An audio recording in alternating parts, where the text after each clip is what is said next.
Yo, yo, yo, yo, yo. What's up, what's up, what's up? Give up the rock. And hello to my fellow revolutionaries. You know who you are. And welcome to today's stream. It is the ultimate stream of the week. It is Friday, the 20th of February. And that's right, we're coming to you. Uh-huh. Oh, look, we got some people checking in already. Dilemmas, One Nation bots, assemble. Very good, Dilemmas. You are at peak when you are making fun of yourself. I love it. Battery Rat number one, hello to you. It looks like you're giving some type of a flower or a rose. Some shit. Welcome to the stream. It's so funny that's become a meme. I know, right? Dilemmas on fire. So good. Thought I heard skittering. LOL. How are we going? Woozle in the house. 4AS on two platforms. How do you do that, 4AS? Honestly, it's amazing. But yeah, here we are. It's Far Right Fridays, eh? But before we get into Far Right Fridays, let us do our usual little thing that we do on a Friday. Let us do the usual pleasantries. And as I like to say, on a Friday, it is the eve of the weekend. A weekend being that very, very special time out of every 7 days that you are granted 2 days of leave from the service of capital in this free market system that we live in this capitalistic system that we live in. Working people just like you're listening to this right now, working people just like you, some point in your local history, they fought hard to get the weekend. And if they didn't do it directly, some other working people somewhere else did, and you have a weekend as a result of that. You have 2 days of freedom that is scheduled in every 7. Now, whether or not you actually get to be free on those days or not, that's a completely different question. But like if you work a standardized week and you do get access to the weekend, then appreciate it. Appreciate it. Because, apart from the fact that people probably sacrificed a lot and some people probably died to get you the weekend, like you should just enjoy it anyway. And if you can't enjoy the weekend, because you have to service capital, you have to work and get that wage, get that salary so you can just afford to exist. Let's be honest, that's what it's all about. If you just have to work a way to afford to exist on the weekend, I hope you get some type of penalty rates or compensation, like a day in lieu. I don't know. Hope you get compensated for that. And we say all of this because we are remembering, and like we need to do this. This is the first step to actual class consciousness.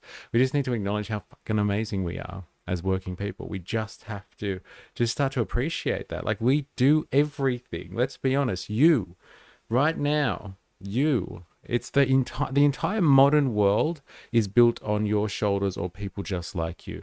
Look at all the wonderful things you have around you right now. Unless you're coming live from a fucking medieval cathedral, look at the stuff you have around. Somebody's labor made that possible. Whether they made it directly possible or they thought about it, their efforts, somehow their labors went into that. The entire world is built on the backs of working people. And so with saying that, let us just take a moment to recognize and pay our respects to workers past, present, and emerging. It is on your shoulders that the entirety of the modern world sits. And, we should take time to appreciate that. That's all I'm going to say. That's all I'm going to say. You know what I'm going on about. What I give up your slavery apologist, David Graeber, might have to defend David. Yeah, well, we'll see if Spendon comes in today. We can have a little chat about that. Jag, ha ha ha. I can't, bro. Doc has some hot takes. That one's so hot. Hey, it's peak Dunning-Kruger. Yo, my Australian man. Razor in the house. How are you? I hope you are well. Hey, if Donk reads the book and gets the context, then it's all good. It's all about context. Remember, it's the Ho Chi Minh's defense, and we're all about context here. We will defeat the deceptive woke bots. I like that. That's right. Crush the deceptive woke bots. that would require critical thinking, something I'm not sure they're capable or willing to do. Let's just say the latter. Let's say the latter, shall we? Depending on the conversation, the willingness has got to be there. So, ladies and gentlemen, where are we going today? And you guessed it, it is Far Right Friday. So if you've tuned in and you're wondering what the fuck is going on Fridays we experience the awesomeness that is Far Right Fridays, and that is a time when we get together and we try to understand how people get their right-wing ideology online, how right-wing talking points, agendas, narratives are pushed to us working people. And like we laugh, we cry, we do all the other emotions and stuff like that. You know what I'm saying? Some of it's hilarious. Some of it's, makes you think twice, makes you question reality. Other stuff is just incredibly deplorable. And like, we'll call it out for whatever it is. But like, we're here for Far Right Fridays, ladies and gentlemen. And this is going to be like a bit of an Australian spin on this one today. Is it another Australiana experience exclusively? Yes, we're going to go Australian content creators. But we're going to dip into the UK as well. Dilemmas provided us with something called Eating the Lotus, the podcast Eating the Lotus, if I remember it off the top of my head. And this has got that guy, what's his name? Fuck. He's an English content creator, massive right wings dude with like strange like affiliation with like Persian and like Mesopotamian culture. Akkad the Great, I want to say, something like that. Anyway, it's a podcast with him and some other British dudes being really British, and they're talking about Restore Britain, the new party that was announced this week that we analysed earlier in an earlier stream this week. So we're going to have a look at that too. We're going to have a look at an Australian content creator on a TikToker, young lady. She looks really young, but like she's part of the right-wing pipeline in Australia, it would seem. I bet you a few of the people that I have interviewed and March for Australia protests, not like the younger gentlemen that were there, definitely would be watching her content. She's not a big content creator, but we're going to check her out. It's definitely a pipeline into right-wing thinking in the Australian culture wars. And we're going to get back and down and dirty with some, what's his name? Cyber Dingo or Cyberpunk Dingo or something like that. I'll have another look at things. That's a suggestion from Spandonk. And then we're going to have a look at some more Thomas Sewell stuff. So we're going back to the NSN today for a little bit more action. Hello, hello. I see Andrew, formerly known as Prince. Hey, I like that. Had the birthday he deserved. Well, he got arrested on his birthday? Really? Is she Brit pilled? Yeah, T Sizzle. This is my guy. Yeah, bro. When Pauline Hanson and Thomas Sewell get deported and they have to seek asylum in New York, I hope you're ready to take them to Chinatown for some dumplings and wine. They'll fucking love it. They'll love it. I thought Brexit was a failure and they went back into the EU. Yeah, I've heard about that. They're using some like kind of backdoor entry into like through like a regulatory measure to get like the benefits of the EU without joining the EU again. I actually heard Yanis and Wolfgang talking about it in their podcast. I wonder if you've seen the same, Jag. Yeah. Let's actually have a look at the woman in question, just so you know what I'm going on about. This is her. She's called Real Louisa McMonagle. McMonagle? I want to say it's like, good Anglo Aussie name. And like this is, I'm assuming like just the look of her, I'm going to be judgy here, but I'm assuming she's in her 20s, like early 20s. So she's like a young content creator. And it's all like, it's exactly what you think by the thumbnails that you're looking at here, Stitch incoming. Make sure you watch this. Wokies are going crazy. Underage marriages. ISIS brides in Australia. Like all that sort of stuff. So we're going to get an understanding of how the youth who are like, at the start of their political career. Like, not everyone gets involved in politics when they're quite young. Like, actually, most people spend their lives avoiding it like the plague. Let's be honest. But like, if you are young and you get involved, they're rather passionate because they got that passion of youth. You know what I'm talking about. And so, like, let's get their takes on stuff. We'll go. I guess we can kind of have a look at like her more popular stuff first, just to get an idea. Like, this one's got like 100K views, and it's not something that like I'm going to disagree with. Just looking at the title there, Israeli flag on New South Wales police is ridiculous. Like, I think we can all get down with that. Like, why are our servicemen and women and our elected representatives sporting the Israeli flag? We'll find out. But like, yeah, this is her. So like I said, like she's not huge. She's got a couple of thousand followers. She's got a lot of likes, I guess you would say. But like, watch this space. Next to be, soon to be Australia's Candace Owens, potentially. I know that's what she's gunning for. At least that's what it looks like. Ah, yes, the Indian and Islam Neighborhood Watch of social media. So many of these accounts being pushed. That's actually a funny way of describing it. I've never thought of it like that. Like it's India and Islam Neighborhood Watch. What are they up to this time? Tell me why I should be outraged. That's pretty funny. I'll give you that take, God. I like that. How many of her followers watch her content on mute? Why? Because they prefer the subtitles? Is that what you're suggesting there, Jack? I'm just going to leave that out in the open and deliberately misinterpret that one. All right. I'll give you a taste of what we're talking about here. I'll go to her biggest hits. Shall I do the biggest hits? I think I should. Like, there's a 100K view here. I can't see one that's bigger than 100K. But, like, she's popping 100K, man, views. Like, people are feeling that. I got the vibes, man. She knows what's going on. Hey? The funny thing is when you quite a bit say, well, he/she is not wrong, isn't a contradiction or a bad thing. Just because someone brings up a good point doesn't mean you have to agree with everything they say. Fair enough. Wasn't it, what's his name? God, I can see his face now. Trotsky, who was like criticizing Stalin, and it was a criticism that the Nazis were using on Stalin or something like that. And he was kind of like, well, just because Nazis criticize him, use the same type of criticism doesn't make it wrong.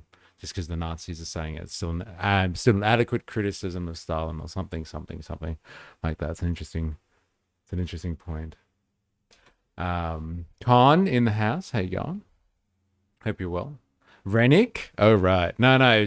I definitely had a few talking points that I wanted to agree with Rennick. I actually feel like joining the Australia First Party or whatever his party is called after that awesome podcast he did with those two seemingly idiotic gentlemen. Like, one of them was pretty dumb. The other guy that was leading it, he was much more intelligent. But like Rennick just looked like he was kind of talking to people that were not in his league, if you know what I mean.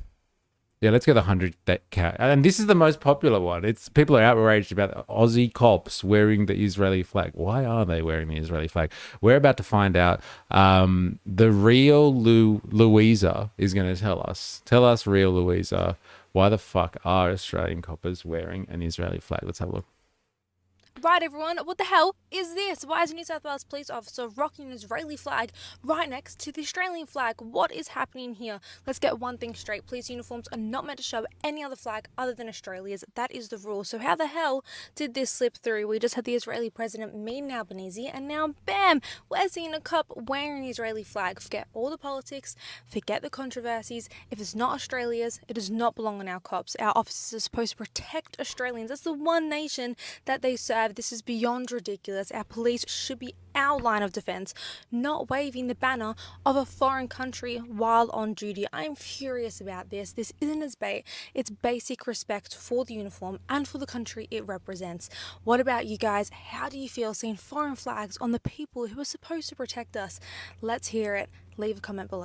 Right, everyone, what the hell is this? Why is a New South Wales police officer rocking an Israeli flag right next to the Australian flag? What is happening here? Let's get one thing straight. Police uniforms are not meant to show any other flag other than Australia's. That is the rule. So how the hell did this slip through? We just had the Israeli president meeting Albanese, and now, bam, we're seeing a cop wearing the Israeli flag. Okay, so like, do you hear? It's pretty crafty what she's done there, and like, if we start watch more of her content, we're gonna get this. But she's just like, oh, Herzog met Albo, and all of a sudden they're wearing these little pins. It's like, well, hello, we actually have been seeing them wear these pins for a while now. I think it was like a few weeks ago we started noticing that they were wearing it. I think even Bob Catter was wearing one. If someone please correct me if I'm wrong, because I don't want to throw Bob Catter under the bus, because I love that guy. He's great. But like, what the fuck? And like, so I think her shtick is like, she's one of those must attack like kind of labor, I guess, at any point, because she represents, I'm assuming, like One Nation, like the general kind of conservative vibe, the new conservative vibe that's happening with the younger generations. And so like, she's just like, oh, and like Herzog came and met Albo, and now they're all wearing pins. I knew it was Albo. I fucking knew it. Like, but they have been wearing this stuff for a bit longer than that. So it's an interesting one. It's an interesting point, this one. So is fake Louisa a One Nation but? Dilemmas, can you confirm? Meet your new masters. No, I saw something post in Discord. Old Bobby wearing one. Okay, so he did. Okay, interesting. We definitely saw Susan Lee wearing one, and there was somebody else as well. I'm like, what's going on here? Why do we have to have these people wearing? Yeah, she said, go to the comment section. This is her most viewed video, I guess you would say. And she's asked for people to lay it down in the comment section. So let's have a quick look at that. And so we've got someone replied with the picture of a Muslim senator with a Palestinian and Aboriginal flag. And they're just like, well, why are they wearing this then? Hey, how dare they? They wanted President of Israel is Isaac Herzog. Incitement to commit genocide. I think this is maybe potentially splitting her audience. Albanese, Herzog's bum boy, him and the weak umbrella holder to a bomb signer, bombs raining down, decapitating innocent children and civilians. How do they sleep at night? Wow. I wonder if this is the type of stuff that she was going for. Free Australia from Zionist control. Damn, look at this stuff. Far out. This is not what I expected. I don't know if it is the Sands photo that's been circulating for the last 2 years. I contacted the police about it, and they confirmed that it is a violation of uniform policy, and that officer was reprimanded, unless this is a new photo. So like, this guy's calling out. It's like, look, this actually happened a few years ago. So like, don't, and like, because this is interesting, right? Because she pinned it on the fact that Herzog and Albo were hanging out together, and that's why it's happened. New screenshot. I saw it on video on Monday. Oh yeah, that's not okay. People should definitely be contacting New South Wales Police about this, because it is a violation of policy. Hey, all of a sudden, the thin blue line that need to be protected and are always right, especially when they're beating on Palestinian protesters. Not so right. This is a violation of their dress code. That is the most offensive thing the New South Wales Police have ever done. A violation of the dress code. Absolutely outrageous. Our politicians fear exploding pages, perhaps. He should have been a hot chick. I'm working on it, bro. I'm working on it. I got my little microphone and my nails and stuff. I'm like, this is outrageous. I can do that, bro. I can do it. Oh my god! Look at this Albo eating the flag. I think that's a mixed message, that one. This happened mid last year. Look, they're calling her out. It's so good. What rally was this spotted at? Was it this Monday's town hall one, or the Tuesday one, or the Friday, or today? Oh, look at this guy. So who cares? Let him wear it. Why? Official visit dignitary protection. Police involved in operations protecting foreign dignitaries during official international visits often wear a visit pin. All right, Aaron's got the lowdown here. These pins are usually a combination of the two countries' flags identify the officers involved in the special operation.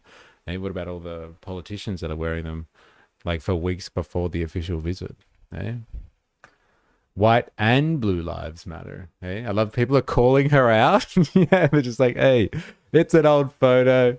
Hey, get over it. And look at this Palestine person. This is the thing, right? You know, there's a Palestine supporter or whatever. If they've got a watermelon in their commentary or whatever, the watermelon is a symbol, right? Pretty sure Indoctrinathan taught me that. He learned me a good. Maybe she should get some tips from Brit Pilled for her propaganda. Yeah, her audience isn't really taking her seriously, is it? Proud supporters of police. Yeah, there we go. These are the people that I'm used to. It's just like, so what? So what if they wore the Israeli flag? Leave them alone. Leave them alone. That's the ones I'm used to. At Candace. I told you, man. Look at this. Oh, man. What's Pauline Hanson got to say about all of this? Yeah, well, she's pretty silent, I think, as we have read. You are not reading the room. Should only be the indigenous flag together with the Australian flag. Ooh, you barking up the wrong tree. We stole this country and we are not giving it back. How's this guy? Hey, we stole this country. We're not giving it back. That's inflammatory for you. Hey, can't help himself. IDF soldiers wearing Australian dual national uniforms? Question mark. It's hilarious. You know, this is not the comment section I was expecting. She's getting roasted here, like half roasted. Should be Aboriginal flag, not Israel. Shame on the police. What is going on? What's going on here? I'm a proud supporter of police. Shoving that pin up their class traitor asses. Wow. The imagery, eh? The imagery. It's good. I'm proud of our guys getting those woke, blue-haired wokies. Yes. Yeah, that's right. Stick it to them. So why can politicians show the Palestinian flag? How do you know that police officer isn't Israeli born? Now, I'm no debate bro, but like, is this the typical what about ism line? It's just like, well, what about when politicians wear the Israeli flag? Like, is that what it is? Like, you know how when people are just like, that's what about ism? I don't know all these debate bro tropes, but I'm assuming that's what this person Dan is doing right now from Dan Murphy's. Instead of addressing the fact that the Israeli flag is on our police forces, he's just like, well, politicians are wearing the Palestinian flag. Hey, how do you know that police officer isn't Israeli born? Hey, now I'm just asking the questions. Should be either two flags on that uniform. Ain't Israeli flag. I don't know about that one. I can't make sense of that. All right, well, that was her most popular video, and she just got absolutely roasted by her dearest followers there. Not sure how to take that, but maybe that's just an anomaly. That's what happens when you go viral. Let's see another heavyweight one. Let's go with this one. Oh, this is a huge topic at the moment in Australia. If you're not aware and you haven't been diving into the Australian culture wars recently, let me just explain to you that there are a bunch of ISIS brides that are really on the agenda at the moment. Like, I don't know if you've been paying attention to the mainstream media. Hey? Can you sort by views? Unfortunately, no. Like, I have to log in to do that. And I don't want to do that. I don't want my algorithm associated. But like, I thought about it. I thought about it. I'm not gonna lie. But I was like, nah, I'm not gonna do it. The more flags, the more nervous I get. Flag worship is never good. Hugh Simpson, stop it. They're already dead. Of the church, the Christchurch mosque shooting in March 2019, there is no widely reported effort of AU politicians to wear specific items showing respect for the dead. What's the difference? Life is life. Yeah, fair enough. You know, I think she's actually got a piece on that Christchurch mosque thing. I wonder if I can. No, she doesn't. It's actually in the comment section. Look at this. Like, this is... I'll give you a little bit of context. I guess I can't not think about Chris Minns now when I say the word context. It's awful. He's ruined the word for me. So the ISIS brides. So recently in Syria, like the US have kind of gone in and taken over. There's a new government in there that used to be fucking associated. Like the government, the leader of the new Syrian government was a terrorist like a few years ago. And like all of a sudden he's acceptable. He's gone to the White House. He's shaking hands with Donald Trump. They're best friends. Anyway, the new Syrian government led by the Americans, that are friendly to the Americans, have taken over in Syria, and the Kurds, who have been kind of in the northeastern part of the country, like taking up a few different boundaries, but like they've had a stronghold there.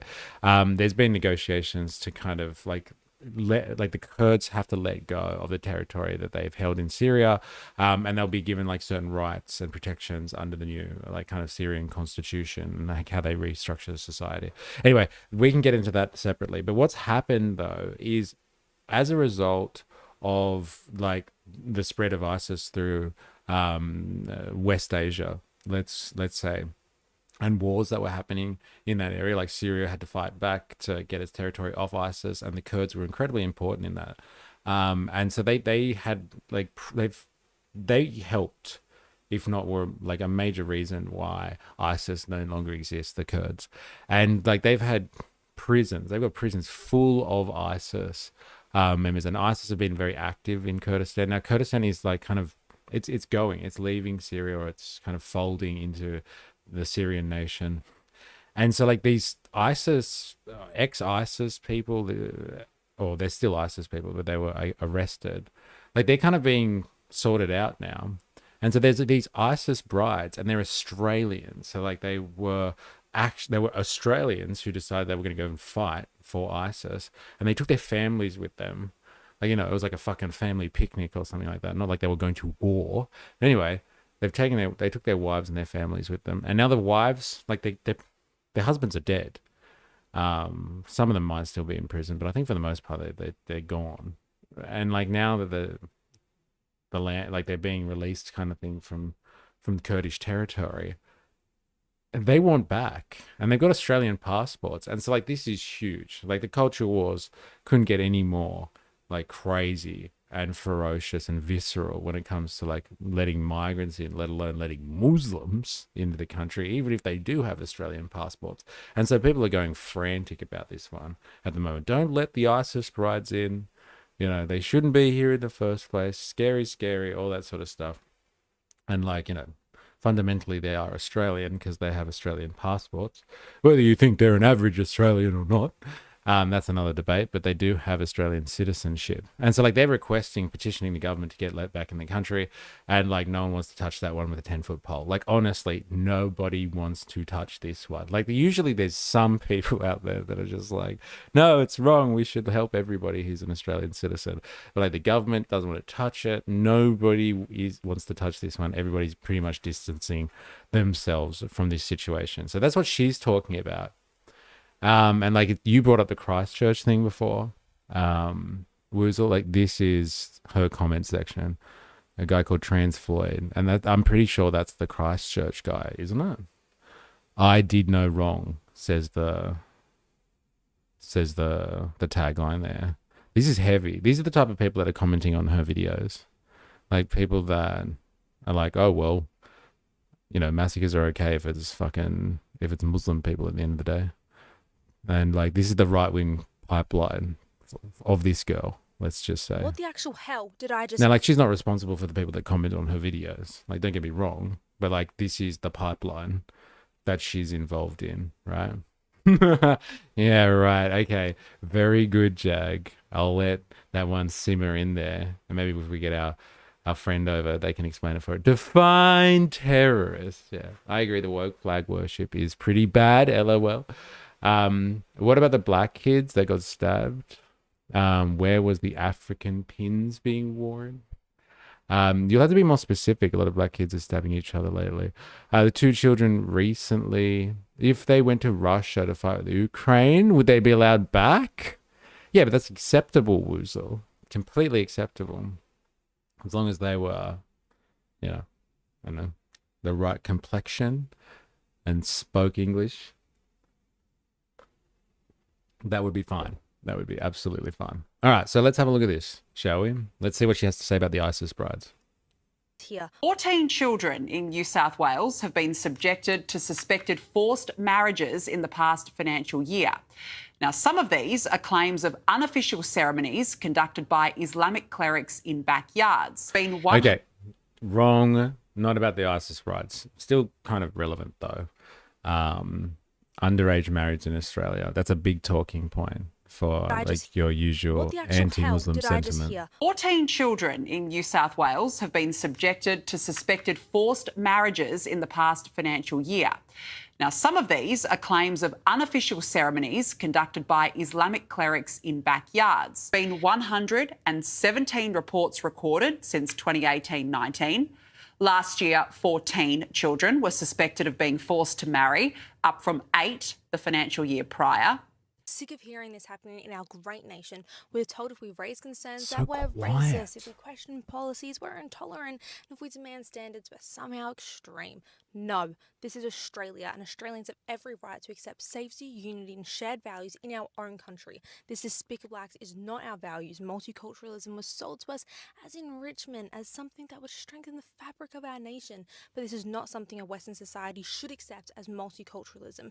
Our country only works when the people inside it have a shared commitment to the same laws, the same freedoms, and the same civic responsibilities. Why have our community standards dropped so much? This is Australia, and we are allowed to care about what happens here without being called racist. What do you guys think about this? What do you think about this? Look. In 100 and where do we start here? Okay, let's just talk about like this actual fact, or like almost 120 children subjected to forced marriages in New South Wales. Let's just all be on the same page with this. This is absolutely despicable stuff here. If we're actually talking about, let's not relate this to religion here. We relate this to minors being forced into marriages with people that are adults. Like, I'm assuming it's not just kids marrying other kids of the same age. We're talking about like adults marrying children here. And like, you know, you get rights when you get married, if you know what I mean. So like, this is not just like a ceremonial function. And like that everybody waits until the 18th birthday here. If this is what she's describing, let's just call it what it is. It's absolutely deplorable and like shouldn't be happening. Yes, shouldn't be happening under any circumstances. Not got to do with a particular culture. It's got to do with just flat out, as she said, we've decided as a society that this stuff is unacceptable, so we don't allow this. So that means it applies to all people. So I hope she is just, all I'm saying is, I hope she is just as outraged when she hears about this type of stuff all the time. And anyone who defends it or dismisses it. So I'm sure she's very pissed off about the Epstein files, and I'm sure she's equally pissed off at President Trump for protecting and himself being a PDF file, as the e-files have shown. So I'm sure she's just as upset with someone like Trump, knowing that he's a fellow Westerner, and like we would have shared values, I'm assuming, with the Americans on this one. PDF files are despicable, deplorable, and we should not support them under any circumstances. So let's just see how she turns this one.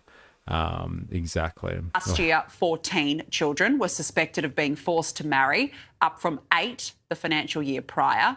Sick of hearing this happening in our great nation.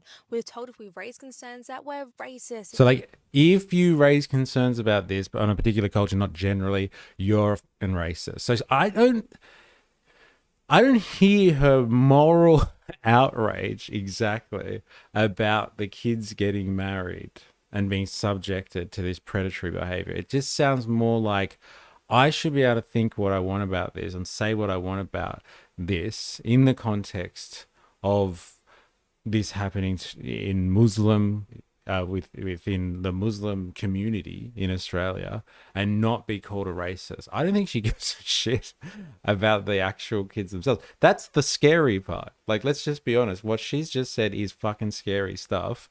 And it doesn't sound like she's just like, oh, will somebody think of the children? She's just like, I get called a racist.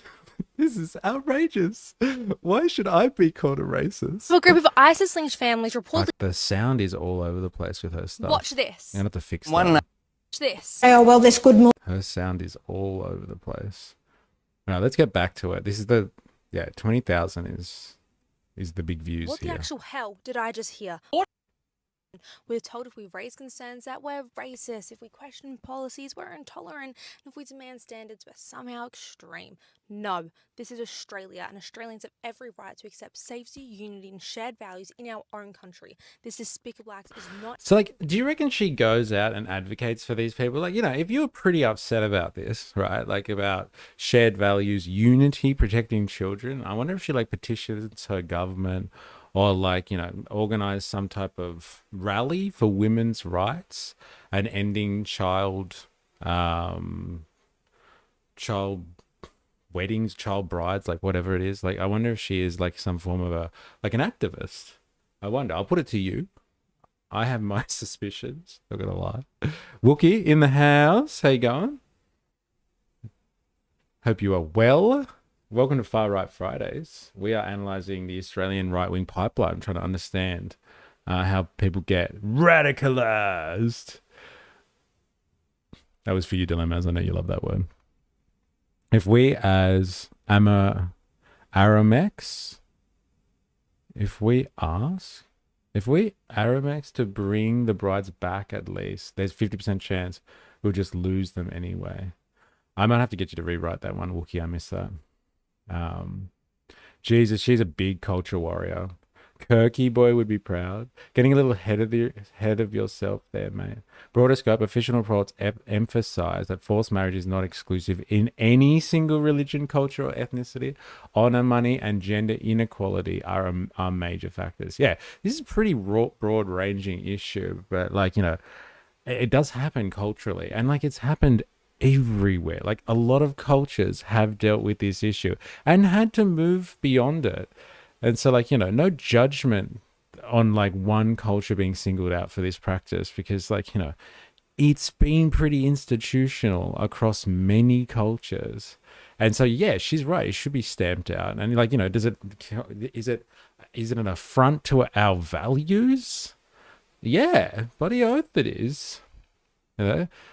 But does she care about that, or is she just worried about being called a racist? You know, come on. What are we fighting for here? Somebody's human rights or your feelings? Eh? Facts don't care about your feelings. I thought that was the line. Jizrael operation, blackmail operation for what country again? So we support Jizrael, but they support Epstizzle.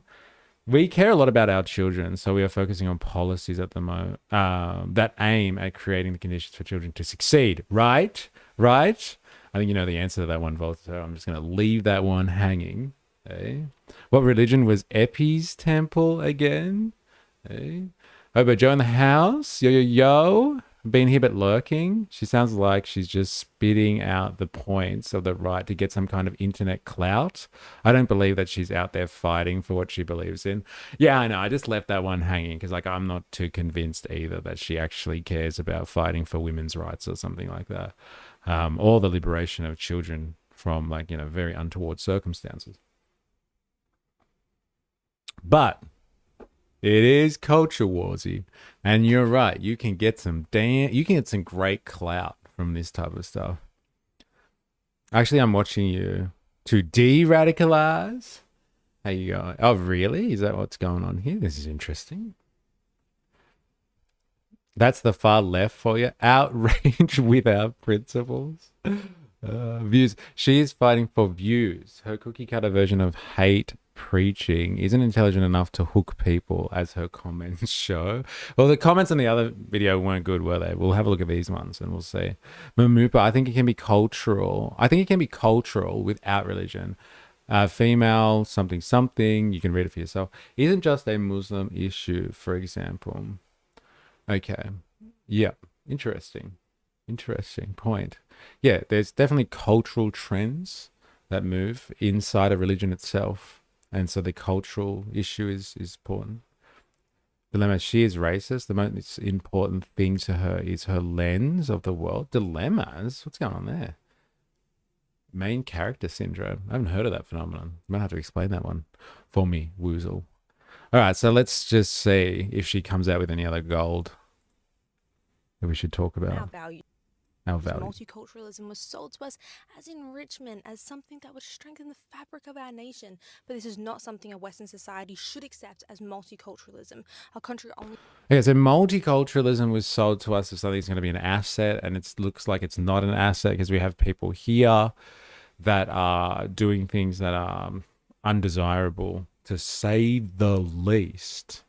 And so multiculturalism has failed. Interesting take. I'm not sure if I'm gonna buy that one from her. I'm sure she has a coffee every morning and loves the fact that that cultural element has been integrated hard into Western society. But there is a particular point, a particular factor, a trait in a particular culture, apparently, that she takes question to. So now the entire project of multiculturalism gets called into question. I hope she's driving a fucking Holden and she's not sitting in a Japanese car or something like that. Eh? It's fucking multiculturalism gone wild. Absolutely outrageous. A non-clinical social media-born term describing a mindset where individuals perceive themselves as the protagonists of their life story, often viewing others as supporting characters. It manifests through self-centeredness, romanticizing mundane life, and attention-seeking behavior. Wow, isn't that interesting? Used to call that sort of stuff narcissism, but I guess it's different now with social media. You can become the main character in an amazing story, in a Hollywood movie. You curate. Main character, like someone that acts like they're the main character to the story that is called Earth. Isn't that like what, doesn't, what's his name? Elon Musk suffer from that? LOL, Japan loves coffee and very culturally and ethnically homogenous. Yes, I know. So like you can pick and choose what type of multiculturalism you like and you don't like. That's the point. Eh? If you're really worried about like the insidious influence of other cultures, better put down your coffee and you better trade your foreign car for a good Australian car, because I don't want to be influenced by any of those dirty Japs. Or where does coffee come from? Like the coffee that we have, the coffee culture. Or those dirty Italians. They're the worst. Pauline promotes main character syndrome. Interesting. I know Elon Musk does. Italy, that's where we get our coffee culture. Yeah, those damn Italians. A group of ISIS. Oh, fuck off. Watch this. Some of her stuff is so loud. Can't get the levels right. All right, that's enough with that one. Does anyone have any pics? Oh, this one's got 32K. What's this? Oh, 39K. Let's go with this one. Watch this. Police operation, the scale of which we usually only see on New Year's Eve, has been activated for the arrival of Israel's president. He's here to mourn, but activists plan to protest his visit.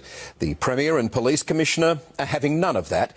Today, ordering new heavy security, warning of widespread disruptions from the city to Bondi from Monday. Right, well, tomorrow we'll be seeing Palestinian protests in Sydney again, disrupting everyday Australians over an issue that has nothing to do with us. We've already seen that many of these protests are openly disrespectful to Australian values, and honestly, I'm tired of consistently talking about protests that have nothing to do with us. What frustrates me the most is timing. This visit is meant to mourn Australians who were killed in Bondi on Australian soil, and instead of allowing space for grief, it's been turned into yet another political spectacle. And if pro-Palestinian... Slow down. A million miles a minute. I hope you can hear her stuff. It's quiet. The levels are all over the place, but we're gonna get that. Oh, she's a Zaya. But like just before she was pissed off that cops were wearing is not really flags. And now she's kind of just like, and we're supposed to be mourning. Are we? Are we? Are we supposed to be mourning? Did you get a fucking ticket to the exclusive event at the International Convention Center, the ICC? I didn't get my fucking ticket to the ICC. Did any of you? Hey, were you part of the 7,000 exclusive individuals that were part of a secret event? I didn't know we were supposed to be mourning on Monday, the 9th of February, because I missed the fucking invite. Now, what she's talking about is just, she's like, oh, well, you know, we're supposed to be mourning, and they're making it political. Hello, it's Herzog. Like, people have already been upset about his actions. The man who is a head of state has thus been implicated in war crimes and a genocide. Whether you agree with that or not, because I know that people, not everybody agrees with that, but like, it's political him being here. And unless they're going to extend the invitation so we can all mourn with the Australians, as she said, the Australians that were killed in Bondi. It's funny. It's funny that she's using that word, Australians, because usually it's not Australians who are mourning. It's a very particular subset of the community associated with a foreign entity. But let's just run with that. The Australians that were mourning, we were all supposed to be in mourning, and protesters, these assholes, obnoxious wankers, were taking the turn to protest yet again. Yet again. Don't they get enough of the spotlight? Seriously. Let me just tell you, in the culture wars, in the construct of a free society, a free market society, people must always spin this story that all protests are inconvenient, because it is inconvenient. It's typically inconvenient to our political elites, our economic elites. They don't want to publicize. They don't want to celebrate people exercising their human rights. And so they make it a big deal. Like what she said. She's just using a really, like, just an old trope and just say, look, oh, like, everyone's sick of it. We've been inconvenienced by all these protests, and they're doing it again. Like, have you really been inconvenienced? Like, what were you not able to do? Like, most people wouldn't know that these people are protesting in the heart of the city every weekend, because most people aren't in the heart of the city every weekend, so they'd have no fucking idea. But, like, it is a trick that is used by the establishment, let's just say, to just demonize protests endlessly, so everybody thinks that they are just a nuisance. And, like, you don't have to be on the pro-Palestinian side of the culture wars for this. You can be on the other side of that and have experienced it for yourself. You might have protested something else, like lockdowns, or, you know, making Australia great, or something like that, or putting Australia first.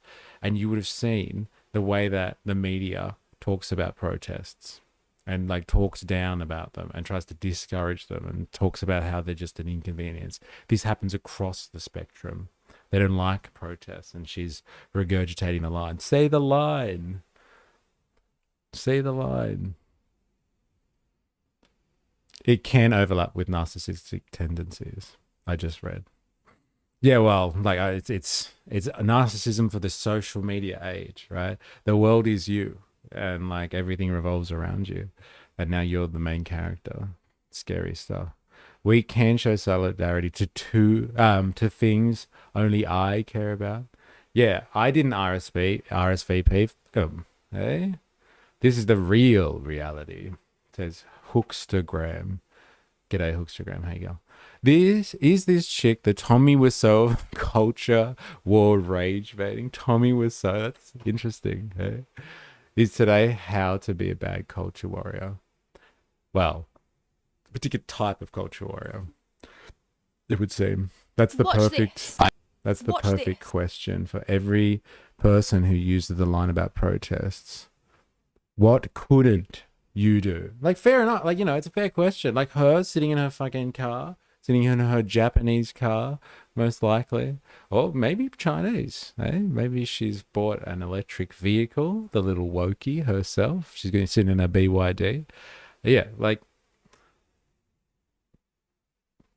Has it really inconvenienced you? Were you trying to go to the event at the ICC and you couldn't? Tell me on the doll, show me on the doll where they hurt you. I think this is the other one that she's got a bit of views for. Yeah, this one. Let's check this one out. I hope it doesn't blow your speakers. Watch this. I miss G'day Mate, I miss She'll Be Right, I miss Rack Off. I've had enough of watching people whose ancestors did not cultivate this land, did not build this land, did not die for this land, telling me that I am an illegitimate resident of my own country. Enough of being embarrassed to say what I really think about the... Doing good, mate. Great to find your channel. Subject and topic seems interesting and valid. Yeah, interesting and valid. Interesting is my line. I always say that. Interesting. Welcome to the stream. Hope you're doing well. Welcome to the crew. Everyone will make you feel welcome, I'm sure. Yeah, we're like, if you're wondering what we're doing, it's called we do Far Right Fridays, and we like learn about how people are like drawn towards right-wing ideology in the culture wars specifically online, and it's eye-opening. It's a great experience. But their protests from Palestine supporters are vile. I'm not sure if I understand where you're going with that one. How in the Fixer, they're not drawn to the right because they don't want dicks in women's bathrooms. They are not drawn. They are drawn to the right. Maybe they are to the right. Yeah, drawn because they don't want dicks in women's bathrooms. Right. That's fair enough. Fair enough. I'll put it to you, Han. Though, do they understand that there are dicks in the women's bathroom because they go and check all the women's bathrooms and like, haha, there's a dick in there, or they've heard it on the fucking media, or they've got it through social media. You tell me, Han, honestly, how many of the people that are upset about dicks in women's bathrooms have encountered a dick in a woman's bathroom? I would say overwhelmingly none of them have. They wouldn't have even known about it if certain people like influencers or mainstream media, not just social media. Let's not just blame everything on social media. They would have heard about it because someone was bringing it up as a culture war issue to divide people and distract them. Now, I'm not saying there's anything broader than that, but it is very divisive and it is very distracting. So, like, you tell me, Han. Watch this. You tell Watch me. This. Do they get all of their knowledge? Watch Fuck, this. it's so loud. Get your levels right, woman. So Trump was wearing a dress when he was being a creep during beauty pageants. It would have been okay. I don't understand it, but you're laughing. So if you're laughing, then like, fair enough. I don't get the joke though, but like, fair enough. And Trump has done some weird stuff with Bubba, that's for sure. Hey, do you reckon? Watch this. I miss G'day Mate. I miss G'day. To say what I really think about the disappearance of the great Aussie larrikin spirit that once thrived in our suburbs, our supermarkets, at our bus stops and in our servos. A community spirit that relied on no more than a wry comment, a thumbs up, or a knowing wink. I've had enough of not speaking my mind. This is what a lot of us are thinking, and we're now missing what made our culture special. We are losing our nation's identity to the hands of people who hate it and don't appreciate the freedoms that our families fought for and the nation that we built. And I've had enough of welcome to country. Don't welcome me. I was wondering where she was going with this. Like, so before it was just like, I'm upset because, Australians being able to say whatever the fuck they feel like and being a larrikin about it at the same time is under attack. And, fair enough. Eh? Australians are pretty good, or used to be, pretty good at being larrikins and saying whatever they want. And, like, that's a general issue, I would say. Eh? All those wokies, all that cancel culture, political correctness, gone wild. Hey, it is pretty outrageous, but like it's about welcome to country. There it is. We've finally gotten to the bottom of it. Finally, here it is. Now I see. She's always got a wedge. She's good with a wedge. You gotta get, like, think about it. She's like, she's psychologically preparing you. She's like, isn't it outrageous that you can't be yourself anymore in Australia? Aren't you upset about that? By the way, I don't want to be introduced to my own country. Hey, Aboriginals, what would they know anyway? Own country. And with this, the constant public condemning of simply being Australian with European heritage. Enough is enough. I don't even know how you can equate those two things. That guy was talking about Australians losing their ability to be larrikins. And now she's saying, like, generally, being a European is being called into question. And people are trying to erase your heritage. Like, you know, one might lead to the other, but, like, they are completely different things, to be honest. 4AS, did you unblock me? Oh, you missed me? I never blocked you, man. Yeah, you're a bit sore about being blocked by people, aren't you, Han? Yeah, you got a reputation on Twitch. Hey? It's still there, dickhead. That was aimed at the talking head, not at chat or eat. Not to be that guy, but if haven't seen any Jenny apart from social media, should you be outraged? If you haven't seen any Jenny apart from social media, should you be outraged? Yeah, but that's not the point. That's not the point. That's not the point at all. Let me just go back to what Han had said originally, Dilemmas. Let me just double check I haven't read it wrong. Yeah, they are drawn to the right because they don't want dicks in women's bathrooms. Most of those dudes, I would say that none of those dudes, or almost all of them, have never seen a dick in a bathroom. So they get it from the media. And so they are outraged by it. And so they are outraged because they get it from the media or social media. If you haven't been to Palestine, is what you're saying, I'm assuming. If you haven't been to Palestine and seen the genocide for yourself, you can't be outraged by it.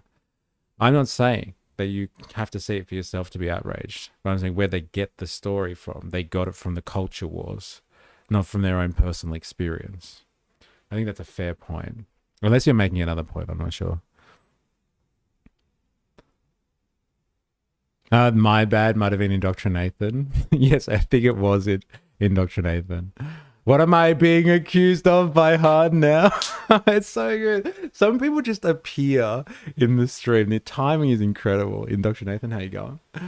Well, dudes that don't want chicks in women's bathrooms generally don't hang out in women's bathrooms. Hard to see a dick in a place you don't frequent. Yeah, fair call. Fair call. Fair call. So, like, it sounds like it's not an issue for men really to be involved in. Actually, it's between women and people with dicks that go into women's bathrooms. That's what it sounds like. So really, all these dudes should just stay out of it and let other people figure that one out. Hey, I come into this slander. Yes. There was a little accusation shot wrong at 4IS. It was really aimed at you, Indoctrinathan, for banning people or blocking people. I don't know what the right terminology is. Right-wing dudes watch Maths and Love Island. It's not hard to draw them in. Very interesting. Very interesting. Isn't that the point you made? If you haven't seen a penis in the bathroom? No. The conversation we were having was about where people get their information from the culture wars. And so, like, if people are upset, basically the call was right-wing people go to the right wing, or people go to the right wing because they're sick of seeing dicks in bathrooms. But, like, do these guys actually, like, do men who turn to the right see dicks in bathrooms? No, they don't. They need to find out about it some other way.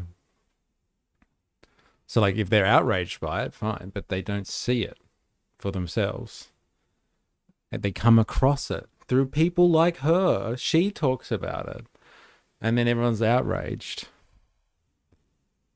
It's a culture war thing. I don't think being opposed to genocide is a culture war issue. That's more of a humanitarian problem. I thought we had probably figured out as a species. That was just a thing, like an argument about human rights. And so, like, I wouldn't say that people being opposed to genocide is primarily a cultural issue, even though the type of genocide, the context, the location can be very culture warsy. I have one rule: don't be a dickhead. He broke it repeatedly. This isn't a democracy.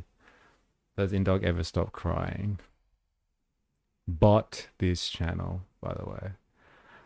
Yeah, they need to pay tax. The toilet tax. I have a friend who is a trans man, but they also do cross-dressing shows as a woman. It's very confusing. Interesting. The maps are real bitches this season. Also, my missus tells me. It's like someone who was a woman go to a man's toilet and commit these acts. 90% of the time, it's men who trans to female. Remember kids, there's no chicks with dicks, just dudes with tits. I knew a post-op trans lady, a greeter for Qantas, the most beautiful, elegant woman I've ever met.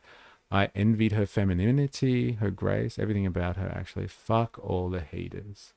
I have no problems backhanding a trans man in the girls' bathroom. Right. Okay. Well, this conversation has taken a bit of a turn here. Didn't want to go there, but Han, I'll let you take over now. I wonder if she's got anything on trans stuff. I bet you she would. Let's have a look what her take is in the culture wars. It's got to be here. She's a real culture warrior. She'd definitely have something. Eh? Come on.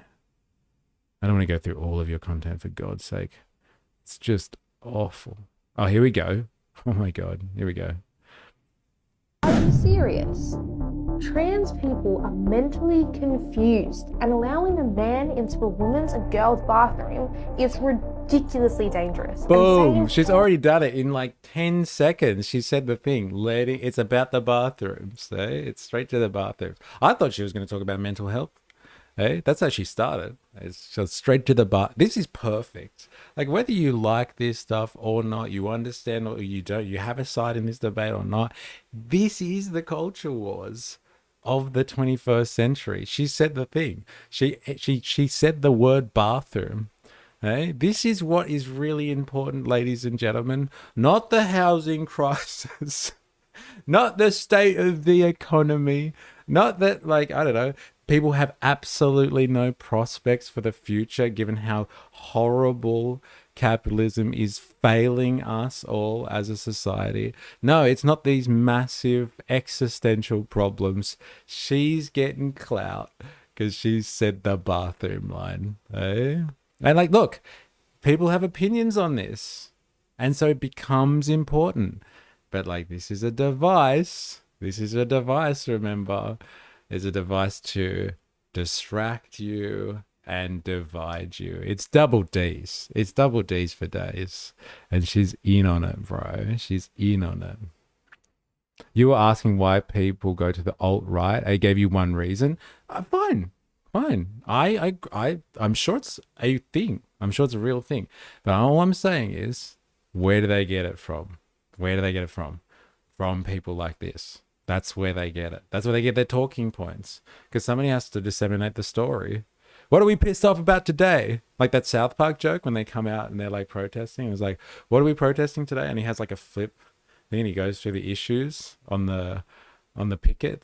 And he's got these, we're doing Romania sucks. All right, Romania sucks. Somebody needs to distribute what we're all upset about today. You've already lost. Canty Beach. Can't it be true? Can it be true? 1971. You've already lost. Right wing, left wing. It's just a distraction. Politicians are all corrupt. We are living on a human farm, paying to live on a planet that was free. User pay. Good luck. Insightful comment. You obviously missed everything I just said then. But thanks for the comment. Jesus Han, I ain't the one bitching about being banned to another streamer. Can't be Far Right Friday without dropping some F slurs. Hitting the outrage points. She's got them all. She's got them all covered. Gender dysphoria has been weaponized in the culture wars, which is a shame. My bands are generally hilarious. I wasn't bitching. I was sharing a humorous story. Blue, wokey, bathroom, kitty, litter, Joe Rogan, vaccine, 5G, AI, draft, center, sacrifice zone. Should I keep going? Tego might be a reason, but it's not valid. LOL. Sorry, what are you talking about, Voltaire? What are you commenting on? LOL. It's not the trans that's the problem. No one cares about what you do over 18. It's the pre-18 stuff that upsets people generally. Not at the extremes. I wonder if she touches on it, because so far she's reserved her room for the bathrooms. Dun, dun, dun. Hey? Are we protesting? All right. Yeah, that's so good. Depends on what side of the culture wars you're on. Hey? Is this a peaceful demonstration, or are we burning the town down? Hey? So good. Valid or not, it's a reason. Oh, right. I get it. Yeah, look, again, not arguing if it's a reason, but like, how do they get the narrative? Come on, bro. How do they get it? Feed me someone. What should I be upset about? Yeah, but it's 1% of the population. We have a bigger stuff to care about. The fact that we are talking about it proves that it has taken over the talking points. Obviously, there should be 2 bathrooms, normal and mongoloids. I'm skipping sexism and transphobia and going to ableism. Oh my god. Wookie, I have descended the typical culture wars and I am ultra. So good. Wow. I think Han is a fun guy. You know what? I like the trolling. Are you gay? Like me, or like those two? Because I've seen them macking on before, so I'm not too sure. Are you actually asking if I am homosexual? Is that what is going on here? Hookstagram? I'm gonna go with that.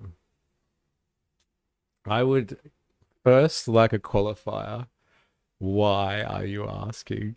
Are you interested, bro? Would you like my number? Hey, where the fuck is Ninja Nurse? Hey, missing out. Answer my question first, if you don't mind. Oh, damn, I keep doing that. Come on. Are you serious? It's ridiculously dangerous. And saying that that's another human being is not looking at the real world situation at all. This is what feminism is today. Are you serious? This is what feminism is today. Haha! I know you are. Yes. You caught me, bro. You got me. At least he didn't ask if you're a lesbian. I see what you did there. I get it. Very poignant, actually, given the topic. I see what you did there. On another point, it is a main problem to solve because we need rights for everyone. Universal rights outside of race, gender, sexual preference. So persecuting the trans community can't allow it. Right. So like this is just a general comment on human rights. Yeah, like all of these types of things. Like they just go after groups of people because they want fucking, like it's what she was doing with the Muslim community before. She was like, did you know that they have underage marriages? It's just like, yeah, okay. And do you care so much about the kids, or you just want to fucking Muslim bash a little bit? The latter? Yeah, thought so. It's like, do you actually care about the bathrooms or people that are like, you know, I don't know, that have some type of, what's the word that she used before? What did she say? Mentally confused, she said. Are you really worried about people's mental state? Or you just want to bash someone, bash a group in the culture wars so you can, you know, get your clout a little bit. Enshrined rights, that's my jam. I had a dude propose to me during the Super Bowl party. He tried one of my delicacies and said, I am marrying the woman that made these. I told him I hope he likes sucking dick. This is the hard that we know. This is the hard that we know. They're very good hard. Okay? I would like to try your delicacies too now. If they make people want to marry you instantaneously at the Super Bowl party. Hey, LMAO. Nah, mate, I'm a family man with 6 kids, though I'm sure we'd make a power couple if I swung that way. Hey, look, let me just tell you, history is full of married men who hey, they got married, they had kids because they knew what they had to do to maintain appearances. Hey, hook you a power bottom. Hey, interesting, but fair enough. Fair enough. If you're not interested, that's okay. Man, these streams have been so entertaining lately. Keep it up, chat. It's the chat, bro. I'm telling you, the chat just makes the streams, right? Like, it's all you guys. You're all doing the heavy lifting. I'm just pressing the play button here. Stalls for everyone. Love a good, clean bathroom stall. Influence and control brings money cheap, fast. Immune from seeing the effects. Make masturbation easy. Make masturbation great again. Find a glory hole. Makes it hands-free. Just ask John Maynard Keynes. That was an educated gay joke. Oh, man. Oh, man. Bluetooth glory holes. A lot of money in this shit time. Oh, my God. All right. Back to Far Right Fridays. Everyone's got a bit wild here. I'm going to rail it in a little bit. Eh? Oh, Albo's Australia. Oh my God, this is gonna be good.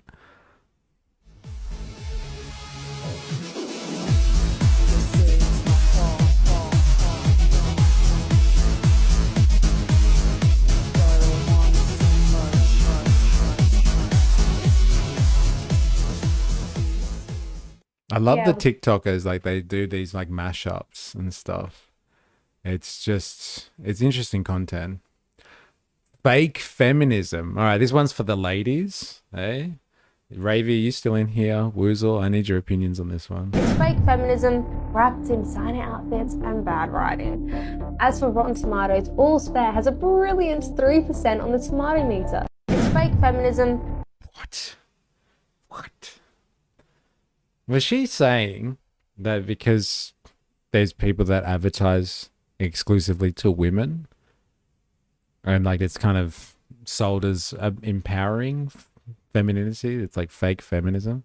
You're damn right it is. Hey? Capitalism is all about taking things that are important and using them to sell products, like important ideological or philosophical talking points. Let's see. Feminist woke show on earth. Ironic actually, because it's all about this like powerful women, like lawyers, and all they're doing is exploiting men and getting divorced from men to take all of their money. It's the wokest show on earth, and I would love to explore that deeper with you guys. And it's a show, ironically, all about men. However you want to spin it, if it's all women law firm, all they talk about is men, how bad they are, like, come on, give me a break. What the fuck? What show is that? Does anyone know this show? New TV show All's Fair with Kim Kardashian, and they just complain about men.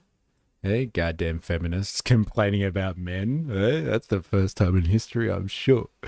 Mystery plug. Hey, always have a good one. Remember, an opinion can't change your lives. An opinion can't change your life? You don't know. Sometimes. Who knows, bro? These stuff is so surface level talking points. Yeah, I guess I am overanalyzing her a little bit too much, right? She's just saying buzzwords. Maybe she doesn't actually know what she's talking about. I never heard of this broad till today. No, look, she's low. Like she's not a massive influencer. She doesn't have a lot of clout, but she's getting there. Like 100,000 views here or there, you know, in a few years' time, I'm telling you. Hey? When we go through the archives, she'll be Australia's Candace Owens one day.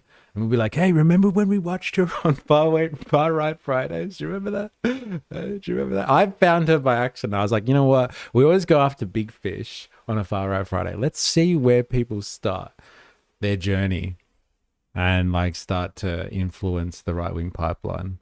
Plug. By the way, if you're watching this on YouTube and you haven't already, make sure you hit the like button. You know the drill. So if you haven't hit the like button, I'm really disappointed. And if you don't do it now, I'm going to break your legs.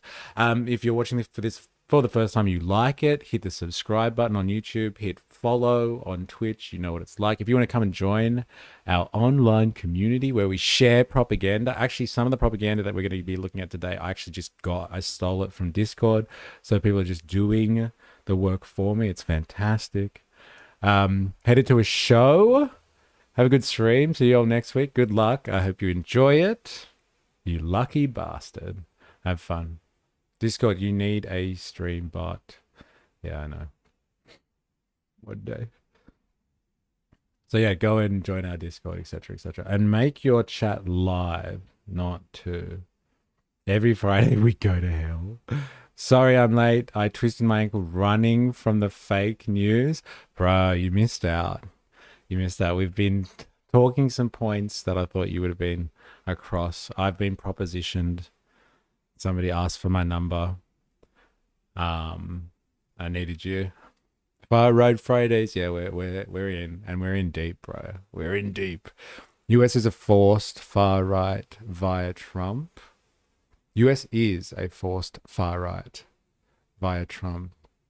Is why LMP lost so hard. One Nation is clueless. People are tuned in. We want a confirmation whether they have a Grindr account. Was I gonna get upset? No. It's like, it's your wheelhouse, bro. I got propositioned about whether I was gay, and I retorted with, "Are you asking me out? Do you want my number?" And our friend, still in the chat, I'm sure. Our friend Hookstagram was like, "Hey, I'm married with kids. You're barking up the wrong tree." And so we had a little exchange. So we just needed our Grindr radar going on there, but it'll come back up again. Protect mystery is a national treasure. All right. Anyone have any feelings about feminism or trans stuff? Or this is the one that I put on the thumbnail. If you're wondering, oh yeah, 25K. Let's watch her. Watch this. Don't like the fact that people feel guilty to be white. People feel guilty to be Australian. I don't like that. People always say Australia's such a racist country. As I'm clearly signposting as a person of color. Of course, you'll have bad pockets of people in every country, but Australia is no way a racist country at all. What a good statement. Staged or not, we are finally seeing some common sense come through mainstream media. While the government refuses to apply common sense, it's refreshing to hear someone speak honestly about what is happening in this country. Many Australians are being made to feel guilty for simply being white, and that is utterly ridiculous. This constant Leavage, yeah, like fuck. Hey, far out. Calm down there. Hey, ask them for feed pics. Go the algorithm. Well calculated. Yeah, it was. Oh my god. My personality is petrol station paraphernalia. So like, if someone we've got someone with dark skin finally calling it out. But Australia is no way a racist country at all. What a good statement. Staged or not, we are finally seeing some common sense come through mainstream media. While the government refuses to apply common sense, it's refreshing to hear someone speak honestly about what is happening in this country. Many Australians are being made to feel guilty for simply being white, and that is utterly ridiculous. I see 2 reasons why Aussies still like her. We already committed murder. Might as well rob the body. So, like, what is going on here? So, like, is the argumentation here, or the gripe? I'm assuming it's a gripe with her. Is that, like, because we've watched enough of her content now. The gripe is that all white people are made to feel guilty in Australia for being white. And someone's kind of finally broken down the narrative on this one. We've finally got it out, called it out. We've got a woman who's being interviewed and she's saying white people shouldn't be made to feel guilty. We've called it out. The mainstream media, you're going down for this one. Ridiculous. This constant framing doesn't help anyone. It's actively dividing the nation. So these so-called Whoa. Well, fucking well. Hey, someone's upset about division. Hey, says the princess of the Australian culture warriors. Oh my god, you're worried about division? You gotta fucking look in the mirror. Hey, it's a popular right-wing train of thought. You're feeling guilty for being white. Yeah, well, look, Voltaire, It's not acceptable making people feel guilty for their skin color. It's actually racist and it's divisive. Who would have thought that playing games based on people's skin color was divisive? Eh? She seems to be a bit upset. I hope she applies that particular standard and level of outrage to all of her life and all of her positions on things. I hope she doesn't use double standards. That would Watch be this. upsetting. That would be absolutely upsetting. That would be. Watch this. Watch Don't this. Yeah. It's refreshing to hear someone simply being white, and that is utterly ridiculous. This constant framing doesn't help anyone. It's actively dividing the nation. So these so-called Invasion Day protests placing blame on people like me and many others for things that we had absolutely no involvement in is ridiculous. We need to stop this constant cycle of division, and the only way forward is by strengthening our shared culture and values so people respect our society that we've built instead of thinking that they can walk all over it. That's exactly what is happening right now. What are your thoughts? Leave a comment below. So, just running with logic here. Just taking it, see how far it will go. We shouldn't do the whole Invasion Day thing because it's divisive. That sounds like the exact argumentation from people that do the whole Invasion Day thing. They're like, we shouldn't do Australia Day because it's divisive. Like it is absolutely incredible, actually, to hear how similar these people actually sound at the end of the day. I wonder if she knows anything about the Invasion Day situation beyond what she's probably gotten from the culture wars. I wonder. It's very interesting, the psychology behind this, I must admit. Woozle, white people have been asked to stop being racist, to learn a better way. All this horseshit is tantrums. Take out, are more white kids in private or public in Oz? Grok. I don't know. That's an interesting question. You're talking about like private or public school? Take out? I've been invited to YouTube people's homes. They should feel guilty and embarrassed. What's that in relation to? Then be the bigger person to change the date or keep it so you can have something to talk about. Yeah, well, it's good to have something to talk about. As a content creator, I can vouch for that. It's always good to have something to talk about. I remember when Pauline Hanson showed up at Lakemba unannounced and didn't even bring a plate? Embarrassing. Hey, oh God, respect our society. Don't plaster over it. A society built on the ruins of a working society that is still being plastered over. YouTube white people. YT equals white for context. Okay. Is that really right? Why? What's the derivation of the YT? Thanks for the context. Interesting. I understand now. I understand. I don't get the reference though. I don't understand the derivation. All right, let's have a look at this one. Why did someone try to bomb the 26th protest this year? Good question. I live in Hurstville, Beverly Hills, and I swear my multicultural neighbors are more patriotic than the average white person, e.g. Aussie flags in their house and cars. They love it here. I'm proud to share this beautiful country with them.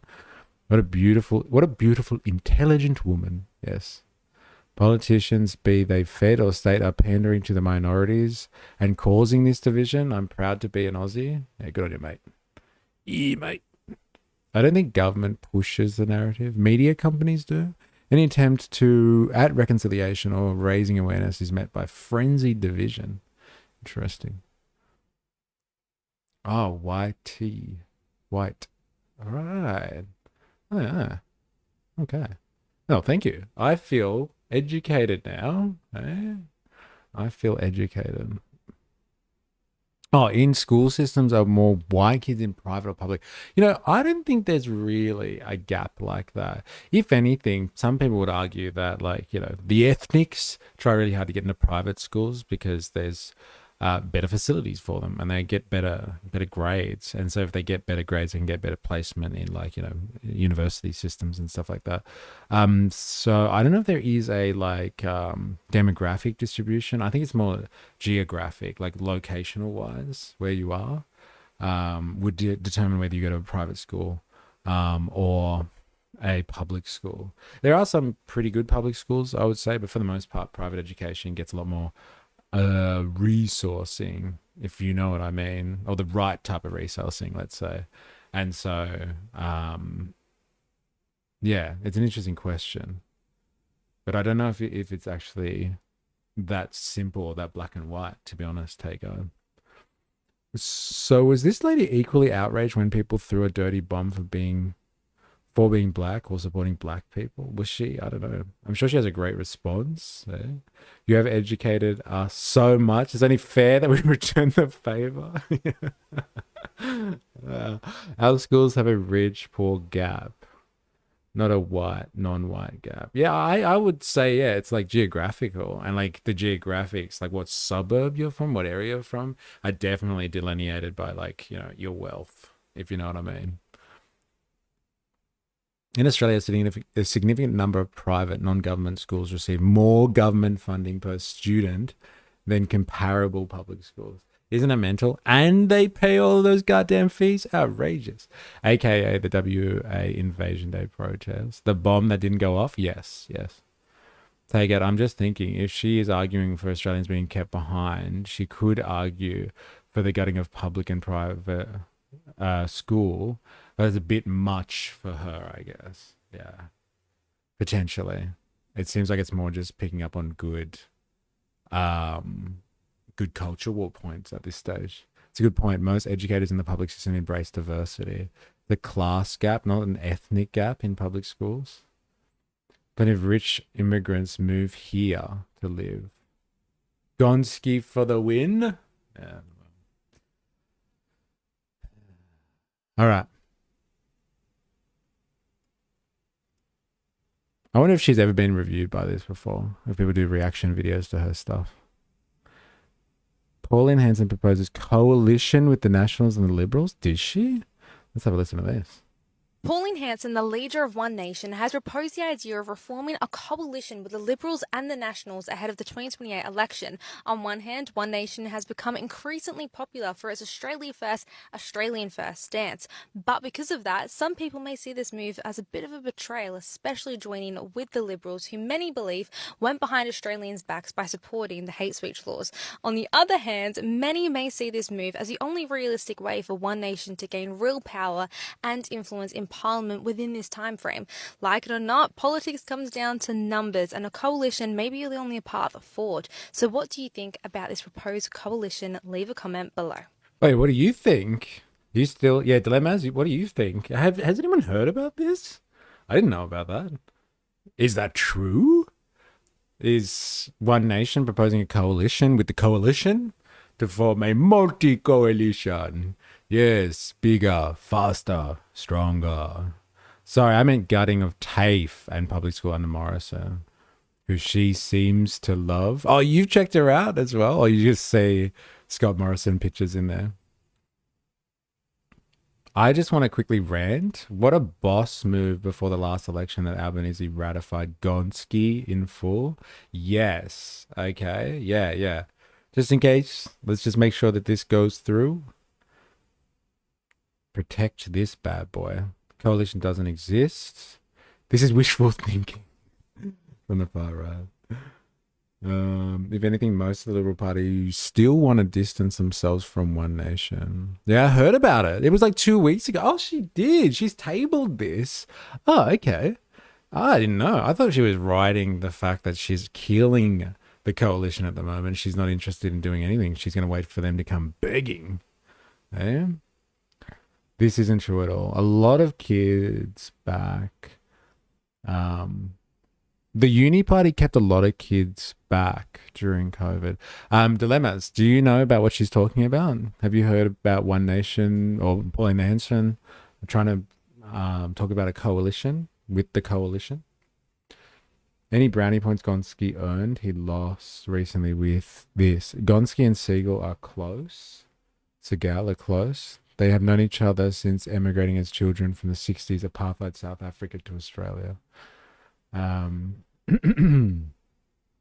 There was rumors, but nothing solid, right? Okay. Right.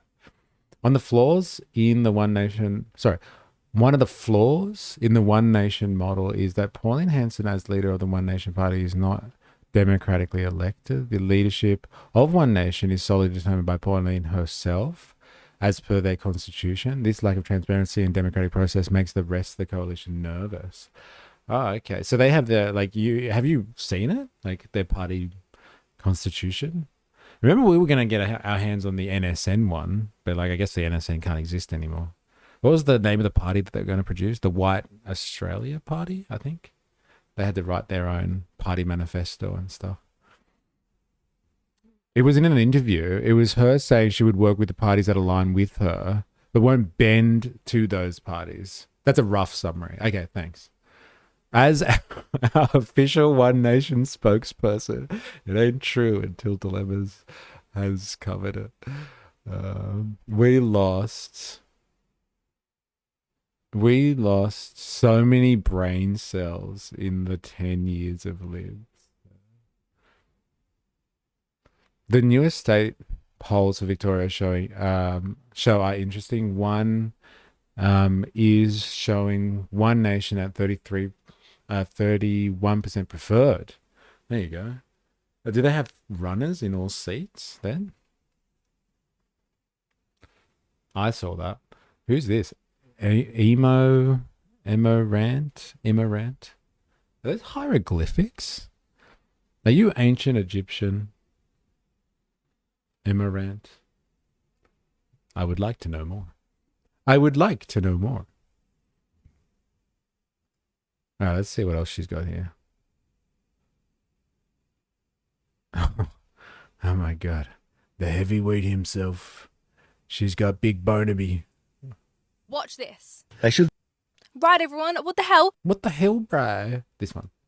Watch this. They should be saying, how many houses have you got free? How many hospitals are working well? How many schools are not crowded? What sort of people do you need? Do you need unemployed people having babies? Or do you need builders? If you pine for where you came from and say... That's so good. What if unemployed people having babies have 10 babies and they're all builders? Can that happen too, Barnaby? Do we need unemployed people having babies? Or do we need people in the construction industry? Because obviously, people that are unemployed having babies produce more people that are going to be unemployed one day. That's just how genetics works. Hey? Mike Phantom back again. Love and positivity. No way. That's 2 days of saying the same thing and being positive about it. You mustn't be a bot at all. This is crazy. Hey, kicks going off. Everyone to kick. Everyone go to kick quickly. Wouldn't a One Nation LNP coalition just force Greens and Labor one? If they need it. Labor seems to have a lot of seats, right? Oh, wait, are you talking about at the state level, though, I'm assuming? Maybe educate those babies to be builders. That's called investment. Hey, not in this society. That's just a waste of time. If they fall through the free market, then they should die and decrease the surplus population, as Dickens would have said. Greens don't like Labor anymore, LOL. Bad day to be an Akubra. Enemy of my enemy is my friend. Be a Labor teal coalition, if anything. I really want Australia to be just like the shithole I came from. You go back there. It is seriously as simple as that. One, will immigration benefit our society and economy? And two, do we have literal room? Do you want Australia to become the shithole you came from? It's honestly the funniest thing ever. She's so quiet. Come on. Australia to be just like the shithole I came from. You go back there. It is seriously as simple as that. One, will immigration benefit our society and economy? And two, do we have literal room? Do you want Australia to become the shithole you came from? Is honestly so funny and very true. And the only reason our country should be taking on immigration is if it benefits us. And right now we're dealing. Do we have room? Like, do you reckon she means like figuratively? Do we have room? Like, do we have enough houses and infrastructure? Like, people do realize that we are one of the most expansive territories on planet Earth with such a sparse population.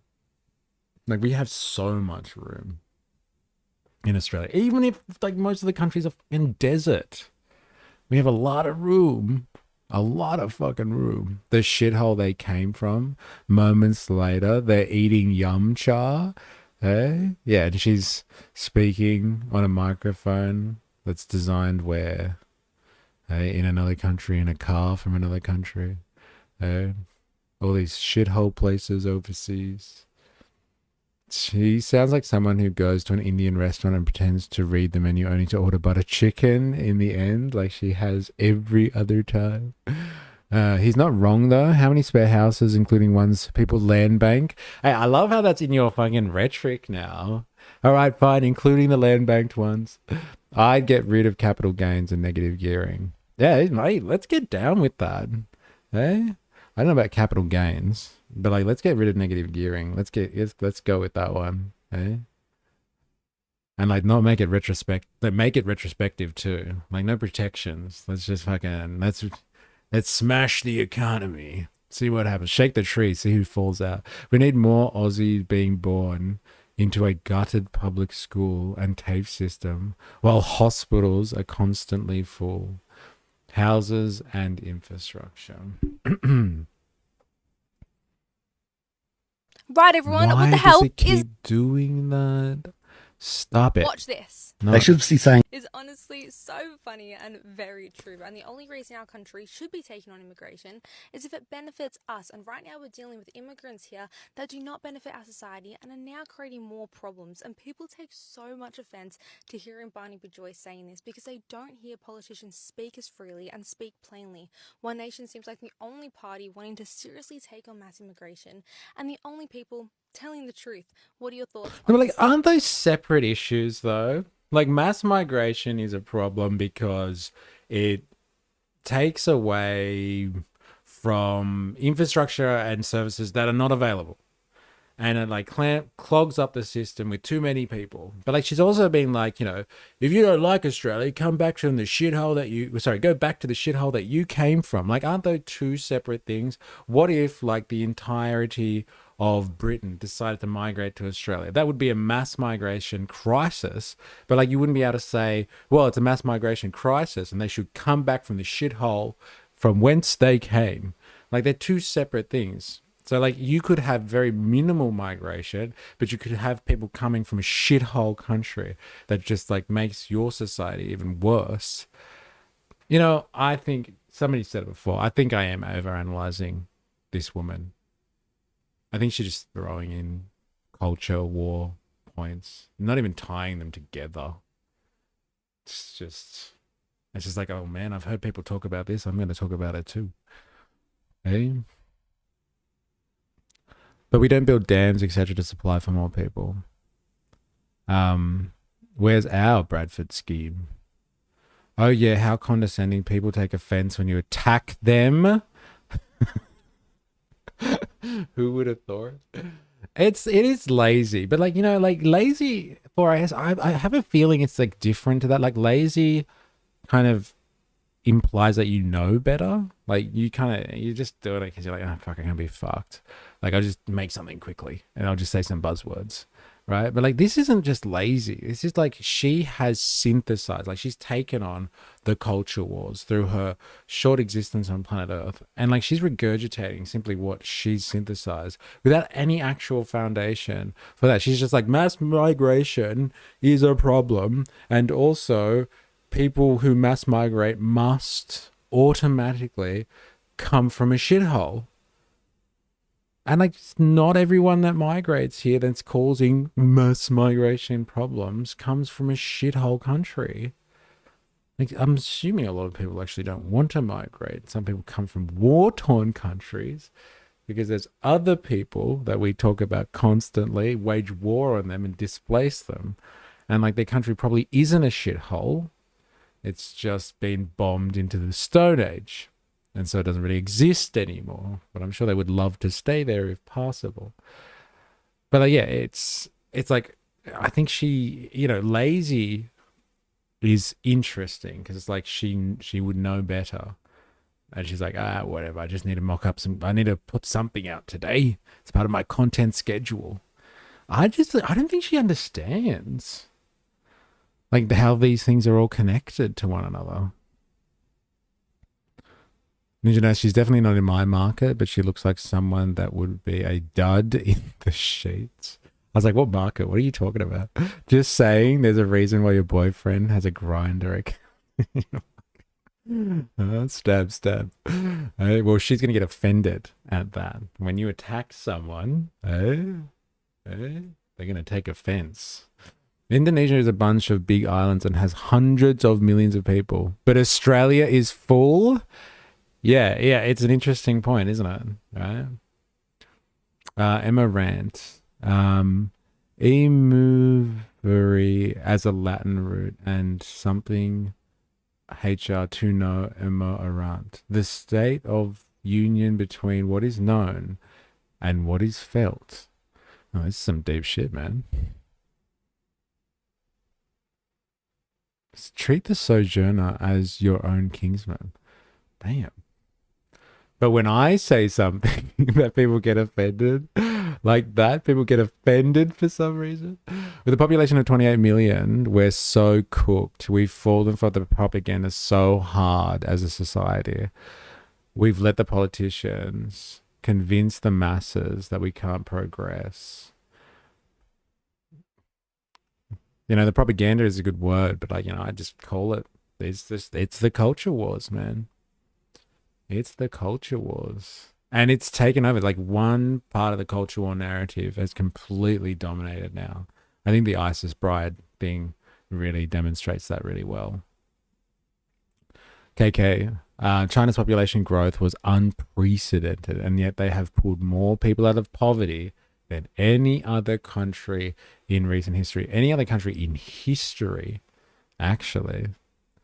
Now, the funny part about that, KK, is like when right-wingers, actually, like maybe just say conservatives, like when what's his name, Jordan Peterson gets up and he's like, well, you know what, all these fucking evil cultural Marxists out there who complain about capitalism, well, let me just tell you that capitalism has pulled more people out of poverty than any other system we've all had. So it's nice for you to complain about capitalism, but guess what?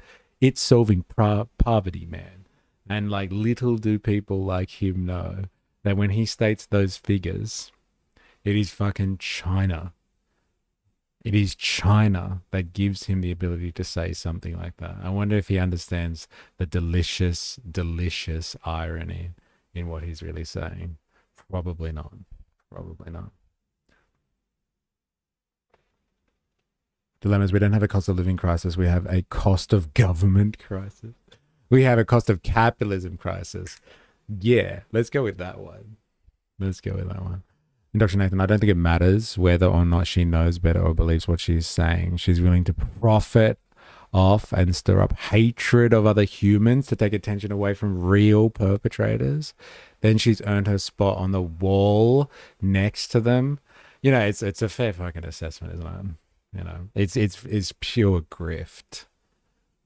Like if she took the time to understand this stuff, like maybe she would actually have some really effective points, and you'd be like, damn, fine, I'll take that point, but like this is why you're wrong, and like you'd have to challenge yourself, to grapple with her concepts, kind of thing. But like, I don't know, man. Emma Rant, we have a foundational crisis. On her to do better to avoid fate. On her, yeah. I don't know if I have faith in that. Sometimes I wonder if these people believe their own bullshit. I honestly think that they're just doing it for the clicks. They get money with every set of eyes on their channel. It's in their best financial interest to be obnoxiously controversial. Yeah, fair enough. Fair enough. You know, the whole edge lord thing. So I guess, yes, she doesn't have to understand it, right? Does she? It doesn't matter. She's speaking to an audience of drifters anyway.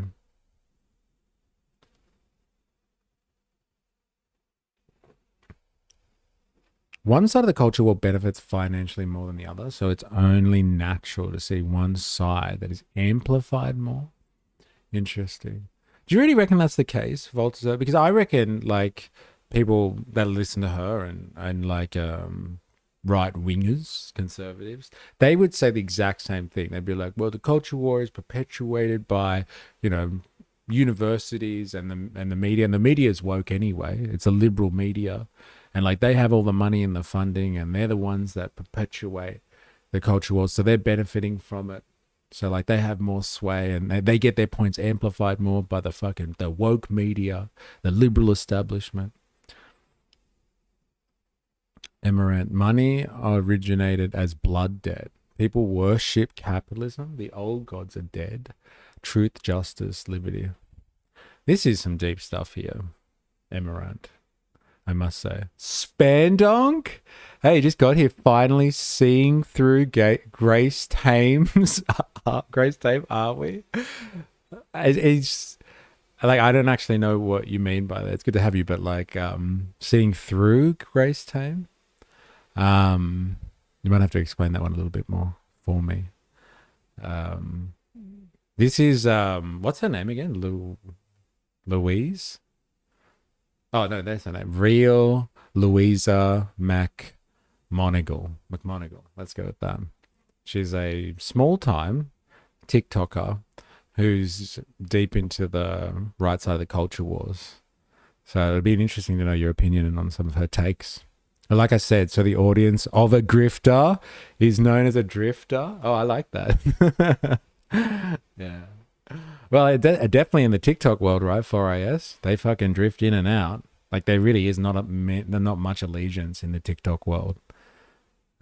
Your audience is very transient. Very transient. It's just if you come up on the doom scroll kind of thing. Oh, sorry, I thought that was Grace on the screen. Oh, okay. No, we're not near Grace. Grace is some woke agent. She's a puppet of some sort. This is somebody else. Ninja Nurse, I think the one thing that I can agree with the conservatives is that civics matter. I think it's important that kids in school learn about how politics works and the difference between culture wars and the role of bureaucracy. Once they can separate these two, they can vote with a well-informed intention. Yes. Yeah, I think that's the big thing, right? Imagine if people were more well-informed, hey? How fucking different politics would be. Imagine if people felt like their participation in the political game was actually important as well, instead of being like perpetually bombarded with bullshit so they feel disillusioned and they're just like, I can't be bothered. I put my mark next to anything, doesn't even matter. Continual and like manufactured disillusionment keeps people from actually making a difference as well. Hobo Joe, if Far Right Fridays have taught me anything, it is that it must be so easy to be a right-wing content creator. Well, look, for her, you know, especially if you don't actually have to understand your buzzwords, I guess. Like, there were way more sophisticated right-wing talking heads than this. But, like, I guess this is the TikTok phenomenon too, right? TikTok is a very unique world, which is taking over as well. Like, this is the norm now, ladies and gentlemen. Like, gone are the days where we can all have a good debate in the comments section. Hey, we're practically dinosaurs, all of us, doing this sort of stuff. It's just going to be buzzwords and memes soon, without any actual meaning.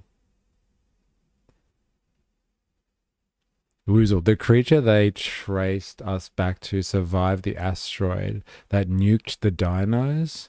Only those who were greedy and sneaky and willing to do what it takes would have survived. So our basic instinct sucks, in my opinion. No, don't look at evolution like that. No, please. Isn't enough outrage glowing through the screen? Isn't enough outrage glowing through the screen for Grace? Yeah, I wonder why that woman's a bit angry. Hey, Dilemmas, I wonder why. Ninja Nurse hot take. And people that vote for One Nation are the same people that stopped reading after they graduated year 12. That is a hot take. Hey? Anyone going to defend that one against that hot take? It's so hot. There's a reason they don't teach civics properly. Just like why they don't teach taxation properly or at all. And the fuck were you ever taught about taxation? This is lowbrow red meat for the base. But I only consume long form stuff, so I can't listen. So I can listen while I'm working, etc. So TikTok isn't my wheelhouse. Yeah, okay, fair enough. Look, two things means that the majority of her audience will sim for her no matter how bad her buzzwords memory is. Yeah. Can we do some Lathe? He fits the bill for the right pipeline Aussie edition. I don't know, Lathe. Can you you're in Discord. Can you shoot me a link or something like that? You read during year 12? I just did all my assignments the day before. Hey, you and me both, brother. You and me both. Open both eyes and witness the truth. Conservative men aren't complex creatures. They're just misogynists. Yeah, who's Lathe? Yeah. Lathe or Lathe? I learned basic tax laws in high school in maths. I don't know if I ever did. I did 3-unit maths as well. Like, I was hardcore. And like, I never learned anything useful. Thanks, Indoctrination. You're my favorite white person. You have a seat at my table for Greek Easter. I never learned my times tables, but I finished at 12. LOL. Lathe Van Onselen. And is this person a TikToker or is this like a YouTuber? Like, what are we talking about here? This guy.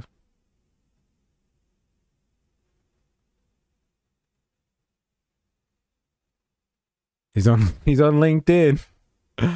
YouTube maybe?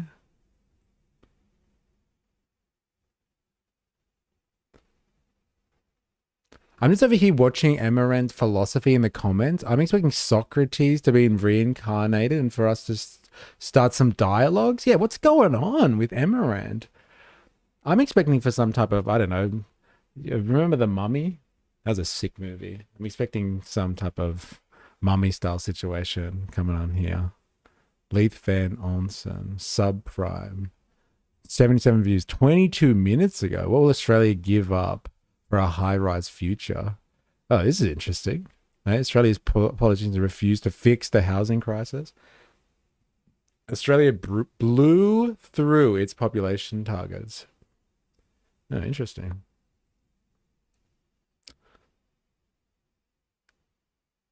You invoke the name of Socrates. You also get an invitation to Greek Easter. All right, so Imhotep. That's the one. Yes, Imhotep. Yes. I just see hieroglyphics, and I'm like, God damn. All right, so what are we doing here? Who suggested this? Is that you, Tagard? Yeah. What are we doing here? Do we do how Australia blew through its population targets, or do we do the housing crisis? Can I get a quick show of hands? Like, I'm all for the housing crisis because I like to see people struggle with trying to find a solution for a market problem by doubling down on the market. But like, people also like to see people get outrageous over Australia's mass migration. You want housing crisis? Anyone else? Emma Grant says, acknowledge the truth and acknowledge disorder. All right, we got one vote for the housing crisis. Anyone else? Anyone get outraged at the population targets? Nobody gives a shit. I'm gonna go with nobody fucking cares. Just play a goddamn video. Click all the videos. Okay. And check out my Insta reel. Albo just owned Pauline with that post. All right, let's have a quick look. I know I'm gonna play all of them, Dayguard. Unless this guy is hilariously entertaining as well. And like, I'm down for someone being hilarious and entertaining. Hilariously entertaining. Celebrates and respects all.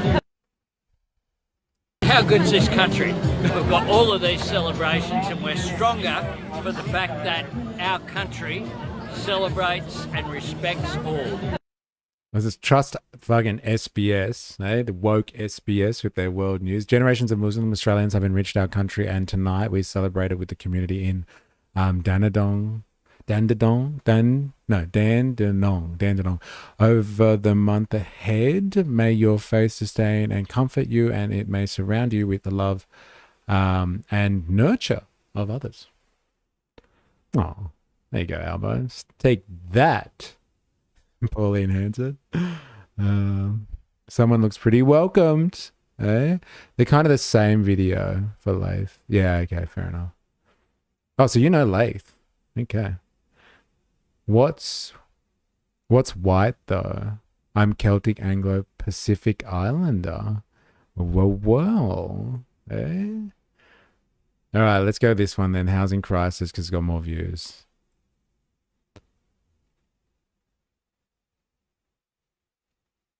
Common sense ain't that common anymore.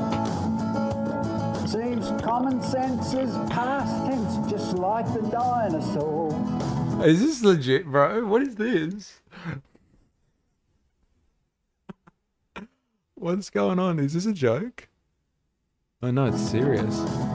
Political correct. Yeah, we'd love it. We have a that's weekends. Oh, that's an introduction. Okay, got it. Oh my god. Oh my god. Gross. Get that block vote. Hey. What is going on here?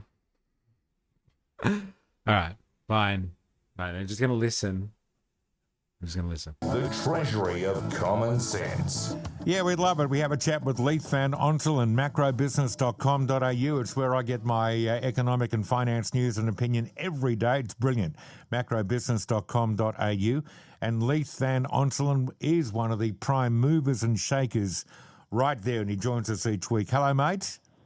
G'day, Luke. How's things? Very well. Lovely to talk to you again, my friend. And Get on I your was leaf. talking earlier in the show about the next Liberal Party, which is the one under the reign of Angus Taylor, which is happening as of now. And it occurred to me that, you know, the change of leader is one thing, but new ideas, new thinking, policies, that's going to be the thing that may or may not make them relevant again. They've got 2 years to become relevant again because they're irrelevant now. But Get nonetheless, to it, dickhead. I'd said we need big ideas. This sounds like old cheap radio. LOL. I know. I thought there's at least a talking head. Like, can we get some AI of this guy speaking, just mouthing the words? Something. Come on, something. But you don't need necessarily to get yourself in a laboratory with like-minded economists and think, right, now what can we do? Because around the world there are good examples, and you've been on this for so long. And I'm delighted to know that today we'll be talking about Canada solving its rental crisis and how a part of this or a big part of this might be helpful here in Australia. So tell me about it. Tell us. Yeah, so just to take us back very quickly, I won't go too long, but Cotality reported this week. So Cotality is a major housing data provider, and they basically released a report showing that Australia's rents have risen at basically 3 times the pace of wages over the past 5 years. So rents have gone up by about 44% nationally. That's added $10,600 to the annual cost of renting a home for the typical Australian. In Sydney, it's added $12,600 for the typical Sydney side of the rent a home versus 5 years ago. In Brisbane, $11,700. Now, Cotality warned that Australia's rental situation is going to worsen. because the vacancy rate is tracking at a historical low. There's been a 15% decline in the number of homes listed for rent. Advertised rents continue to grow significantly. I'm sorry, Tiger. I don't know if I can do this.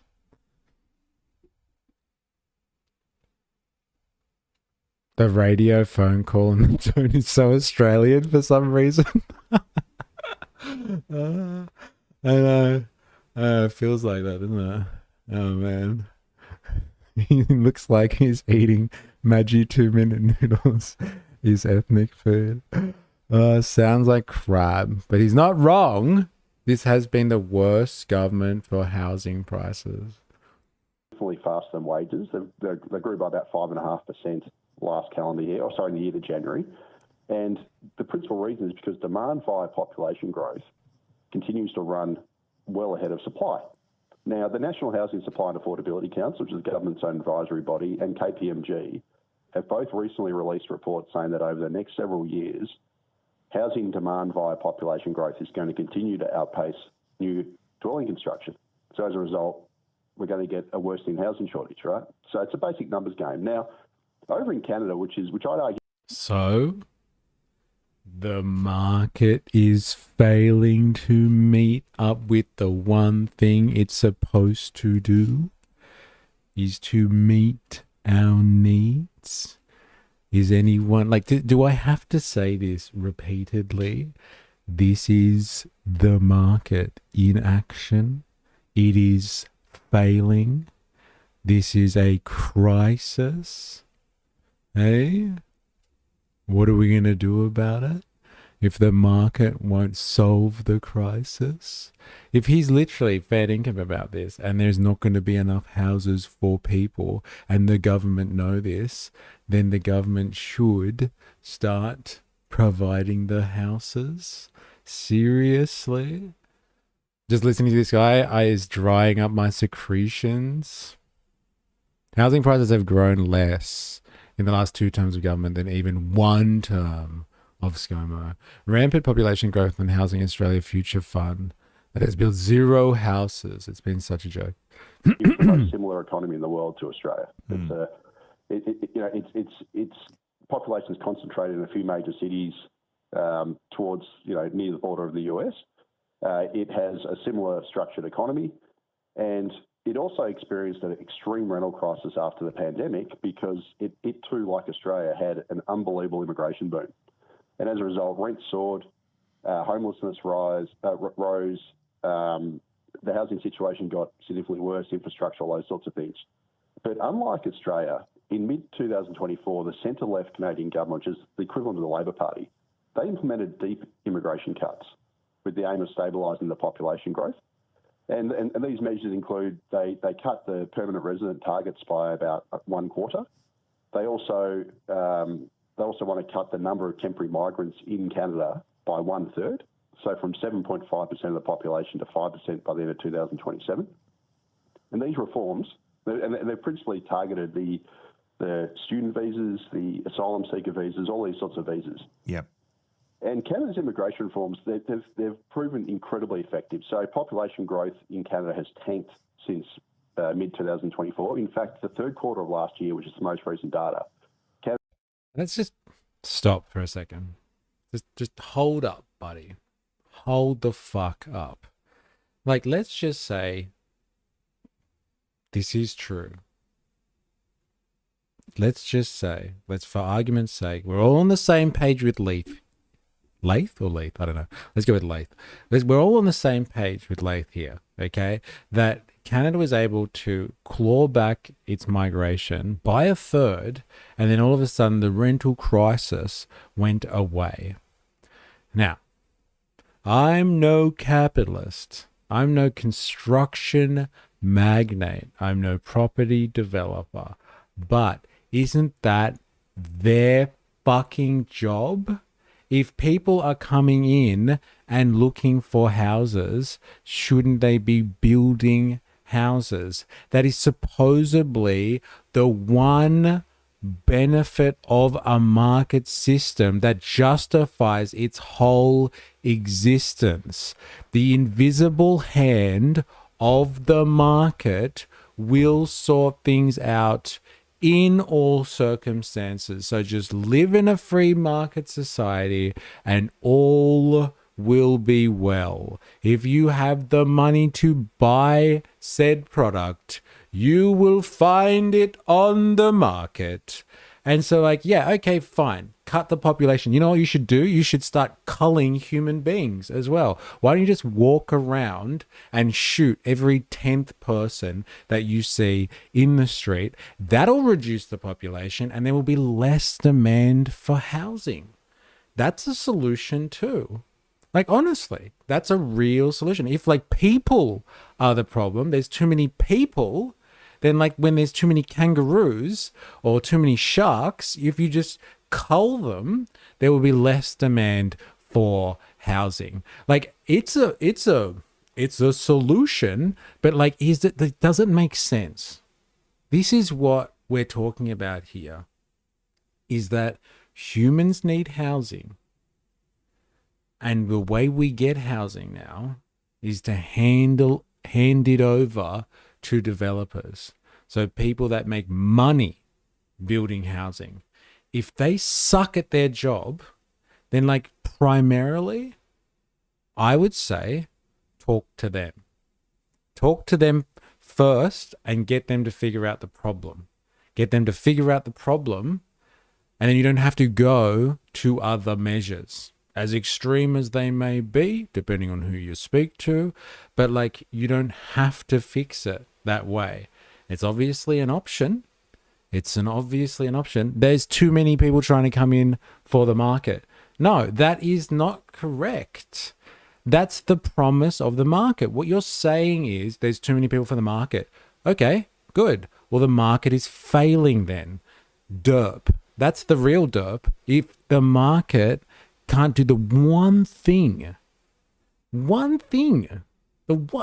that it promises, the wonder of market society is that it responds to supply and demand, and it's not doing that, then it's a market problem. It has to grow together. Population or market can't outpace each other.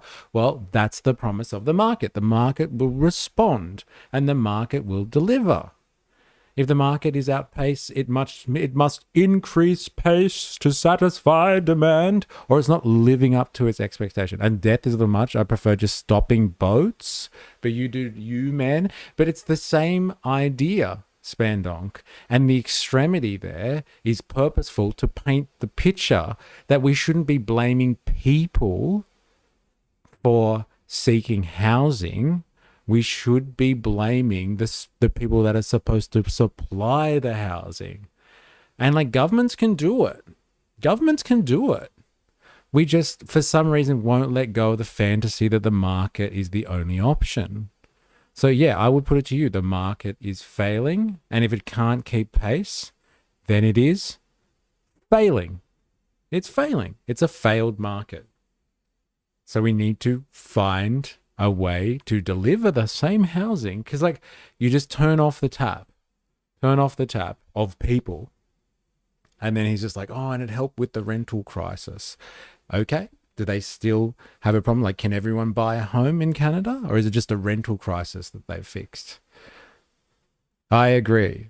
The market failed. I think we should have a regulated market. That's the system that's the system we have. No, they give OHMs to property developers to get outsourced to build them. Wookie, no, because fiduciary obligations mean that they have to go for profit always, and destroying demand doesn't work. Or more specifically, if it can be so easily captured, i.e. Hugo Lennon, he made an appearance again, dad land banking properties to drive up prices, then what's the point of the market? Dilemmas, or you cut government red tapes and taxes so builders can build more, and they sell those houses in a saturated market so house prices come down. Government is the issue. Yes, we shouldn't blame the immigrants. It is the government's fault. dilemma is at this point, all the money saved will go to the developers and the bank. But while the large change happens at the government level should stop immigration, not help temporarily at least. Come on. So like what you're saying, like to relieve pressure on the market, we should just turn off the tap as a relief valve for migration. So yeah, if that is a factor, and like I would argue that it's potentially not a primary factor, like it is a factor, but like I'm sure you could do other things like the land banking stuff that we were talking about before. I'm sure you could release all of those properties onto the market in quick succession, and that will actually relieve the situation because it is an actual thing. There are actually houses out there that like are unoccupied. It's not like all the houses in Australia are completely used up. Like I went to university with friends who had parents that owned like 5 or 6 investment properties. And like one of them, I remember listening to their father talk, and it was too much trouble for them to rent out their properties because then they had to deal with tenants. And they didn't want to deal with tenants. I was like, well, what are you doing with all these houses? And they bought them in like the 80s or something when prices were low, and they just wanted like investments or something like that. But they just couldn't be fucked renting them out. Like there's a lot of houses out there, honestly, I believe, that like could be occupied by people straight away to relieve, like temporarily, relieve the pressure. But like, you know, yeah, do we stop people coming in for a year, for 5 years? Will that have an impact on people seeking housing? Of course it will. Of course it's going to have an effect, but it's not the solution. It's not the solution in my mind. It's definitely not. In my opinion, I think there is there's so many things that you can play with before having to go there. And like immigration is, you know, let's be honest, there's other reasons why people want immigration. It's not just housing.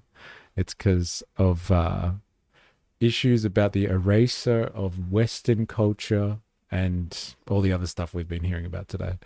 It's not just people care about housing.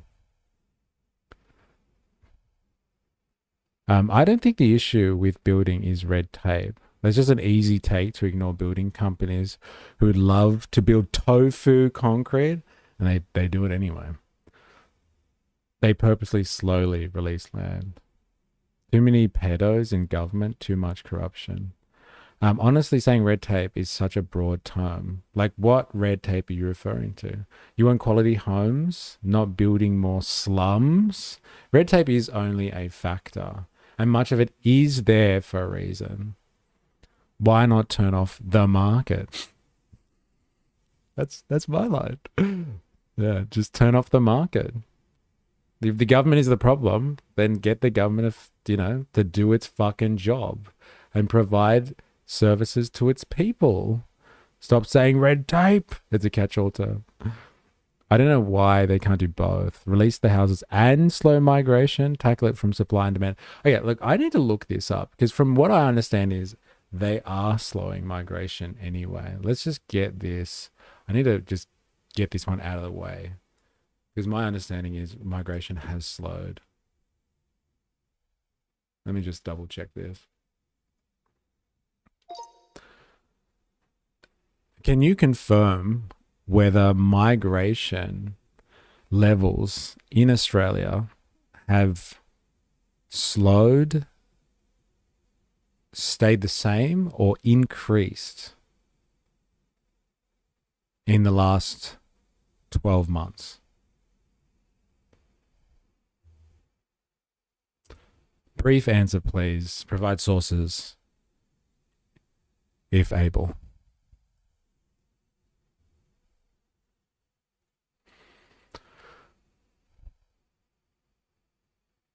Here's a brief database on recent information trends in Australia. Migration levels have slowed compared to peak years following the pandemic. Officials show net overseas migration fell to about 306,000 people in 2024-25 financial year, down from 429 the year before that. population growth linked to migration eased 316,000 from March 2024 to 2025. It's been almost a year since then. Government planning levels of 25 to 26 migration program were held at similar levels to the prior year, not increased. That's from Reddit. I don't know if you like that as a source, but it's something. All right, let's ask another question. Has the federal government released a figure of what it expects migration to be, as in net overseas migration or something similar, for the year of 2025?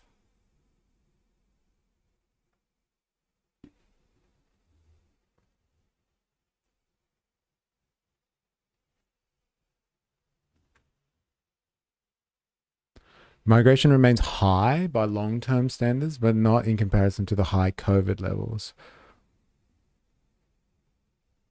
Let's go with this one. The Australian federal government, by the Centre for Population and Treasury, has released official projection for net immigration. Net overseas migration is expected to be about 260 for 2025 to 2026 financial year. So it's down by a factor of 2 from 2023 to 2024. Is that right? Does that sound right? Or is that not fair? Less than a factor of 2.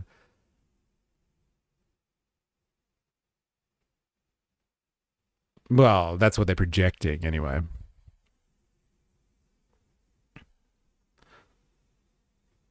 The permanent immigration planning level for 25-26 has also been set around at 185,000.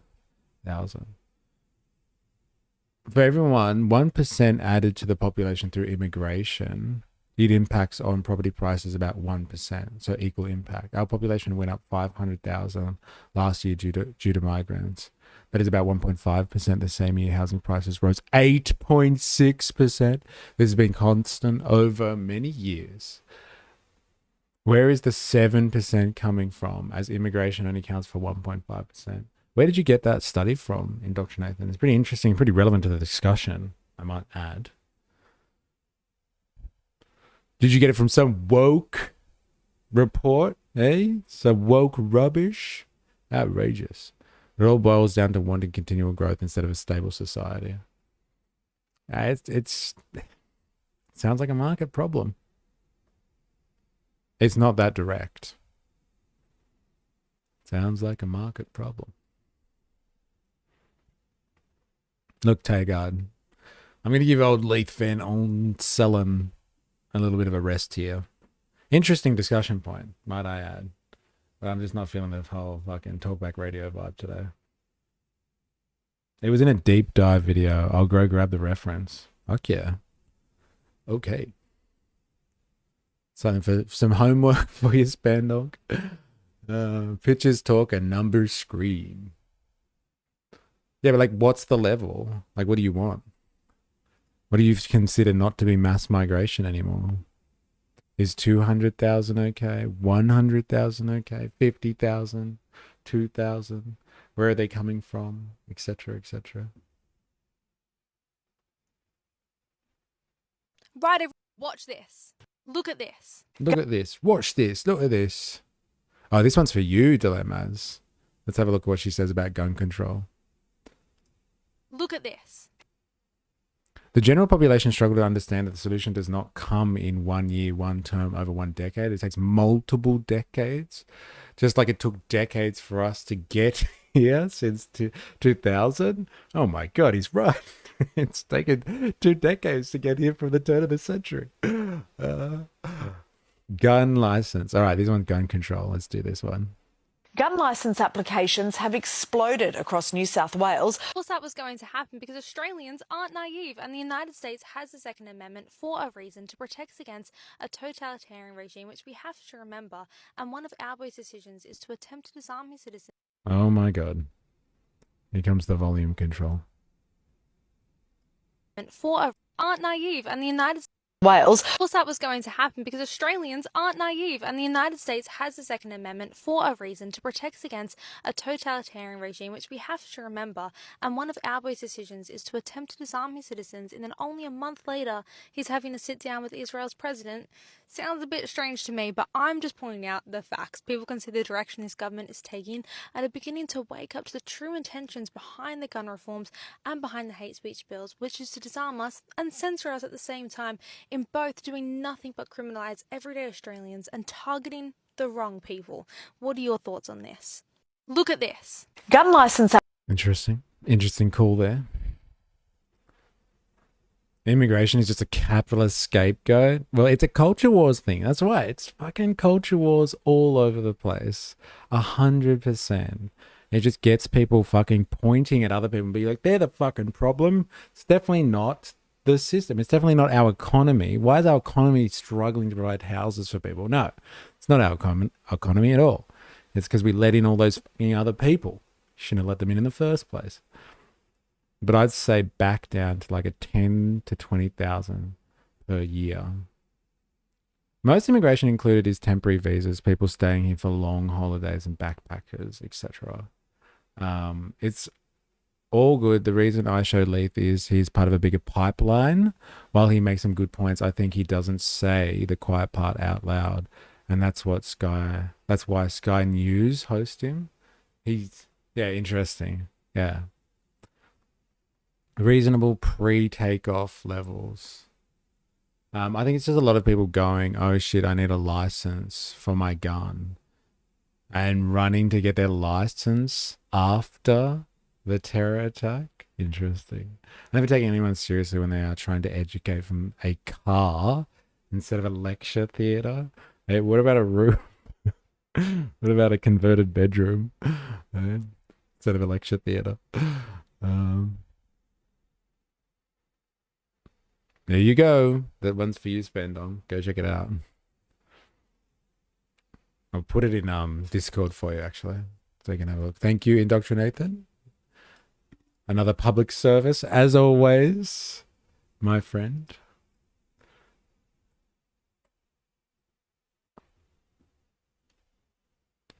%1% equals 0.9% growth in prices.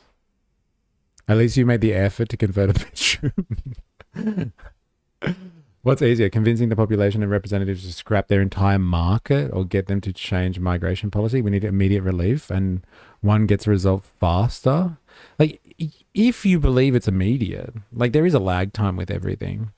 And I would argue that, like, constructing houses, if you do it as a government agency, that is so, like, it is so fast. Can I just add? Like, let's just say that, like, a private developer tries to build a house, for instance. Like, you're looking at, between getting approvals, New South Wales, I can only speak about New South Wales, okay? You're looking at getting, like, the fastest kind of approval ratings through, like, a local government area in, like, 10 days. And then the other stuff, like construction certification, an occupation certificate after the construction and all that sort of stuff. You're looking at, like, you know, a few months, like 6 months. And like the process for certification would be like at least a month of that, let's say. When a government, like a public authority, a public housing authority comes through to do like housing projects and stuff like that, they don't need any approval and they can start constructing. So like if they got land set aside for something and they're ready to go, they can put shovel in soil, as they like to say. They could do it tomorrow. They could literally start constructing tomorrow. Again, yes, they need to have the land and all that sort of stuff. But like if they wanted to, and this is the thing, like my argument here is like a lot of the policy that we have about like helping out with housing and stuff like that is like, oh, let's just give money to like, you know, subsidize developers doing housing. And so like, you know, if they take it up, it still takes a time. But like if they do it as a public housing provider, and they've done it throughout the history of Australian society, we've systematically gone through and had housing, like housing providers, like commissions, whatever you want to call them, in the public realm, and they've gone through and they've just built fucking housing en masse. Like, it wouldn't be that long. It'd probably be something similar. Like turning off the tap for migration has a lag time. Building the houses has a lag time. But I tell you which one's more of a long-term solution. I'll tell you that much for free. It's not the economy breaking housing. It's people we purposely let in to save our failing economy. Acknowledgement. Citizens are slaves to the state, or the dollar, or the wind. Capitalism is great for those who have capital. For everyone else who works for a living, not so great. Okay, similar time frame to building a house and seeing impact from immigration and policy change.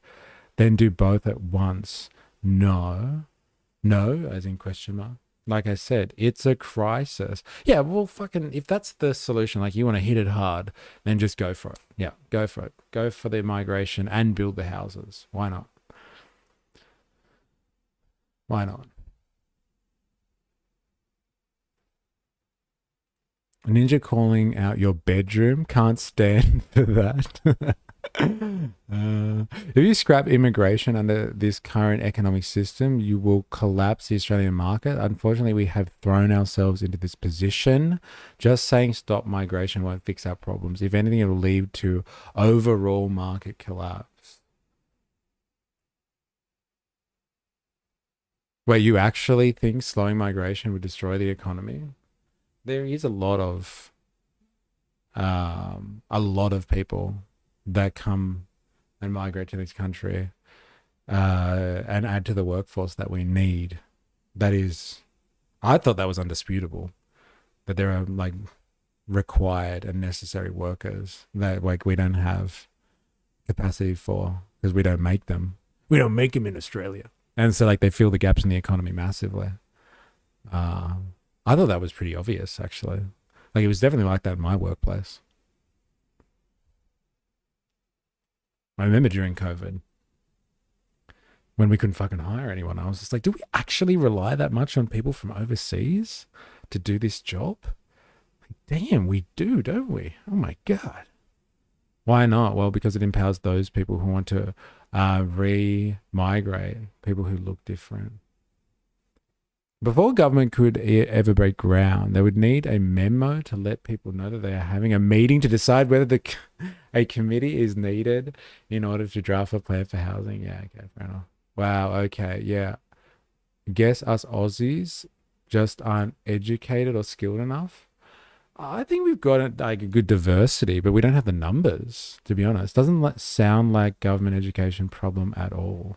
Yeah, but like this is what we're talking about a lag time here. It takes a lifetime to get somebody ready for the workplace, from when they're born to when they're educated to when they can actually work. Or you could bring people with skills into the country. No one games the system at all. Yeah, I'm sure they do. But like, are you arguing whether we have all of the population here we need to service our economy? And I would argue no. And that's just based on experience, that there are holes in our economy that need skilled workers. I thought that was actually the argument for migration for a lot of people. They're just like, oh, look, I understand we need skilled workers. I'm not going after them. It's just all the lazy dole bludgers. What's wrong with employing people from overseas to do work when we only have 20 million people? We'll never have enough people in the right industries. Most people in my regional town are migrants and recent migrants. If it weren't for them, my country town would have been another flood town. Damn. Tell a builder half the tax, etc. is cut, build a house. This will be your profit margin, and watch how fast it gets built. And he's bugging you for the next lot. Yeah, so if time doesn't matter, then we don't need migration at all. Just teach Aussies better. If time does matter, then slow down migration. It'll have a faster effect than fixing the market. Fixing the market is a middle ground distraction. Ooh, I don't know, man. The market is the problem. That's what I'm saying. The middle ground distraction is actually migration. Yeah, it has an effect on supply and demand, but it's a middle ground distraction. It's the market. That's what I'm saying. The market has failed. The market has failed us. It was like the one thing the market was supposed to do was give us what we need. That was always the promise. Hey, the market system, man.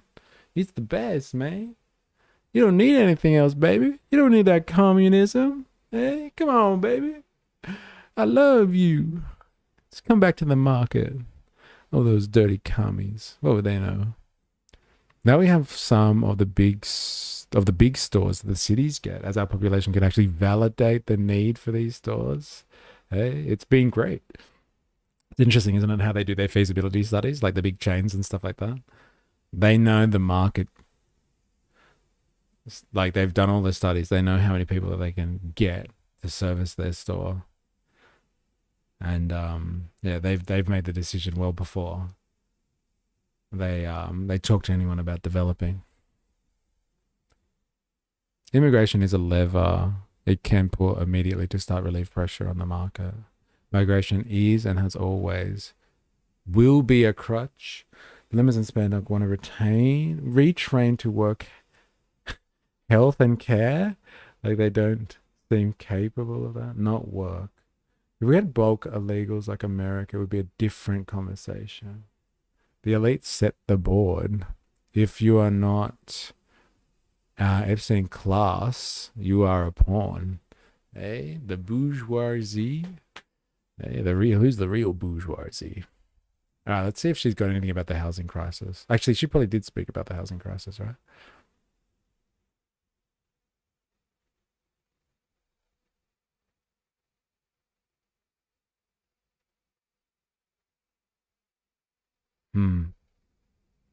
Maybe not.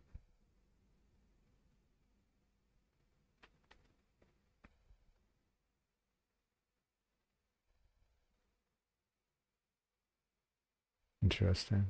All right, let's get another one. I want to do the oh, we looked at this yesterday. Let's see what her comments are about what Pauline Hanson said. Let's have a look. Watch this. One Nation have always been about identifying problems, and a primary thing of your problem in life is because of people who don't look like you. That division that they have promoted consistently in Pauline Hanson and the One Nation people who've come and gone, most of them have left. Bo, no, we are not saying that our life problems come from people who don't look like us. That's a lazy, oversimplified argument, and it completely misses the point. And for him calling One Nation supporters and senators basically racist for raising these concerns, that is just deflection. Here's the reality. Large-scale immigration and failing to properly address extremist ideology when it appears puts Australians at risk and places pressure on social cohesion. Whoa. I can't even hear. Seriously. Come on, I want to know your talking points. The point. And for him calling One Nation supporters and senators basically racist for raising these concerns, that is just deflection. Here's the reality. Large-scale immigration and failing to properly address extremist ideology when it appears puts Australians at risk and places pressure on social cohesion, infrastructure and local communities. This is not xenophobia, like the left loves to always say. No amount of labels from the left changes the facts. It's a legitimate policy concern. When a leader immediately claims critics are blaming migrants or being discriminatory, that's just avoidance. No one is blaming everyday people. We're examining policy settings and asking a simple question. Are they sustainable? And the answer is no. Australia is in the middle of a housing crisis, cost of living. It's the assumption. It's like the housing crisis is linked to the migration crisis. Can't we just separate the two? Can't we talk about our migration crisis over here and talk about our housing crisis over here? Like, do we have to link them? Like, they just, like, definitely, like, it's unequivocal. Really, we should call it the housing immigration crisis, because obviously they're the same fucking thing. Like, I just argue with the premise. And the premise is this. It's just like, somehow these people spout this idea that it's just like, no, we're not being racist. We've got a housing crisis, and so we can't have mass migration. And it's like, well, are they the exact same thing? Do you kill one and then kill the other? Like they're in some symbiotic relationship? I would say, like, I don't know how else to articulate it. Happy to talk about it more, but you're probably bored of me saying it. I think the housing crisis is a market crisis, like you would call a financial crisis, a crisis of the financial market, or you would call a food shortage or something like that a crisis, because like food is delivered to us through the market. You wouldn't be like, oh, there's too many people here and they're eating all of the food kind of thing. When there's a food crisis, you'd be like, well, fucking, why are the shelves empty? When the eggs go missing, not everyone's like, you know, when we've had those shortages with eggs or bananas or something because of a tropical cyclone, you know, like people aren't just like, oh my God, all the migrants have ate all the bananas, or they've eaten all the eggs. The migrants, they're eating the dogs. They're like, well, fuck. Hey, Woolworths, why don't you supply me with eggs? This is obviously a market issue. Now, again, I've already conceded today, and I will say it again, just if I need to.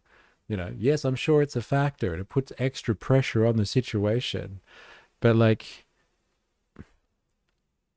if you want to fucking whinge about migration, then whinge about migration. And if you're sensitive because people call you a fucking racist because you're whinging about migration, don't turn around and just make it all about the fucking housing crisis. Like, come on. You can do better than that. You can do better. I believe in you. Okay, let him cook. For these large stores to make their way into town. Weird how the housing price spiked the most during the immigration. Sitting close to zero.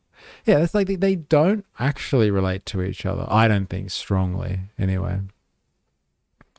Because housing prices, yeah, you know, the weird thing, do you remember how everyone was freaking out? Because, like, during COVID, housing prices, like, jumped when people started going outside again. Everyone like, oh my God, how is this possible? Housing prices are still going up. Two things can be true at once. Yes, I agree. But I don't link them together like they are the same thing. It's just like, we have an immigration crisis, and that is the reason for the housing crisis. There wouldn't be a housing crisis if there wasn't an immigration crisis. They can be true at once. That's right, Dilemma. It's too true. But are they the cause for one another? No. Not at all. If you've got an immigration crisis on your hands, you are worried about immigration, then just say it. Just fucking own it. Like, she wants to have her cake and eat it. She wants to talk about immigration and say it's a problem, and also not be called someone who doesn't like immigration, because she knows what that comes with.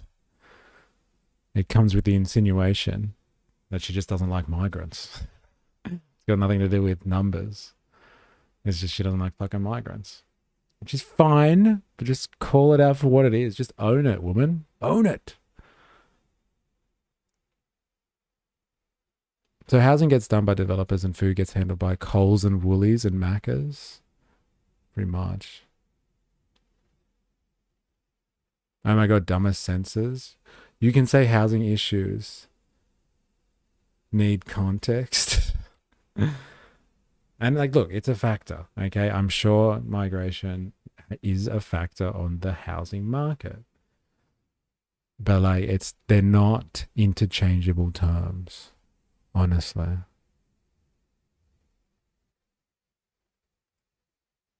Is raising, and it's completely reasonable to ask whether record migration levels are adding to these pressures, suggesting that moderating intake could relieve strain on housing and services is not radical, it's not a blanket condemnation, it's a policy discussion grounded in numbers. Strong leadership doesn't shut down debate with labels. Strong leadership faces the tough questions head on, and right now, that kind of leadership is missing. What are your thoughts on this? Fair enough. Fair enough. It's a policy discussion. I hope she has some policies to talk about. I thought that 1% for 1% increase sounds like BS. That study only includes census data from 2005 to 2016. What a joke of a sample. A little bit of psychosis in the morning. Watch this. Watch this. Oh, the ISIS brides. I really want to know her opinion on the ISIS bride situation, right? No? Come on, I gotta know. A group of ISIS-linked families reportedly... Whoa. Sometimes it's high. Sometimes it's not. Sorry. A group of ISIS-linked families reportedly left northern Syria and were set to travel this way to Australia. It is said that their plans for repatriation were not cancelled but postponed, with Albanese saying that he has obligations under Australia.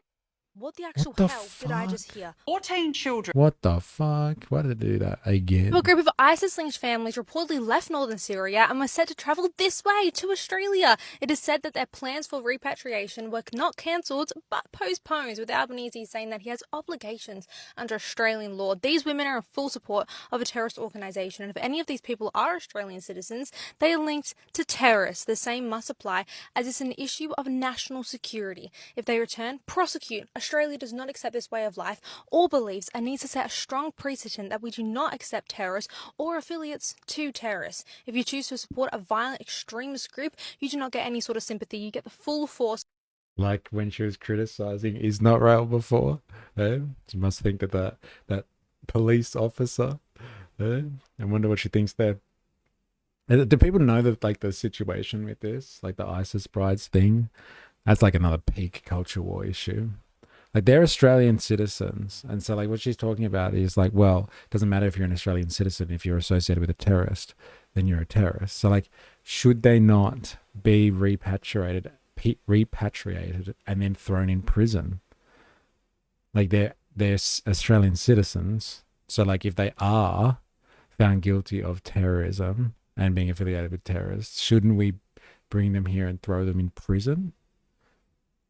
So the question isn't, shouldn't we let them back into the country? It's like, should we take our citizens, like you would expect anyone to do, right? You know, when like someone goes and breaks the law, like, I don't know, Southeast Asia or something, like drug traffics, and we're like, okay, they clearly were drug trafficking, but like we want them back so they can serve their prison sentence here because we're worried about like potentially what they might do in another country because they might have harsh laws and like kill drug traffickers. And we're like, stop. We don't kill our people here. We put them into prison instead. We believe that's way more humane. So can you just like let us have them and we'll keep them in prison here and they could serve us their sentences here. So like what is being debated here is, what do we do with Australian citizens? And like everyone's like, well, they're terrorists. So like we don't want them here. So like, you know, keep them over there kind of thing. They chose, I think Albanese said they made their bed and so they should sleep in it. And so when nobody wants to, you know, touch this one with a 10-foot pole, so like just leave them over there kind of thing. Let them deal with it. They're in a nice camp anyway. They should be able to handle themselves. And so really it's just a question in this situation. It would appear that we're dealing with ISIS brides, but like under the surface, this is a question about like how Australia treats its own citizens. And like the problem is, because of the culture wars around this particular topic, like all the questions that we've been speaking about for the last few days now about like whether or not Australia likes Muslims or not, and like, you know, whether we want them. And like Pauline Hanson has just reignited that fire this week by basically, you know, being quoted saying that, you know, there's no good Muslims out there. And like there's all of this conversation about Muslims and et cetera, et cetera. Should they be here or not? Should they even migrate here? Everybody's got an opinion on whether or not ISIS brides should be allowed into the country or not. And so for her, it's not even a question. Like, who gives a fuck if they're citizens or not? Like, they made their bed, and so they should sleep in it. Of the law. Do you think the government is being clear enough about how this is being handled? What are your thoughts on this? And make sure to check out the LM show. Do you think the government is being clear enough about how this is being handled? What are your thoughts? But postpones, with Albanese saying that he has obligations under Australian law. These women are in full support of a terrorist organisation, and if any of these people are Australian citizens, they are linked to terrorists. The same must apply. They're fucking terrorists. All right, let's see if anyone has any opinions on this one. Cut immigration, cut regulation, cut taxes, blah, blah, blah. Yeah, I'm not reading the rest of that study. Okay, honestly, with these brides, we have a chance to make the greatest season of The Bachelor ever. Hey, what are we doing? Call Channel 9. That is fucking hilarious. Oh my God. Wow. Yes, please. I'll take proper studies. Thank you. Yeah, I don't even know why they're not in jail. I'll tell you what, we need more diversity on Far Right Fridays. Far too long on this chick? Okay, fair enough. Look, you know, we've been jumping around, we've been debating. We'll get into some other stuff, don't worry. It's coming. My solution, keep them on camera 24/7. Can we watch Isaac Butterfield? Oh, I don't know if I'm ready for that type of pipeline, to be honest. Like, I know what you're saying. That's pretty woke. Yeah, asking for diversity. That's pretty funny, actually. Don't let the state use its logos on you. Terrorist is just a word to demonize and justify authoritarianism. That's a fair call, man. That's like the first really, you know, in context comment we've heard so far. And I'm down with that. I think terrorism is just a word. The T word is a classification for the state to decide how oppressive it wants to be and whether it wants to take away people's human rights or not. Australia demand Australian Day, Isaac Butterfield. I'm an ally. So are these women not victims because they had an affiliation? What if they were held against their will in a far-right Muslim country where no women have rights? Hey, are they not? Yeah, are they not victims? Hey, it's a fair call. Hey, they're being suppressed by an evil religion. Don't they deserve our protection? I'm so confused. Don't the right want to save women from far-right Muslim extremists? Yeah. That's a fair point. If those women are in a far-right Islamic state, they wouldn't have real rights. It's with the left focus on what they think people on the right focus on. How old were they when they were married? Who doesn't like a bit of Butterfield? What if they were children? Yeah, that's a fair point too, actually. Yeah. Under what circumstances are they affiliated with terrorists against their will? Well, let's get a take on that, actually. Let's get a fucking take on that position. Let's see what they have to say for themselves. These ladies. Let's see what they have to say. Where is it? Yeah, this one. I think it's this one. Let's have a look. Let's see what they have to say for themselves.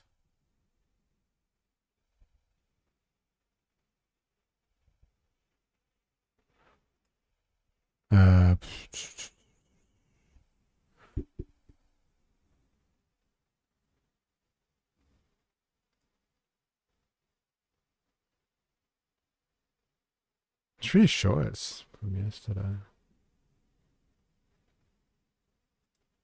For the government to uphold its legal obligation for its citizens, particularly children, to uphold people placed on one. Right, here it is.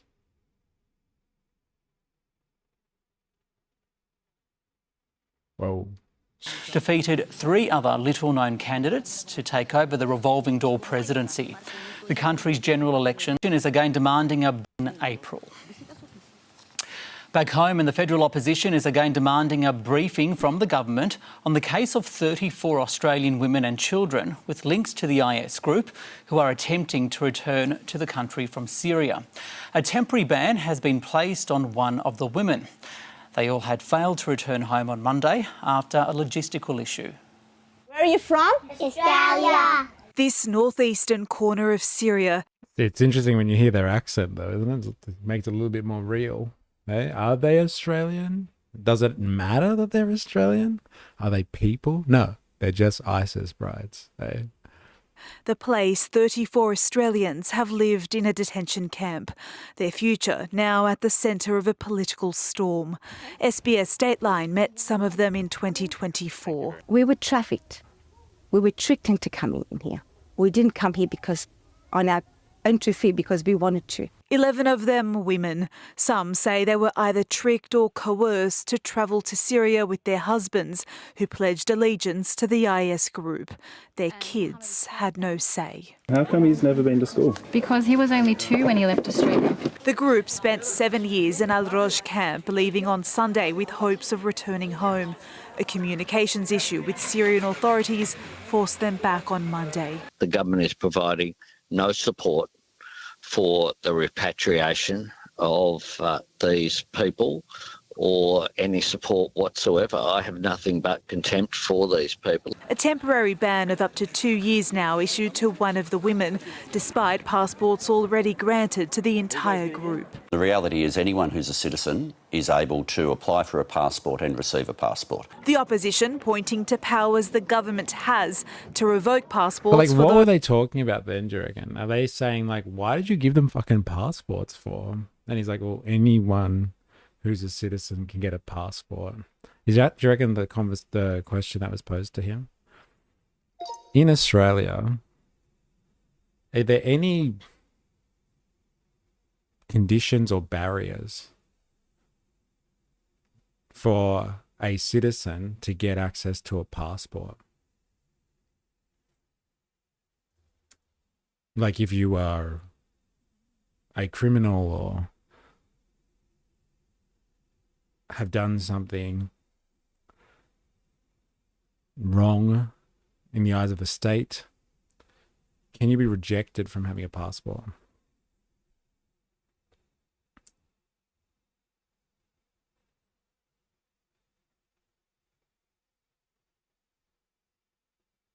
Yes, there are circumstances where Australian citizens can be refused a passport, even though citizenship itself gives you the right to apply. Serious criminal matters, if a court issues a travel restriction order.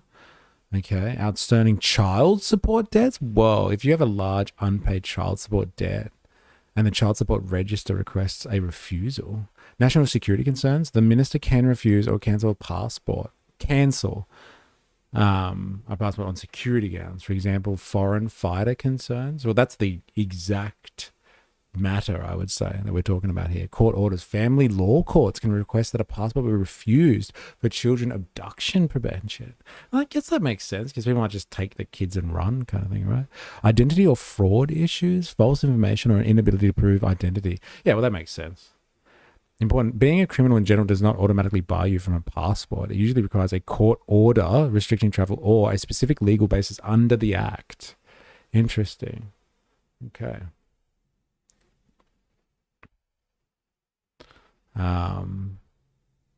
Australia has a horrible amount of domestic abuse. I can only imagine how bad it would be under a far-right religious country. The lack of self-determination would be cooked. Interesting. Yeah, you were sad. Those are our kids. They're being raised by men who are corrupting their minds in that camp with Mossad-funded extremist groups. The only cure to that brainwashing is embrace love from a community. The kids, sure, but some of the women weren't trafficked. They were They went voluntarily, and the distinction needs to be made before we blanket allow passports. Figure out who actually should be arrested on re-entry, then issue them. Those who pose a threat to national security. People who want to bring the hate and violence from another part of the world to our shores should see a shut door. The majority of Australians in Syria are children, and temporary exclusion orders can't be placed on those under the age of 14. The IS group inspired Bondi terror attack and One Nation's campaign against the detainees, all feeding into this highly charged public mood. Calls from advocates, though, growing louder for the government to uphold its legal obligation for its citizens, particularly children. The Australian Government is a signatory to the UN Convention on the Rights of the Child. The obligation of the Australian Government is to put the best interests of those children, its citizens, first, and make sure that we bring them to safety and allow them to have a childhood. We cannot compromise our national security because there are children involved. We have to do the right thing by this nation. Are you a security concern if you go back to Australia? You can ask anybody about the Australians in the camp, from the military intelligence to the soldiers to the shopkeepers to the organisations. They always say the Australians are the one group that are just, outstanding. Don't be so quick to judge. Try and look at it from our perspective. We are also mothers, we're human beings at the end of the day. Come over here, follow me. The Australian women have already indicated they would comply with the authorities upon their return. Rayanne Tamer, SBS World News. And joining me now at the desk is... What law have these women broken other than travelling to a conflict zone? Well, I don't know, but that's the insinuation though, is from what's her name? Louisa? Yeah, Louisa was like, they're fucking terrorists. So we shouldn't let them into the country. And it's like, well, okay, fine. Let's just say they are terrorists. Then we should take our citizens and then try them as terrorists. And if they're found guilty, then prosecute them as terrorists. And if they're not found guilty, then you let them go. That's usually the process, I would have thought. But because of the culture wars on this one, there's no process that matters. It's just no. They made their bed. The rhetoric is they made their bed, so they sleep in it. So process goes out the window. Because everyone's in a state of hyper culture war on this matter. Figure out who actually... Oh, sorry. I think it's definitely a case-by-case basis, but I said earlier, these women don't have much control over their lives, the amount of manipulation and brainwashing that goes on in extremist groups. What law have these women broken? No, I read that one. Save the kids at least, but it's bad to separate them, I guess. Yeah, isn't this just a minefield? How do you really make a call on this one? Save the kids, but you can't separate them either. They probably will miss their mom. A lot of women, unfortunately, will stay with known abusive partners out of fear of safety. I mean, I was talking about this a year ago. Finally, One Nation whinging and people paying attention. Got to give them props for that. At least they brought it up. I thought we still operated on innocent until proven guilty. I guess not. That's what I'm saying. If you really feel that way, that these people are fucking terrorists, then then do them, put them on trial. Yeah, but Mr. E, they want the test for them to be the Salem witch trials. Yeah, right. Savage. It depends. If they travel to a conflict zone with the intent to join a terror group, at least that's treason/espionage. Welcome to be a criminal. And so yeah. So they should be charged then? Or we should just leave Australians in camps instead of processing our people if they do the wrong thing. Also, you see how they're trying to deculture war this by reminding everyone of the children, but conservative media can't help themselves. Yeah, the only taglines I see are ISIS brides, kind of thing, as opposed to Australian citizens held at bay. Should we let in Australians or not? It's that's a procedural issue. If you ask me, fair enough. Objectively, it's a procedural matter. But culture war wise, it's ISIS brides. I could get rid of them. It's just all over the place. Yeah, bring them home and charge them, I reckon. Our laws, our prison. If they can strip these women of citizenship, they can do it to anyone, and that's the goal. Have they been saying that, though? Is that what they're saying in Dr. Nathan? That they're going to strip them of citizenship? I wonder. I wonder if that new law gives them the power to do that. I think that was one of the things in the law, was to give the Home Affairs Minister more powers to to take people's, or maybe it was take visas away. I don't know if they strip citizenship. And make sure we don't go the other way and charge them all either. I don't want to re-victimize the victims. Dateline's Colin Cozier. Colin, we saw some of the vision from your Dateline story on Syria in that previous report. Can you tell us what you saw in the camp and what day-to-day life was like for those Australian women and children? The El Roj camp. So funny how he keeps saying Australian women and children. Like, who's this woke douchebag? Hey, didn't he get the mainstream media memo? They're called ISIS brides. Stop calling them Australians. It makes people think differently about the situation. That's what this is about. That's what this law is about. The Libs tried to do it to them and failed. Now Labor will succeed. Yeah, house arrest was and let the kids go to school possibly, but yeah, that's a minefield. It's no middle ground. Is a wretched place. It's a makeshift camp built on the edge of an oil field. There's literally an oil pump about 100 metres from where these people live. It's burning hot in summer, it's freezing cold in winter, and they live in flimsy tents. Day to day, I think they're pretty bored. I think it's a case of finding the water and food they need for each day. How much did they want to leave? The families there desperately want to leave. In fact, some of them say they didn't want to be in Syria in the first place. Some of the mothers told me that they were trafficked or coerced into Syria by the men in their family. And actually, we know from human rights groups that that was the case. So it's very hard to verify their particular stories in this case. But they desperately want to go. They don't want to be there. It actually should be said the Kurds don't want them to be there. The Syrian government that is taking over the area doesn't want them to be there.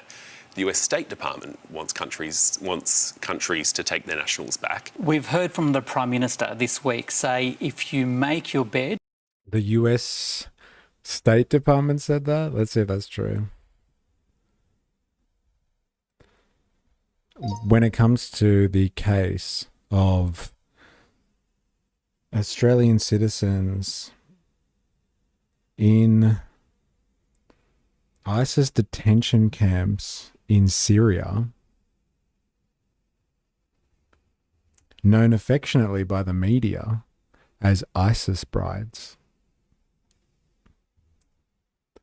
we have heard an allegation that the US State Department has told countries, including Australia, that they should be taking their citizens back because they don't want these people left in Syria. Can you verify that at all?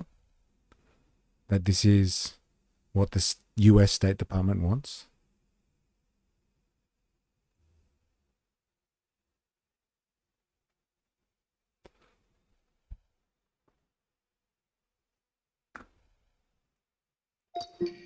From Reuters, let's say. Yes, there's verifiable US government policy and messaging urging other countries to repatriate their citizens from camps in Syria, including foreign family members of Islamic State and Iraq and the Levant fighters. It is important to clarify how that relates to public statements and that the US Department specifically has said what the US has publicly urged. Senior US officials have said that the US assistance to secure camps and detention facilities in northeastern Syria cannot continue forever. And they have urged other countries to expeditiously repatriate their nationals held there rather than leave them indefinitely in camps. US Central Command leadership that's from Reuters, the source. This is from, what is this? CENTCOM Mill. US Central Command leadership has publicly called on every nation with detained or displaced personnel in Syria to return your citizens, arguing that repatriation, including of women and children, helps prevent further radicalization and undermine ISIS' ability to regenerate. Now, that's an interesting call, isn't it? It's just like, well, if you don't take them, they're going to sit here and become radicalized and turn into ISIS as they grow older. Whoa. That's very interesting. Australia has refused to lead new repatriation efforts for the remaining Australians in Syrian camps, despite these international calls, and even reported US offer to assist with repatriation if travel documents were provided, saying it will not facilitate returns beyond its legal obligations. The Australian government emphasises national security concerns and political factors. I think political factors is a big one. Nobody wants to touch this. No, like I said, with a 10-foot pole, nobody wants to touch this. It's fucking political suicide. Rather than aligning fully with US advocacy for repatriation. Now, it looks like we do stand up to the Yanks every now and again. Hey, am I right? Am I right? Anyone? No. Didn't Trump sit with the one leader? Yes. With the ISIS leader? Yes. Oh, well, an old Al-Qaeda leader. I'd say make sure there are on a ASIO watch list, but we know that doesn't really mean anything anymore. They already made them, so it's our duty to get them away. In abusive relationships, often the victim will do anything to appease their abuser, even join up to cults. Even the US knows better than us. Just take him back. Well, that's like I said, like it's just that's political suicide in this environment. You lie in it. What do the women have to say about that situation? I put that very question to one of the mothers, Zara Ahmed, and here's what she said. I didn't make this bed, so that I'm not going to answer that, because it's for me that doesn't apply. Most of the women in the camp doesn't apply. What do you mean by that?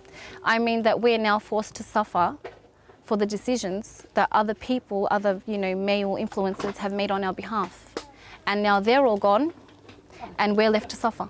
One final thought. When I was in the When camp... she says like they're all gone, do you reckon she means they're dead? Like the husbands, the fathers, whoever's made calls and said you have to do this and listen to your husband or whatever it is. Do you reckon when she said they're all gone and I'm sitting here with the kids, like I'm assuming that's what that means, right? Like they've been killed. They're out of the picture. And so I got shit to do. So the latest meets with Trump while the brides and kids are going to suffer. We're a gutless, leaderless nation. Yeah, the ones who are trafficked have been waiting for over a year while people debate this. Yes, they are confirmed dead. Husbands, uncles, grandfathers. Right, okay. And you think Pauline is a good leader? Ha ha ha. Ridiculous. And grandfathers too. Yeah, right. I saw how the Kurdish guards and camp admin interacted with the Australians. The Kurds hate anything to do with the Islamic State, but I saw the Kurdish guards hugging some of the Australian women, and that told me that they did not see the Australian cohort as the hardliners or a problem. They know who they are in the camp, and it was not the Australians. Okay. Dateline's Colin Cozier. Thanks for joining us. Hey, good on you, Colin. You sick dog. Good on you, mate. All right. We're having a quick break. We'll be right back. Don't go anywhere. Tip your waitresses. If you're watching this on YouTube and you haven't yet, hit the like button. Even if you're lurking, hit the like button. Helps a lot. And if you're new, subscribe or follow, depending on your platform, for more. It's free to do, and it fucking helps. So do yourself a favor. Like I said, we're going to have a quick break. We'll be right back.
All right. We're back. It's back for round 2. How about Jacinta Allen getting emotional? LOL. What are you talking about? Is that like her asking someone to retract their comments and getting pissed off about stuff that people are saying? Is that what we're talking about here? All right, dilemmas. We're going to go, what is it called? That's the one. The podcast of the Lotus Eaters. Eh?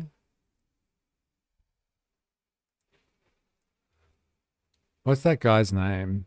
The dude that's part of this podcast. Akkad the Great or something like that.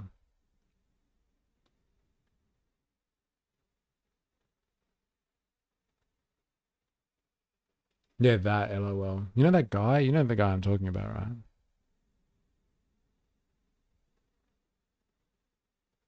Akkad the Great.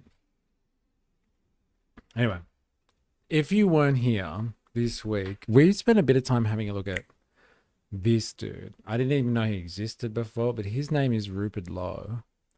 Now, I know this is UK politics and this is not the Australian right-wing pipeline. The far right. It's for Far Right Fridays. But like I'm assuming this guy is influential in the Australian right-wing sphere because he seems to be a talking point, right? So like if you're not aware, this guy, Rupert Lowe, got kicked out of Nigel Farage's Reform UK party because like maybe he was too distasteful for Nigel Farage. If you're just looking for a fucking barometer on this one. Carl Benjamin? Yeah, I think that's the guy, yeah. And so like, yeah, this guy, Rupert Lowe, got kicked out because Nigel Farage and him don't see eye to eye. So like, I'll let you interpret that in whatever way you think that makes sense. But like, maybe it's too much for Nigel Farage. Anyway, so this guy's going on to make his own party now, and it's called Restore UK.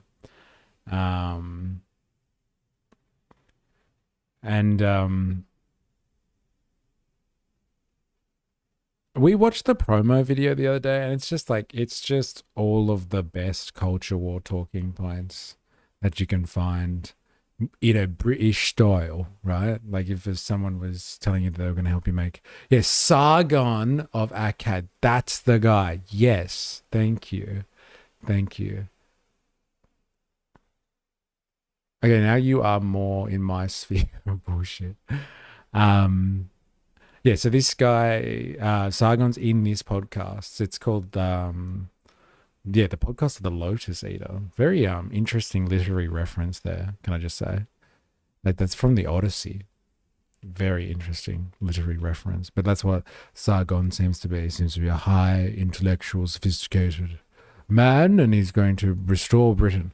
But like, yeah, the Restore's in, and they've got all the mad culture war points, like, you know, they want to return Britain for Britain's only and preserve Western culture from decline and decay and all that sort of stuff. And they're going to bring in, I don't know, they're going to bring in a society that gets rid of all the undocumented people in the UK.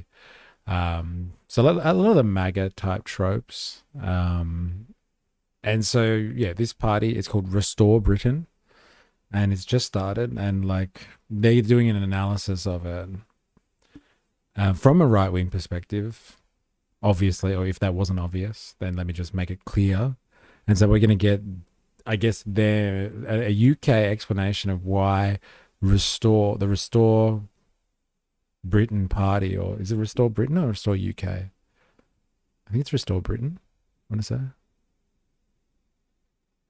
Restore Britain. Yeah, Restore Britain is so important. Tips Fedora cigar smoke. Okay, now we're in my sphere of bullshit. He is the I wouldn't even you guy. Yes. Yeah, I'm pretty sure, yeah. Sargon of Akkad. They denied him entry to Australia, right? Winston Churchill on Mountain Dew. Oh my God, that's fucking hilarious. That's hilarious. I think that might be call of the day. That's comment of the day. I think I'm calling it early today, ladies and gentlemen. Winston Churchill on Mountain Dew. It's so good. All right, let's listen to what they have to say for themselves. And like, chime in dilemmas or like, I don't know if did you end up watching this dilemmas? Like, let's see where the gold is, right? Back in 2020, this report came out, and it's called the Mind the Values Gap. And what this did is show us the distinction between the general public and what the average person in this country actually wants and what they're getting in Parliament. What are they restoring Britain to? Ancient Greece? They're ancient Roman roots. No, before that, they're going to go back to being the Britons, eh? And the Celtic persons that used to live there before the Romans came. Maybe they'll be looking for Boadicea, actually, to liberate them. The great Boadicea, who united all the different clans across the Isle, the British Isle, to fight against the Romans. And they're looking for a new female leader. Looks like you can see that from the panel, right? Then why reference the Odyssey? Yeah, fair enough. But like, I don't know if this is the whole point of this podcast is just to talk about this one particular issue. I'm sure they talk about many issues, but yeah, why reference the Odyssey? Fair point. I buzzed through them at 1.5. Oh, okay. What, you didn't even give them a normal speed? Let's have a listen. And it's pretty bad. So we'll just we'll start on page 7. There's a lot to this, obviously. So I'm gonna pluck a few things out that are particularly relevant. But there we go. Page 7. So you can see the economic values here, right? So pre-Roman Empire, Vikings. Let's go the whole hog. The Rupert interview isn't very bombastic. Watch the Corey interview for that. As you can see, the voters are actually kind of centre-left when it comes to economics. They are, of course, accepting of markets. They are, of course, accepting of private property ownership, and they accept that, nobody likes paying taxes. But you can see that none of the MPs, and remember this is back in 2020, so you really only... What are they showing here, exactly? Figure 2, Labour MPs and voters have similar economic values, but Conservative MPs and voters do not. Economic values, Conservative and Labour MPs, councillors and candidates, members. Labour MPs, Labour voters, left, Conservative voters. I don't know what we're looking at here. But we'll just take his word for it, shall we? I'm down with Odin. Had 2-horse race. There are only 2 games in town, Conservatives and Labour, so that's based on the sort of the paradigm that's breaking down. But top right, bottom left, Grindr accounts. Other 2 check their hard drives. That is fucking hilarious. Especially bottom left, bro. I reckon. It shows you why that paradigm is breaking down. Labour MPs and voters are far to the left, but at least the Labour voters and the Labour MPs are kind of roughly aligned. Mm-hmm. Conservative voters and Conservative MPs, massively out of whack. Yeah. Conservative MPs and the councillors and the candidates and the members are all way to the right, which means extreme free marketeers, compared to not only Conservative voters, but the median voter themselves. And so you're right, okay, that's a strange misalignment that isn't good for anyone. And then if we go down to the... On the bottom for a reason. Lovely. Social values on page 10. He's plotting on the scale. He's plotting on a scale of left and right. LOL. Yeah, but like it seems what he's saying is like there's the MPs, like the politicians at the top and the voters on the bottom. And like you can see like when he's saying like on Labour they kind of align. But like when it comes to politicians on the top and Conservative voters on the bottom, like Conservative politicians are way more extreme than voters on economic issues.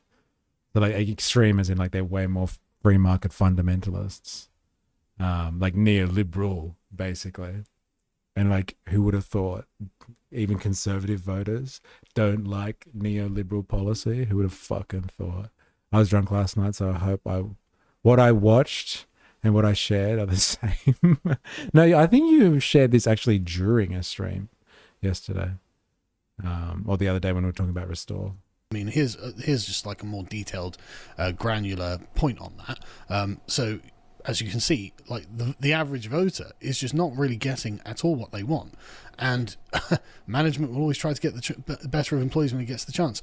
Well, I mean, Conservative voters and Labour MPs agree with that. Yep. So why are the Conservative MPs so radically in favour of big business, for example?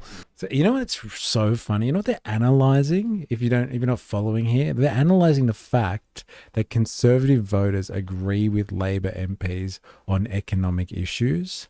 So like Conservative voters, even though they have conservative values, like social values, economically, they want to vote with their class interests. They don't vote with big business and big corporations and free market champions. They vote with their class interests when it comes to economic issues, like socially conservative, but economically, their values don't align with free market bullshit. Wow, what an interesting point of view that is. Is it like more valid when it comes from people like this who are just like debating this stuff seriously? And it's like, who would have thought? Working class issues shine through when it comes to the economy. And all these sorts of things, the one law for the rich, one law for the poor. Conservative MPs, no, not at all. Voters and Labour MPs are a bit more realistic about this. And of course, big business takes advantage of ordinary people. Well, the Labour MPs are a bit more to the left on the voters, but still, you can see that this is a complete misalignment. then we get the social values. That's very interesting, isn't it? Yeah. All voters are to the right of Conservative MPs. Yeah. Interesting that the dichotomy there is liberal and authoritarian. I mean, how do they define authoritarian? It's true. Doesn't matter. It doesn't matter. Yeah, and like when it comes to social votes, the Tories not hardcore enough in their social conservatism. Labour as well, The Labour voters as well, non-hardcore enough Labour in your social conservatism. So like people in the UK, as according to this study, are economically voting for working class interests and then socially voting for conservative interests. So in the culture wars, they're conservative. And like in the class war, they're worker oriented. Very interesting. I'm on PrEP, but I would wear a condom if any of these men showed up at my front door. 100% none of them douche either. Lovely. He might even be right, but how he got there and showing his work like that, damn, that's retarded, LOL. What are we talking about exactly? Oh, sorry, here it is. Yeah, an apparent division in values. Where the hell did he get the data from? At what level of left and right? It seems like the graph of his feelings. LOL. I get these vibes, shows graph. It's not as black and white, rather. Well, it would appear that way, apparently, according to this study. Sounds like me, right-wing Labour. There it is. Well, right wing and left wing is, you know what it's saying. So, should you be more restrained or more open, right? But isn't it interesting how Labour voters are far to the right of Labour MPs, and the average voter is to the right of the Conservative MPs. So our MPs are generally wet libs, and it's not anything new, but at least it's nice to have the actual data there. Any thoughts on this so far? Yeah, well, I mean, one thing that I would say is that in the I think that we are still to some extent living off the fumes of the Cold War, in which, in order to be a patriotic person, in order to be pro-Western, in order to be conservative in some sense, you had to be in favour of the free market, because the free market was against the Soviets. It was against the Soviets. It's the obvious alternative. You've either got the options are simple. Either we have a free market system, or we have a centrally planned society of the kind that Hayek warns about in The Road to Serfdom. But I think it was very well put by, I can't remember his name. I wonder if Han is still listening to this. Hayek is in the house. Yeah. Right-wing Labour sounds appealing. What are the age of the average British voters? dear God, the labels and simplification. My brain. But there's someone running in Florida at the moment for some role. He's called James Fisherback or James Fisher. And he was on Tucker Carlson the other day, and I think he put it very well. Like, what we want in America, he said, and obviously in Britain, I think this would be the position of Restore Britain, is not so much a free market. We want a free people. And so to the extent that that is consistent with market dynamics, excellent. And to the extent that market dynamics act in a predatory fashion, which in fact erode the freedoms of Englishmen or of Britons in this country, then we should dissent from it. So in other words, it should be a matter of pragmatic judgment, not sort of ideological rigidity. And I would say that that's our position. They're talking about class war. They're like, if we shouldn't be, as conservatives, rigid in this fascination with the free market, just because to be against communism at one point, to be against the left, meant you had to be unequivocally or staunchly an advocate for capitalism and thus free market ideology. It's just like, we don't need free market ideology because that's not what the people want. They don't want free markets. They want freedom. And so economically, if we can get there through communism, or being anti-free market, but we can still maintain our social conservatism, then let's do that. So basically what they're advocating for is like kind of like China. Like China is kind of like, I guess you would say, like compared to Western nations, like socially conservative, but it's like very, very, very communist. They're evil commies when it comes to the economy. So I wonder if these guys understand that, like, they'd be big fans of Xi Jinping and the Communist Party of China. They'd be big fans of forming a Communist Party in the Chinese style. However, which people do they want free? I'm sure the Americans saw themselves as free. Yeah, excluding the slaves. These are the guys people picture when... These are the guys people picture when making fun of us whites. Substance. That's pretty funny, actually. Maybe particularly this guy at the moment, I'm feeling. Or like, especially like British people. He seemed very British just then. And like, they are all dressed wonderfully, can I just say. I wonder if that's part of the vibe for these people as well. Like sophisticated British men talking about politics and such. Ah, yes. Ah, yes. This is a point that I've made many times as well, because the abstraction, the ideological abstraction of the free market is actually not reflective necessarily of the concrete reality of property ownership. And in fact, the free market has come to inhibit property ownership. Good luck getting a house, any of you lads, by the way. Tell me and that's Tell all me the free about market that's done. The free market promised us private property rights, and I can't even afford a home. Hey, where's my property? Hey, they lied to us. So good. It's so good watching people realize that the economic system is actually the problem. Not that they'll call it out exactly for what it is. It is the vibe, yes. To be fair, these people are from the land of whites. These are the epitome of white people. I'd hate to have dinner at their house. I see myself using table salt quite a lot. Seems like you need a lot of flavor. Got to tone it down a little bit. Just have something like a roast dinner.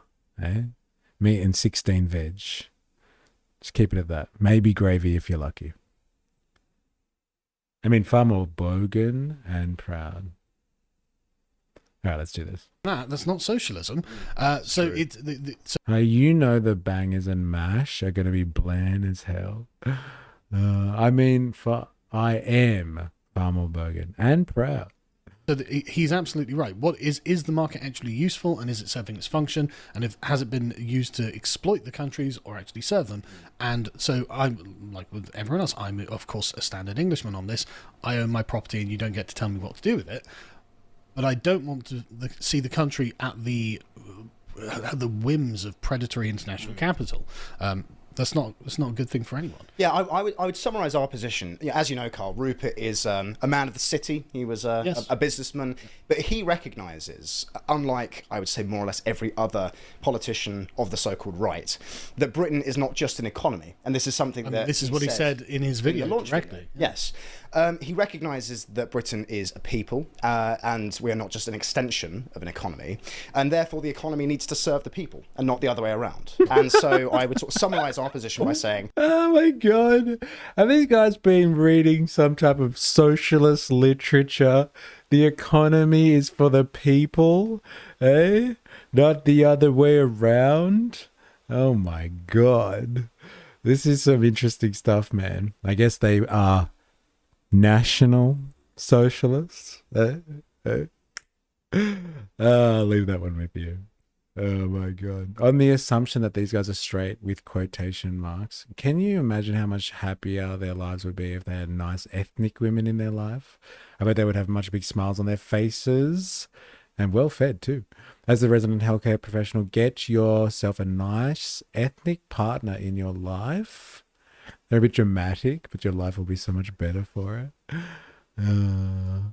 that we believe in rewarding risk-taking, we believe in rewarding hard work, but not to the extent that it makes it impossible to survive in our country if you are somebody that genuinely can't work. We believe in taking care of our people. But also, we've got a real problem with the sort of radically Reaganite sort of style. Did he just talk about welfare as well? It's like, we protect our own. If you fall behind, we have a social safety net for you.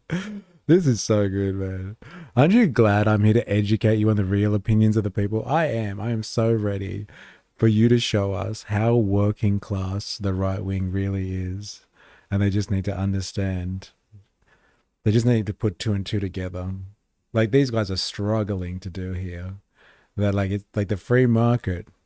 You know, it just needs to be done right, eh? Instead of all these predatory capitalists.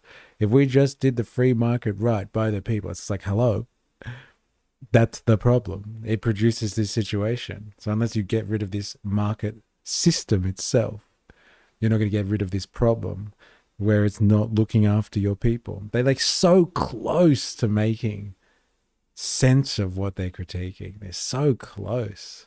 But you're right, Dilemma. It's so good to see that these people are grappling with the same issues, eh? Like we all have a class interest. It's mental, isn't it? Open markets, which is okay. If we were dealing with just a purely free market with social libertarian, eh? Am I right? Am I right? Which is okay. If we were dealing with just a purely free market with maybe, you know, the Northwest European countries, the Scandinavian countries, Denmark, Holland, those sort of countries, then maybe we could have that sort of radically open. But now we're competing with China and India, who essentially have what we would consider to be slave labour, and drastically undercut our markets and our workers. That's not a fair competition, and we're actually setting ourselves up for destruction, which is why China is the manufacturing hub of the world at the moment. So we I think, have all agreed, basically, free market Reaganism, as you pointed out, it's archaic, it's a holdover from the Cold War, and actually it's been exploited. It crosses over with immigration as well. Yes, it does. Because you can definitely argue, and I would argue it as well, that immigration isn't really a binary sort of topic. It's not to do with left or right anymore, because, you know, the far end of capitalism is importing cheap labour, and, you know, the fat cats at the far end of capitalism, importing cheap labour. Well, I can't believe he said the C word. All right. Had to send that one to censored chat. Damn, what did you say? You're the first person that got censored today, or censored comments anyway. Oh man, there's a few censored comments in here. Sorry, I've been missing stuff massively. Sorry, Nathan, but you're dropping some BS today. 1% increase in population doesn't equal a 1% increase in price. That's total BS. It should only be used for families, not work. Long words, zero substance, all ego. I'm getting hit hard today. Damn. YouTube censors sniffed me out. Interesting. Well.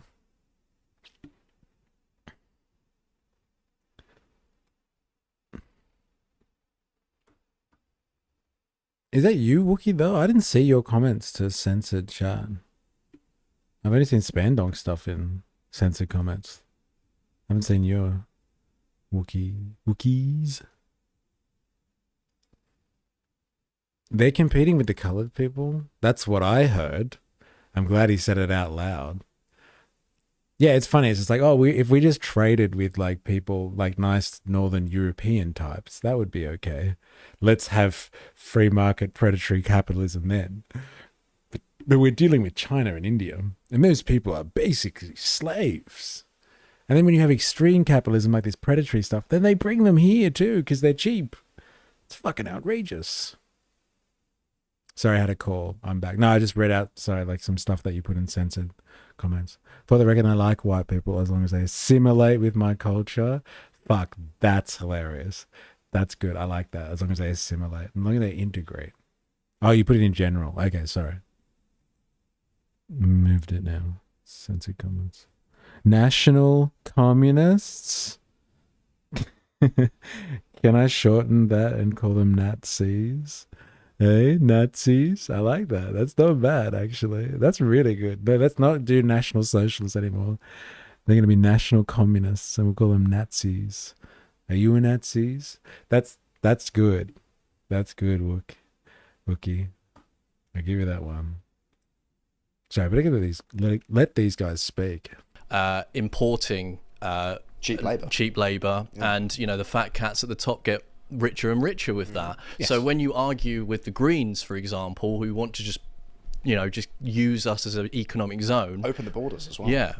You can easily flank them from this side by literally saying, well, hang on a minute, if you bring all these people over, it's going to drive down wages, it's going to cause friction, and it's going to squeeze the state and the welfare state and various other institutions. Not only that, you are being the useful idiots of big business. Yes, exactly. You say, oh, I'm against the rich, but you do everything that they want. Exactly. There has, since Trump's victory, there has been an obvious attempt on the part of the left to try and pivot back to economic considerations, rather than being race communists, will go back to being more sort of old school economic communists and egalitarians, and you have these Very people. good. I haven't heard these terms before. Instead of being race communists, we're going to go back to being the economic communists. What's a fucking race communist? They just mean like those stupid wokies that talk about like DEI and all that other woke rubbish. Eh? God damn. Like all great things white people have done, I stole that. I find the British Oz right-wing conservations are more similar than the US Australian ones. Australians being more social-leaning people, fair shake of the sauce bottle and all that. Yeah, right, okay. America's just, I will get rich and become upper class. Poms and Aussies have tall poppy. Yeah, right, okay. Yeah, it's more like individualism, like in the US, like right-wing circles. They're like, no, the free market will sort it out. Just work hard and you'll make it. And these guys are kind of like more,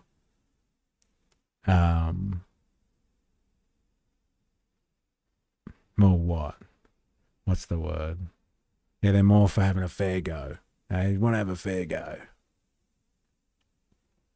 If you see these four guys at the party, the Coca-Cola better be good. There were sort of spokespeople for this, and I suppose in the British case, what's he called? Gary? Lansky. Gary Stevenson. Gary Stevenson. Yeah. But what you realise very quickly if you start talking to these people, not that I have, but I've seen them talk about. Oh, he's talking about Gary Stevenson. Old school economic communists and egalitarians, and you have these people who are sort of spokespeople for this, and I suppose in the British case, what's he called? Gary? Lansky. Gary Stevenson. Gary Stevenson. Yeah. But what you realise very quickly if you start talking to these people, not that I have, but I've seen them talk about it, is that as soon as you start probing them on the extent to which immigration makes the kind of agenda that they're interested in having less scalable, they immediately prioritise certain race taboos, as Eric Kaufman would, over their supposed economic egalitarianism, which goes to show that it's fairly skin deep, and it is largely just a strategy. But this is the point, as we've discussed before. What's his point It's there? Mostly just predicated on resentment. I just hate them, and therefore... And white people. Exactly. Predominantly that. Resentment. I just hate them, and therefore... And white people. Exactly. Predominantly that. Imagine managing to dovetail your two favourite hatreds together to destroy the country. Yeah. Sorry, but we discussed a few months ago the rise of the post-woke left, embodied in the figure of Gary Stevenson. And I said at that time that the right does actually need an answer. And you were well ahead of the curve on that. Yeah, well done. because what they're saying is true about property ownership, about the way in which wealth is increasingly concentrated in the hands of fewer and fewer people because of the type of system that we have. But I mean, our position would not be to just steal. So is that real? Like, what, Gary Stevenson is the post-woke left? Well, because he just talks about inequality and doesn't talk about other shit. Like, that's his wheelhouse. He's built his fucking social media empire and just being like, hello, why is no one talking about inequality? Hello, this is a problem. And so he's the post-woke left. This is fucking eye-opening dilemmas. Would you rather a dinner party with these blokes, Tim Pool, Crowder, etc.? I rest my case, Your Honor. You know what? I think you got a fucking fair point there. Like Tim Pool, Crowder over this guy. Over these guys. Yeah, I think you got a point, man. Again, I don't hate white people as long as they assimilate. Resistance is futile. Happy Ramadan. I mean, I was picturing Crowder before when the BS data was coming up. I think I'd rather eat my own shoes. Either option sounds like horrible dinner full of BS, LOL. But if you had to choose... from people to rectify that situation, because I mean the main reason not to do that is because it doesn't work. Or ban landlords. Or to be as blind to the importance of demographics as these people are. As soon as you start scratching below this. I mean, there are some genuinely decent, we might call them like paleo-conservative leftists who do understand the importance of culture and the importance of demographics in making a society. Paleo-conservative leftists. Hey? Have you ever heard of that one? Dilemmas? Welcome to the Aussie right. We got there after a year. Flourish. William Clouston is the obvious example. Yes. And William himself, I'm sure, would be willing to admit this. Like they are a rarity these days. Oh, absolutely. Very rare. But this is exactly the point, isn't it? Rather than actually engaging in some kind of necessary surgery to heal the wound and fix the problem, they just want to change the excesses of the problem. Yes. So, oh no, I still want as many cheap workers coming in as possible. I just want to then be punitive towards the people who are benefiting from this. Yeah. It's like, well, the worst of all possible. Yeah, worlds. exactly. It's the worst of all possible worlds. How about we just stem the tide? Yes. So they just don't have the option of benefiting in the way they are. But anyway, right, so let's move on to social values, since we've covered the economic values. And my goodness, look at the poor all voters dot in the middle there. Labour MPs radically to the left. Yeah. Conservative MPs also radically to the left. Yeah. Like, you can see it. What's the metric that they're measuring on this graph? For some crimes, the death penalty is the most appropriate sentence. For some crimes, what, they're way off? Like, voters prefer to have it? And these guys are like, no, we don't want the death penalty.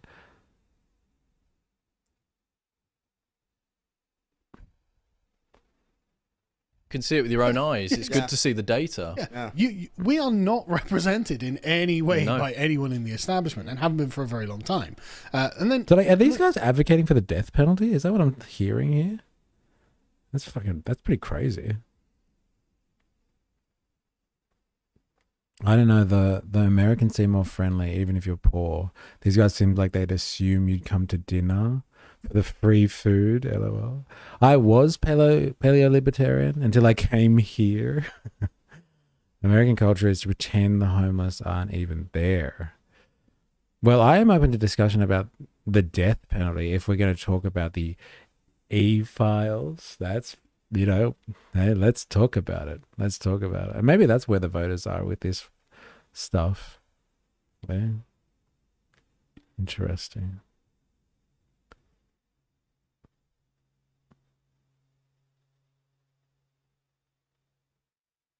Yeah, but British upper class culture is just abhorrent. Is that abhor them? Is just to abhor them? Both are pretty bad. Americans respect if you were homeless and made something of yourself. Run against Sargon.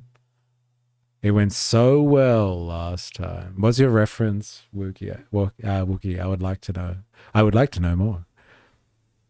Yeah, where you came from seems to matter less to Americans.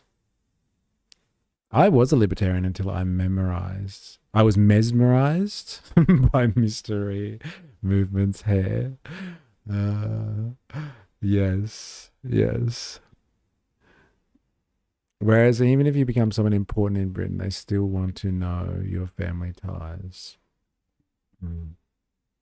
I mean, this is the first one is just the death penalty, right?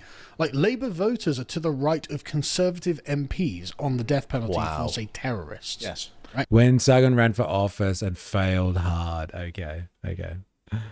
Now, we'll get into the polling in a minute because it's just ridiculous. But again, all voters, young people don't have enough respect for traditional British values. Conservative voters, all voters, radically to the right of the Conservative MPs, who are basically on the same spot as who are to the left of the Labour voters. Just, this is crazy. British values mentioned, though. Yeah, I know. But for the average person, they just think that means traditional Britain. Yeah. That's what they're thinking. Proper Britain. Yeah, proper Britain. And so this has been a consistent through line through our politics. Where, look at that. People who break the law should be given stiffer sentences. All voters, yes, quite right-wing on that. Conservative MPs, well, hang on a second, I'm a wet lib, actually. Labour MPs, no, I want your communities filled with troublemakers, which is why on day one, Keir Starmer opens the prisons. Yeah. Like, this is traditional left-wing politics in order to create chaos in society that you have to deal with. One thing that I would say, I gave people... Traditional left-wing politics is to create chaos in society by opening up the prisons. I haven't heard that one before. But fair enough. The death penalty is not an economic issue. Why are they discussing this? I think they're on just to the social stuff now. They talked about economy for like 5 minutes, which is respectable. And now they're just onto the culture wars. Call me Professor Dilemmas. I teach a master's in intersocial and communicational development skills. Damn. Professor Dilemmas. From now on. People on the left. I mean, there is every difference in the world, isn't there, between a stated preference and a revealed preference. And I gave people trouble on the left earlier for being sort of economically leftist, but not being willing in the way that someone like Clouston is to bite the demographic bullet. The same is true the other way for many of those conservatives who are trying to be performatively tough about giving people stiffer sentences and all the rest of it. There's a really good example from the US would be all Republicans, almost to a T, when asked, ordinary mainstream Republicans, do you believe in meritocracy at universities? They go, oh yes, of course, I completely believe in meritocracy at universities. But when it comes to actually confronting what the results of meritocracy at universities would mean, I think there was a study, Harvard itself admitted, because it was forced to in a lawsuit brought by in an action by Asian students who felt like they, alongside white people, were being discriminated against through affirmative action at Harvard. Harvard admitted that the black population of its student body would go from being around 14% to 0.6% if meritocracy were truly enforced and there really was a sort of colorblind process of admission. When it comes to this, and I don't think that many Republicans would be politically willing to tolerate that as a way by way of outcome. The same applies here when it's stuff like people who break the law should be given stiffer sentences. You've got all of these conservative, to be fair, they're to the left of voters, which is interesting, but a lot of conservative members and conservative voters, not to disparage them personally, but it's very likely that their consciences would be pricked by what that would mean in practice. That would certainly be the case for the MPs. Certainly the case for the MPs, but in fairness, at least they're not being performatively tough about it. I didn't realise that at the beginning of my point. But suffice it to say, if you have more people from foreign backgrounds going to prison, and I don't know, there's a statistic that the left makes a lot about, this percentage of black people are in prison, a lot of conservatives are not actually going to be happy with that outcome. No, maybe they should stop committing crimes. But I like the final one there. Schools should teach children to obey authority. Even then, the voters are just to the right of the Conservative MPs on this. Now, this should have been the easiest slam dunk for a Conservative MP. How are the members and the voters far to the right of the average MP on this? This is completely uncontroversial. I mean, look at Labour voters. Even they're right-wing on this issue. Yeah. Labour MPs and Labour members, of course, radically to the left. Given that Labour controlled the schools, I'm somewhat surprised that they disagree with that so strongly. Well, yeah, I suppose. Authority in this case. Yeah. Anyway, I don't think they did when this study was commissioned. Maybe, that's true. So that's the landscape that we've been in for a long time. This was done in 2020, but nothing substantive has changed on this. All of our MPs are, of course, still left-wing in some way or another. I would imagine the position of all voters has hardened on all of those issues, though. I'd say that's probably the only... I would love to see an Death penalty is one thing, but I don't trust the government to tell me who's guilty. Yeah, that's why you don't go there. Just in case the process itself is not followed by the people that write the rules. My brother sees himself as a conservative. When I talk to him about economic issues, I call him out for being a communist, for having views on universal health care and taxing the rich, their fair share. We don't talk much. Ooh, savage. Interesting. Hey, you commie. If you watch Across the Pond, a spin-off from Time Cars, you will get a Seppo and Pom discuss these from an actual far-right position. If you want more context. No, I'm doing well with the context right now. But thank you. Across the Pond. I remember being back in the school a long time ago. We had an essay on the DP. I was part of the only 3 out of 30 that was against it. An essay on the DP. Can you give me that acronym, please? Hit me up. I want to know exactly what you're talking about there. Interesting. All right. They haven't really talked about Restore too much, but I'm assuming this is like part of the whole Restore thing. They're showing that people want what Restore wants, which is they want a society built around Britain, not the economy. Like, that's what they're talking about here, right? I love context. How deep do you want to go? I got scuba tanks. Wasn't sure if it would get censored. Okay. Anyway, so I thought we'd talk about Restore Britain's stated positions on any sort of popular and controversial hot topic. Oh, DP, of course, we're talking about it. Right, sorry. Wow, like most people, so like out of 30 people, 27 were just like, yeah, kill him, like kind of thing, yeah. Can't write the D word. Yes, sorry. We were just talking about it. Got it. Yeah, interesting. Very interesting. Wow, so most people are down with it. It's interesting. Like, you know, you're going to give people the power to decide life and death. Then, like, you know, it's like people get things wrong. And, like, attitudes change over time as well. But, like, you know, death is pretty final. But, like, whatever. That's how people see these things. As far as I can tell, and we have all of the polling for this, Restore Britain represents a massive underserved demographic that we call the British public. Mm-hmm. Because when polled on all of these issues, the British public's like, I like that a lot. And so actually, a lot of what Rupert Lowe and yourselves have been putting forward is actually completely uncontroversial, outside of the Westminster bubble of very left-wing liberal ideology. And I thought we'd just go through it in detail. So talking about gender ideology, now, I mean, this should be a really straightforward thing for everyone in this area to go. But even now, they're still talking about the plight of men in dresses, which is very strange. But of course, Restore Britain will not pretend that a man... So simple, please, people. It's so good. Ah, yes. They're talking about the plight of men in dresses. Voting for a libertarian government while voting against the interests of workers seems like cutting off your nose to spite your face. Yeah, I know. It feels like they're saying, I'm happy to be poor as long as trans people can't use my bathrooms. Yeah. Sorry, women in dresses. Sorry, men in dresses. Sorry. Say it right. Got to use the right terminology, please. As he has. We're just not going to do that. The area to go. But even now... We have 3 million released documents about men touching things they shouldn't. They still carry on about men's dresses. The death penalty is retarded. As in, like, you don't agree with it as a policy decision or a form of punishment, I guess. Then juxtapose these new political paradigms. Fourth turning. The revolution.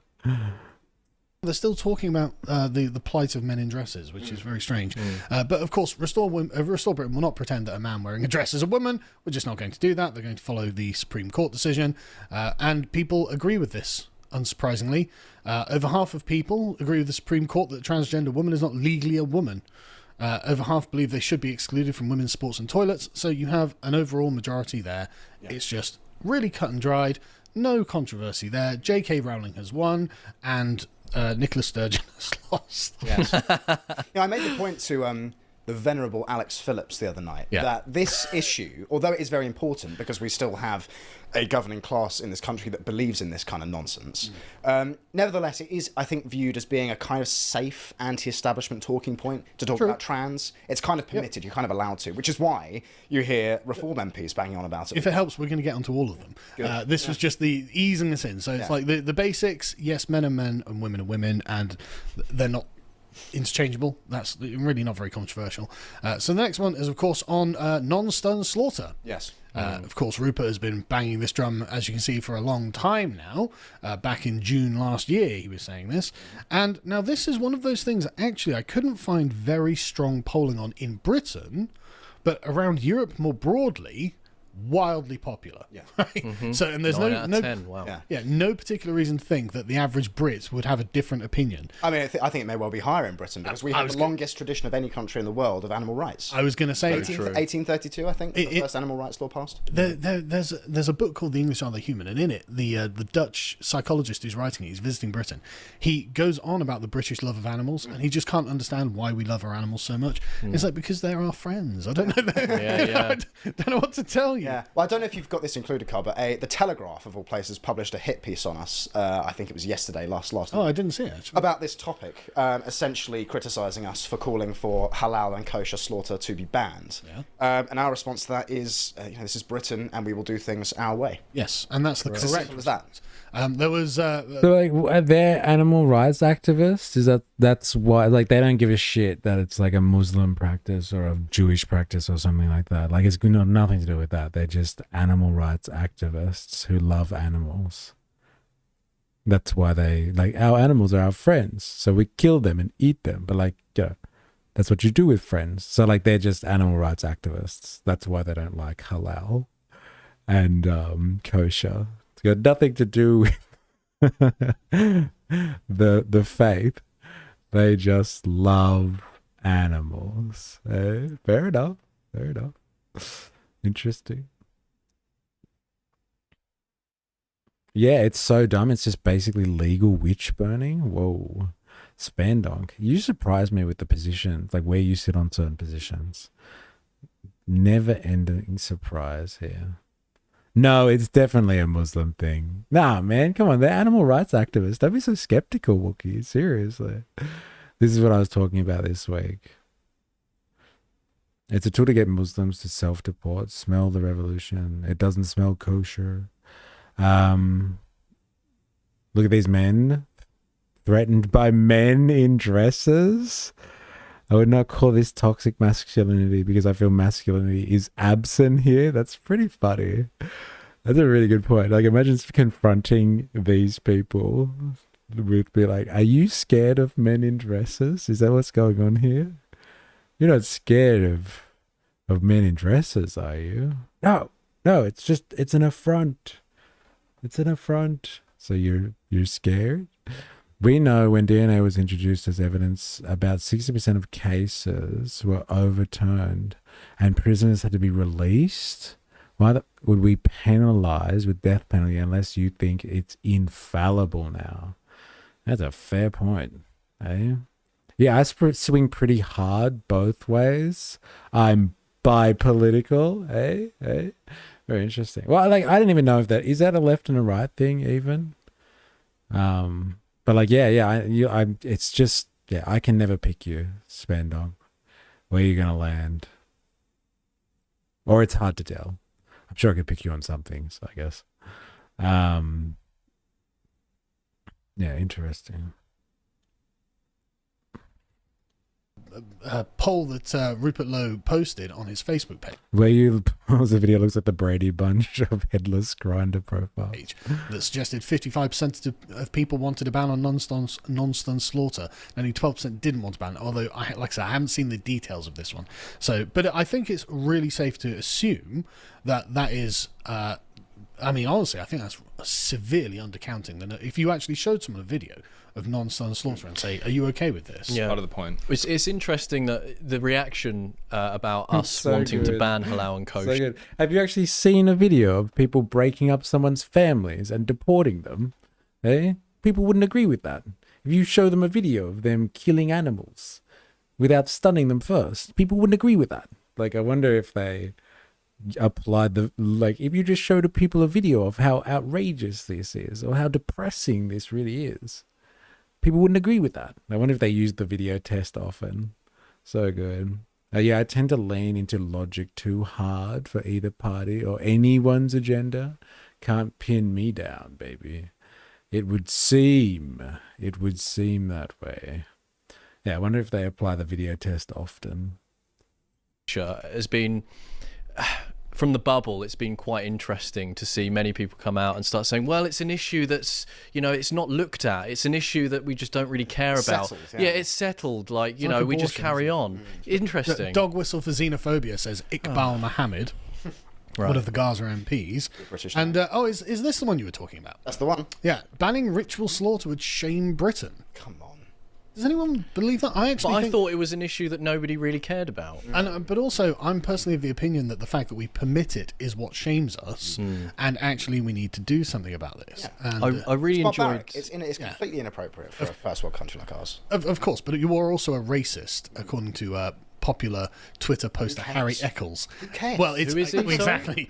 Sorry, who is he? Sorry, he's a popular left-wing tweeter. Oh right, but he's never heard of him. And yeah, you're going to be shocked though. He thinks you're a racist. Oh really? Yeah, this don't care. Anyway, the next one, not allow foreigners to vote in British elections. Yeah.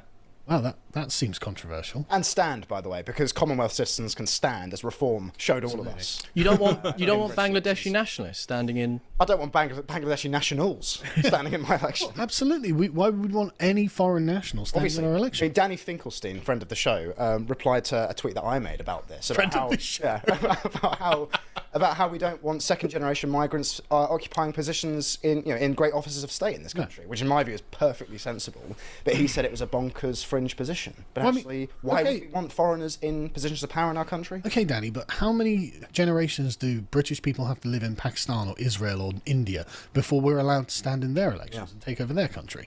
And if the answer is there is no limit because you're not allowed, then why shouldn't we be reciprocal on that? Yeah. Anyway, so perfectly sensible position in my opinion. The British the British public, of course, think the same. Now, the British subjects, so good. What a slip that was.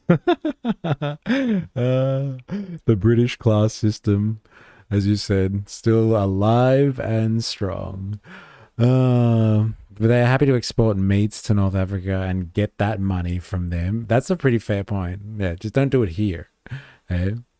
I was watching that arrest news breaking last night. Finally got him, thank God. All eyes on America to see if any changes come now. Britain can charge members of their royal family, and you can't give us Gates, Donny Boy, anyone. Hey, his face is so punchable right now. It's very interesting, isn't it? People are really talking about the fact that they arrested a royal. Apparently they let him out already, though. They arrested him and yeah, I think they given him bail or something. He doesn't want second generation migrants in government, but I bet you he's into some freaky shit in the bedroom. Yeah, is that what he was just talking about? Like they were like, oh, we shouldn't have second generation migrants standing for elections? I don't know, man. 2 generations. Like, how long do you have to be in a liberal democracy before you get rights to be involved in the political system? I thought you get rights to be involved in politics once you get your citizenship. I didn't think that was very controversial. He doesn't want second generation migrants in government. That's what I heard too, yeah. Kylie Waiati, man, that dude looks like he's flaring his nostrils in superiority. Oh, man. Man after my own heart, donk. He's still in custody.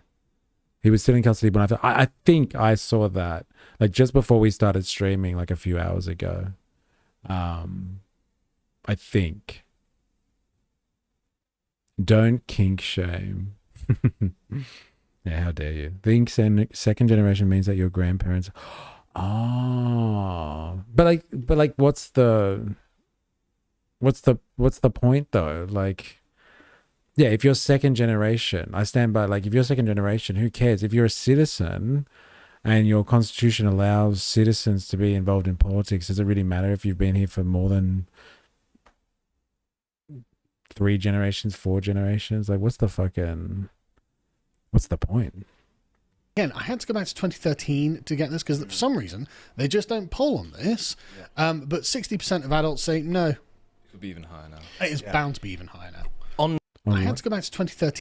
Let me be reciprocal on that. Anyway, so perfectly sensible position in my opinion. The British the British public, of course, think the same. Now, again, I had to go back to 2013 to get this because for some reason they just don't poll on this. But 60% of adults say no. It could be even higher now. It's bound to be even higher now.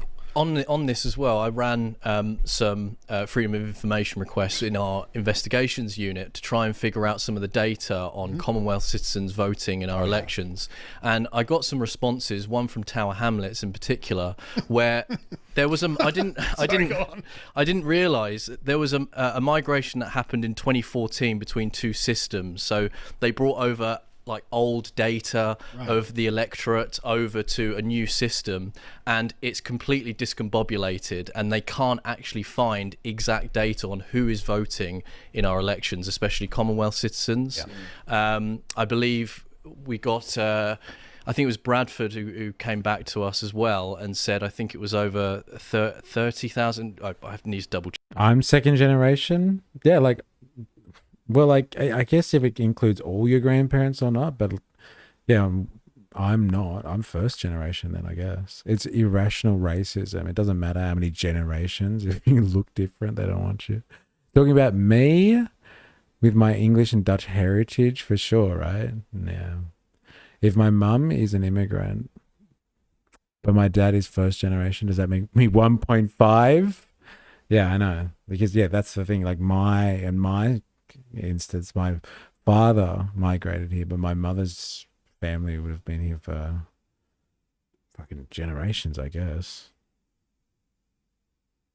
Damn immigrants. Check on this because I haven't looked at it in quite some time, but I believe there's over 30,000 Commonwealth citizens voting in Bradford alone. Unbelievable. And I found that you can, if you're part of the Commonwealth, you can, let's say you're from Canada, you can fly over on an indefinite leave to remain or indefinite leave to enter. You can stay in temporary accommodation and you can sign up and vote in our elections. Literally, you can come on holiday to vote. Yeah, you can come on holiday to vote. I think a very important point to make here, the grounds for excluding these people is very easy and straightforward as far as I'm concerned. The major principle of democracy is that you need to receive the consent of the governed in order for a certain policy to take effect. When we're talking about immigrant populations with incredibly shallow roots here, their consent is assumed by the fact that they have chosen to live in this country. They, in the vast majority of cases, they will have backup homelands of their own to which they can. Not even the vast majority, every single case. Well, I mean, there will be edge cases like the Kurds and all that sort of thing. But so that's why I've had to hedge it a bit. But yes, and to which they can relocate in the event that they are unhappy with the way in which the British, having built this country, decide to organise themselves in their own way politically. Right, and frankly, this is our country. It's just, this is our country. It's our democracy. This is our political power. You aren't entitled to it, is the way I look at these things. Anyway, so obviously the British public in favour. How about deporting criminals? Controversial with some. Including Nigel Farage. We'll get to that in a bit. But not controversial with the British public, obviously. 90% of people are like, yeah, why would they stay? Yeah. And Keir Starmer was like, they're not only staying, I'm letting them out early. We want them to work. Yeah. Very, very bizarre. But overall, people want... Like, they laugh about it, but like... Are they actually necessary to the economy? That's a sign that your economy sucks. If you've got a prime minister who's audacious enough to be like, no, not only are we not going to deport them, we're going to let them out early because we need them in the workforce. It sounds like some system, some economic system is lacking here. Hey, just putting it out there. You get half a vote if you're a halfer, a 1.5er, a 1.5er. Like, current immigration is an arguable issue. Ranting about second generation immigrants is just brain dead. Yeah, it's interesting, isn't it? Where do you draw the line? Americans wish they could use the ethnic excuse. Who has shallow roots? Many people who immigrated here have lived here for longer than these people have been born. There's no shallow roots. Yeah, humans don't have roots. We have legs. We move around the planet. That's actually one of the survival skills of our species, is the way that we adapt across the planet. The land surface, let's say. Different from marine life, very different. But like, yeah, as a species, we move and adapt to different environments. And, you know, and it's evident in the human populations around the world.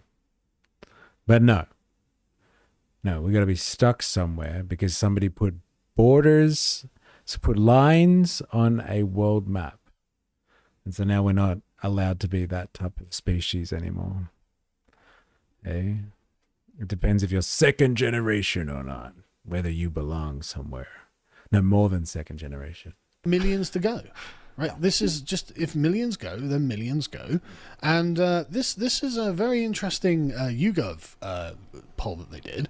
But they found that 45% of Britons here think admitting no more new migrants and requiring large numbers of migrants who came to the UK in recent years to leave, that's, apart from the 12% who don't know, we'll take them out, that's half of the public already agree with this. And this was done a few months back. When was it? August last year.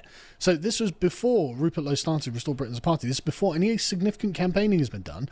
No, just half the people in this country are like, why are there so many foreigners here? They need to go home. And that is with the public being very low information on these sorts of topics. Because I think it's in this exact same study that it shows that the majority of people think net migration is running at about 70,000 a year. And they think that most of the people they see are illegals. And so voter, yeah. Yes, and so if they think that it's only 70,000, and it's at that point they're saying, you know, there's far too many coming, and in fact we need to reverse this process. Imagine when just wait till we start running our campaigns nationwide, showing that it's in the millions. And more to the point, I mean, this is the moderate position, as you said, Carl, about the various other positions that we're taking. This is the normal, I think, settled opinion of the British public, because the alternative, and in fact what has happened already, is far more radical than what we're proposing. It's insane. But you can see that more people than not think, millions have to go. Yeah. Right. So Rupert Lowe, absolutely correct when it said if millions leave, and 45% of the public are like, great. And if you got 45% of the public to vote for you in a general election, you'd have a massive landslide, and everyone knows that. So again, wildly popular position that Rupert Lowe has just put his finger on the pulse on. So of course, cousin marriage, Keir Starmer might be for it, but people are obviously against it. This is from recent migrants 2 generations ago. Okay. Where do you draw the line, eh? It's purely subjective. 2025. Three quarters. Yeah, 77% of Britons say it shouldn't be legal, and the rest are probably Who's that immigrants. remaining percent saying, I'm up for it? I think we know. Countries where it's normal. Yeah, exactly. Yeah. You know, it's just wild that. It's like 3/4 of Britain oppose incest. Yeah, that's mental. Basically, yes. So again, another wildly popular position. But then there are other things that don't tend to come up that much, but Rupert Lowe has come out and said anyway, and these are the things I find the most interesting, because these are all fairly predictable, right? These are all fairly mainstream things. One of my favourites was the home defence point, right? Yes. Because I'm just telling you now, if you ever broke into my house, I'm gutting you like a fish. I don't care what happens to me afterwards, right? But the British public completely agree with this. And this is one of those things. There have been test cases, and essentially the judiciary has had to back down out of public outrage because people are like, you are not punishing that guy for defending himself in his own home. And of course, people have always been in favour of this. This is just one from 2014. Oh no, we want to extend the basher burglar law. The majority of the public support changing the law to allow people to use whatever force they see fit to defend themselves and their homes against intruders. And most say that causing death is acceptable. Yes. Don't break into my fucking house.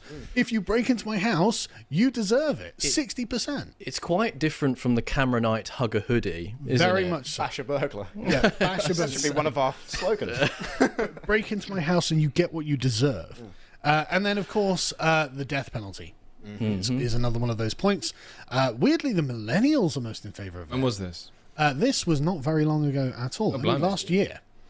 Because and there has been 58%. Yeah, 58% of millennials. But overall, it's there have been lots of different polls of this. It's about 50% of people who just, when you ask, just yes, I'd like the death penalty back. We're the only party offering that, by the way. I know, and Rupert Lowe's the only MP in Parliament since about the 1960s who even agreed with. Too much screeching, by the way. When I know. Starmer that question. I know. My goodness. And Starmer, of course, anti-death penalty campaigner for free in his spare time against paedophiles. It's worth mentioning as well that we're talking about the values gap. This has obviously been in existence for a long time. Bob Catter draws the line at being called Lebanese. I think we should use that as a guide. It's so good. Oh, mate, don't say that. So good. So good. I hate it when people say that. Why? Why do you get so upset when people call you Lebanese, bro? What are you protecting? What are you worried about? Eh? What are you worried about? I like this conversation much better when they were realizing that they were fucking communists, because they were talking about how important it is for the economy to work for the people, and there's all these predatory capitalists out there that roam the globe, feeding on native populations and destroying their cultures. It's just like, this is capitalism. And it's so funny coming from British people as well. Like capitalism, as we know it, industrial capitalism, it started there, bro. It started in Britain. They kicked us into the Industrial Revolution, and with their industrial power, went around the world destroying other people's cultures and, like, you know, extracting resources from it, from the system, from their systems, using their industrial strength. And now they're whinging about capitalism destroying their culture. Oh, it's so good. Hey, you started it, man. Like, you unleashed the fury on this one. And now you're upset it's happening to you? This is what other people have been complaining about. Oh my god. Oh my god, Andrew looks like a corpse in that thumbnail. He does, doesn't he? It's not a very complimentary angle they've taken that photo at, is it? Oh my god. Oh my god. So what do you reckon is, like, the deal with people like this and the death penalty? Do you reckon they just like the death penalty because it's, like, hardcore? It's like, it's masculine? They're just like, yeah, if you do the wrong thing, you die. Eh? And so it should be the way. Violence is a good response to all situations, because that's how the British do it. I wonder what it is exactly about the death penalty that they support. I guess when it comes to, like, Rupert Lowe's plan for getting rid of 2 million people or something like that, it might be easier sometimes to be like, look, you're illegal, so we've decided as a society not only to reinstitute the death penalty, but, like, actually it's punishable by death to be undocumented. So, like, we don't even have to send people back. We're just gonna start killing them en masse. Eh? Why do they even believe in heaven and hell? Because it reinforces their Western culture. It's not really a religious thing. I just like Christianity because it makes me feel Western in the face of a sea of migrants taking over my country. Also, it's hard not to want people like Andrew to go into the wood chipper. Yeah. I repeat, if we are going to discuss the death penalty, let's start the Epping files and work our way down. Yes, yes, yes, yes, yes. I wonder if they would be supportive of that. It's the same. They want to punish those who don't subscribe to their way of life, preferably with death. Yeah, it seems to be just like opening up is an option, eh? Potentially, if we need to use it, right? Am I right, boys? Am I right? Hey, we're like kill animals, like with a sense of humanity, please. My God, stun the thing, please, you animals. When it comes to humans, fuck it, kill them. Fuck it, who cares? Humanity. Let's just kill the bastards. I think people see the justice system is falling, but they're misidentifying it as weakness on criminals. The real problem is corruption and lack of proper enforcement. I think of more of exile, not deportation. Now check the comments.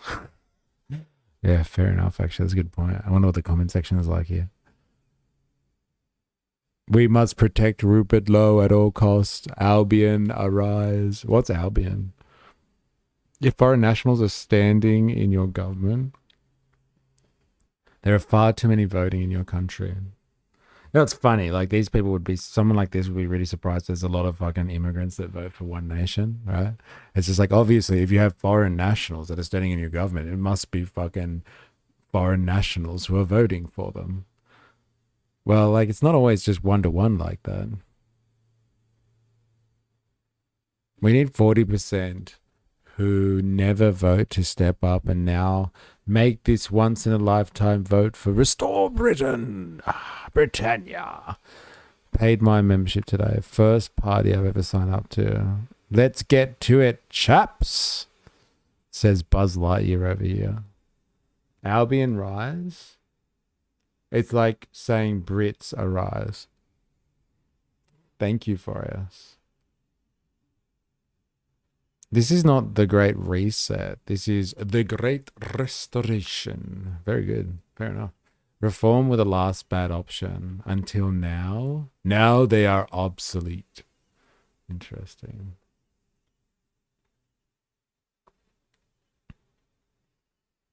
I can't tell you how my mood has lifted over the past few days. Hope is a good thing, maybe the best of things, and no good thing ever dies. This person is obviously very excited about Restore Britain. Restore Britain. The beacons are lit, and we will restore. Gondor. Gondor will come to your aid. Gondor. Gondor. Sick of being called racist for just existing while people calling me a racist want to kill me. Yeah, right. Because no one's ever used race as a justification to kill others. Hey, it's just you. Hey, you. I just want to be a racist without people who are anti-racist killing me. Oh man, the level of complexity in some of these people is incredible. It's like, you know, that like racists actually kill people, right? Like there's actual racists throughout history that have gone around like lynching people, mobs tearing people apart, pogroms, race riots. But no, you're just scared because you don't like being called a racist and you think that those wokies out there will kill you. Oh, man. Censored again. I wonder if it's because you're streaming for Australia. So many places are weird. Our Wild West in chats. Yeah, I don't know. From Australia, I don't know. It's a good question.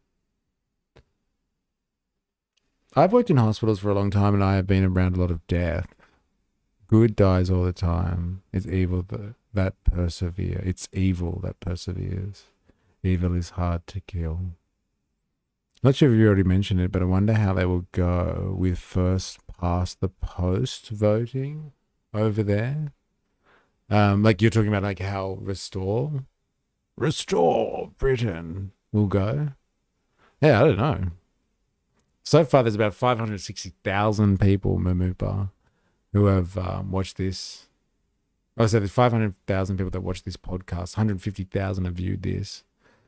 1,900 have bothered to comment saying that they love the idea. So they've got at least 2,000 people in the comment section that are going for it. Maybe 100,000 people who watched it. And like when you have stuff on social media, there's always an audience outside that's like bigger than your view count. Maybe they just haven't come across the content yet. So like we could say there's a few 100,000 people out there that might be down with Restore. Yeah, that's a good point. Surely there will be a lot of protest voting against these far-right parties. I guess.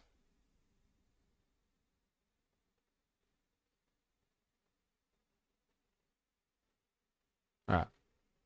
They're almost finished.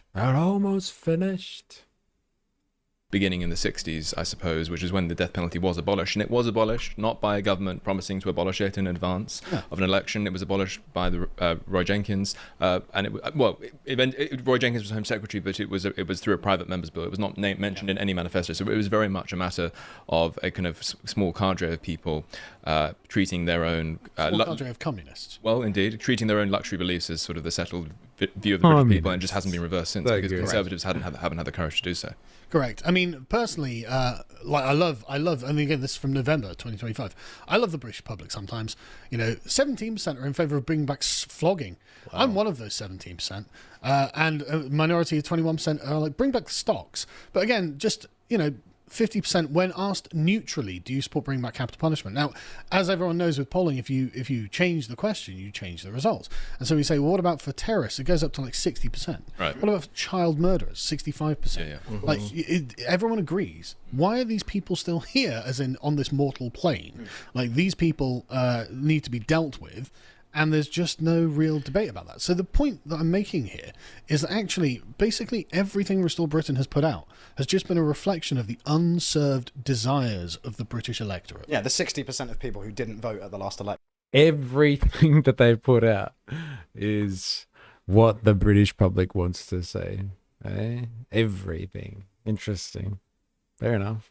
Like, do you reckon everyone is down with that other thing that we saw? He wants to deport millions of people, undocumented types from the UK. I wonder if everyone's down with that. Like, millions of people. I'm sure there's people that are down with a little bit of deportation here and there. Hey? Millions of people. I wonder what that would do to the British economy as well. 40%. Is it 40%? Yeah, was it 60%? It's 60% who did vote. Sorry. But that's still a massive, Even so, massive percentage of people who've just given up because they're not seeing their values represented. They're not going to get what they want. I'm surprised to see Lord Glasman come out in favour of the return of the stocks. I'm not. Glasman's based. Really? Oh yeah, he's one of the few blue Labour types left in existence who's just like, why aren't we flogging these people? Oh my god!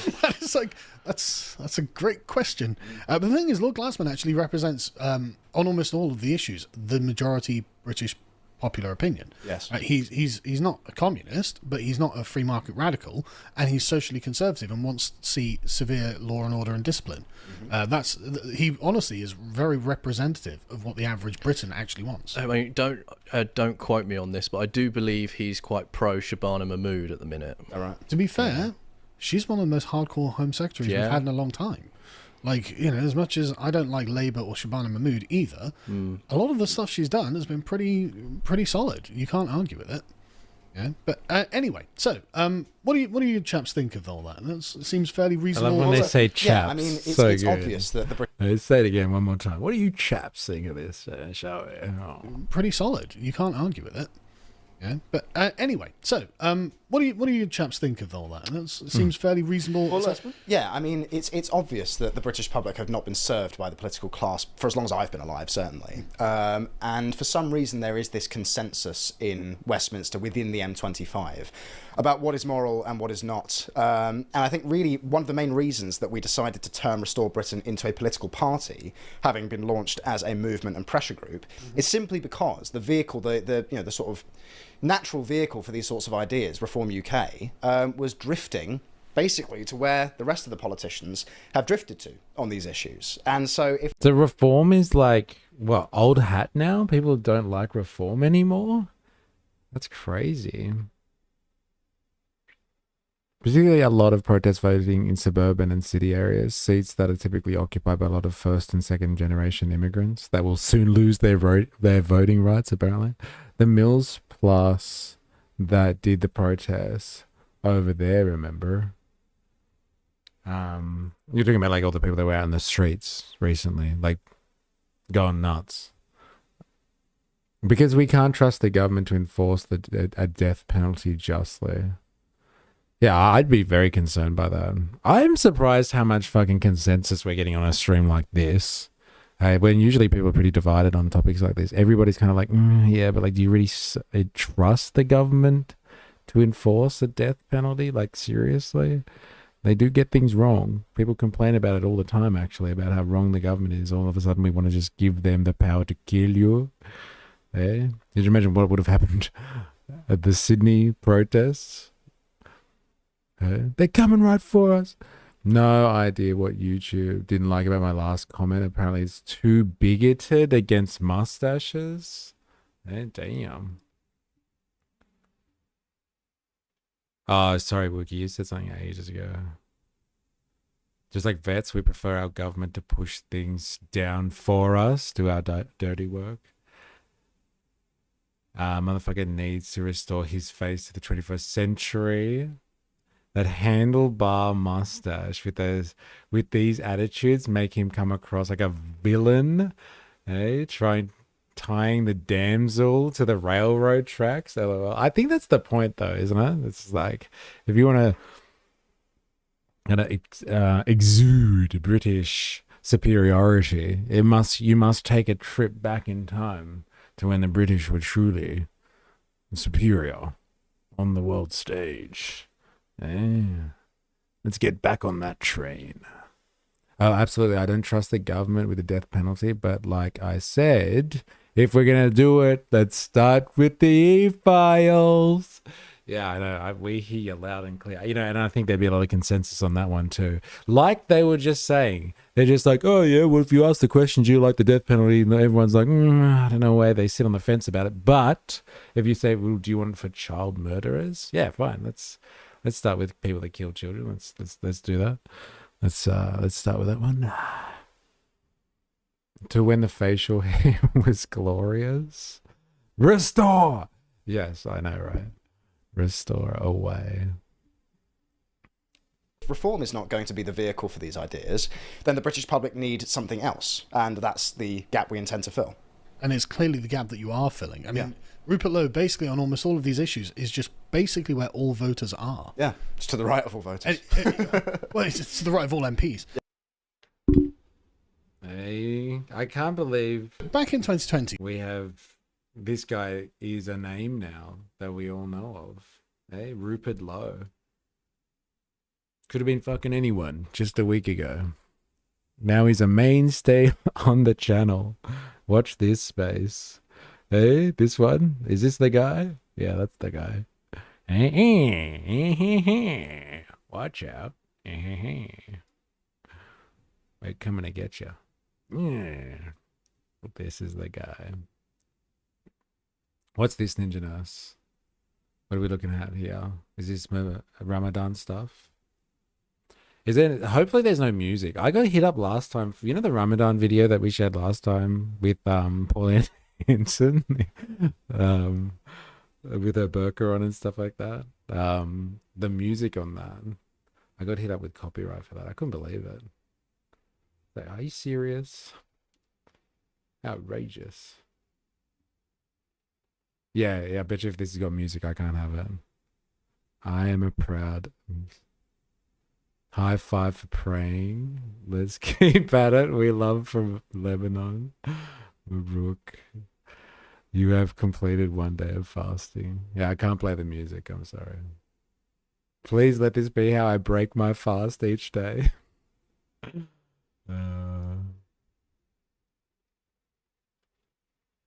Andrew Mountbatten Windsor arrested.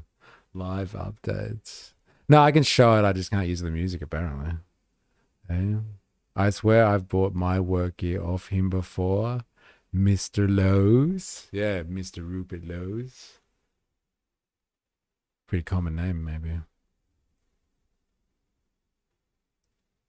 That's all I could picture. Very interesting.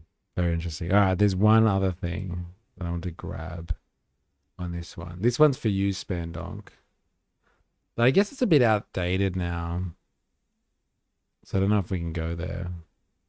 I mean, I was going to do, Spandonk, I was going to play I'll show you. I was going to play the Cyberpunk Dingo one, where he's like, he talks about like the evil Muslims that are praying. Please finally give Hamas supporters a reality check. Yeah, you get him. The Cyberpunk Dingo is killing it. Look at this, 100k subscribers. Palestine fatigue button down here.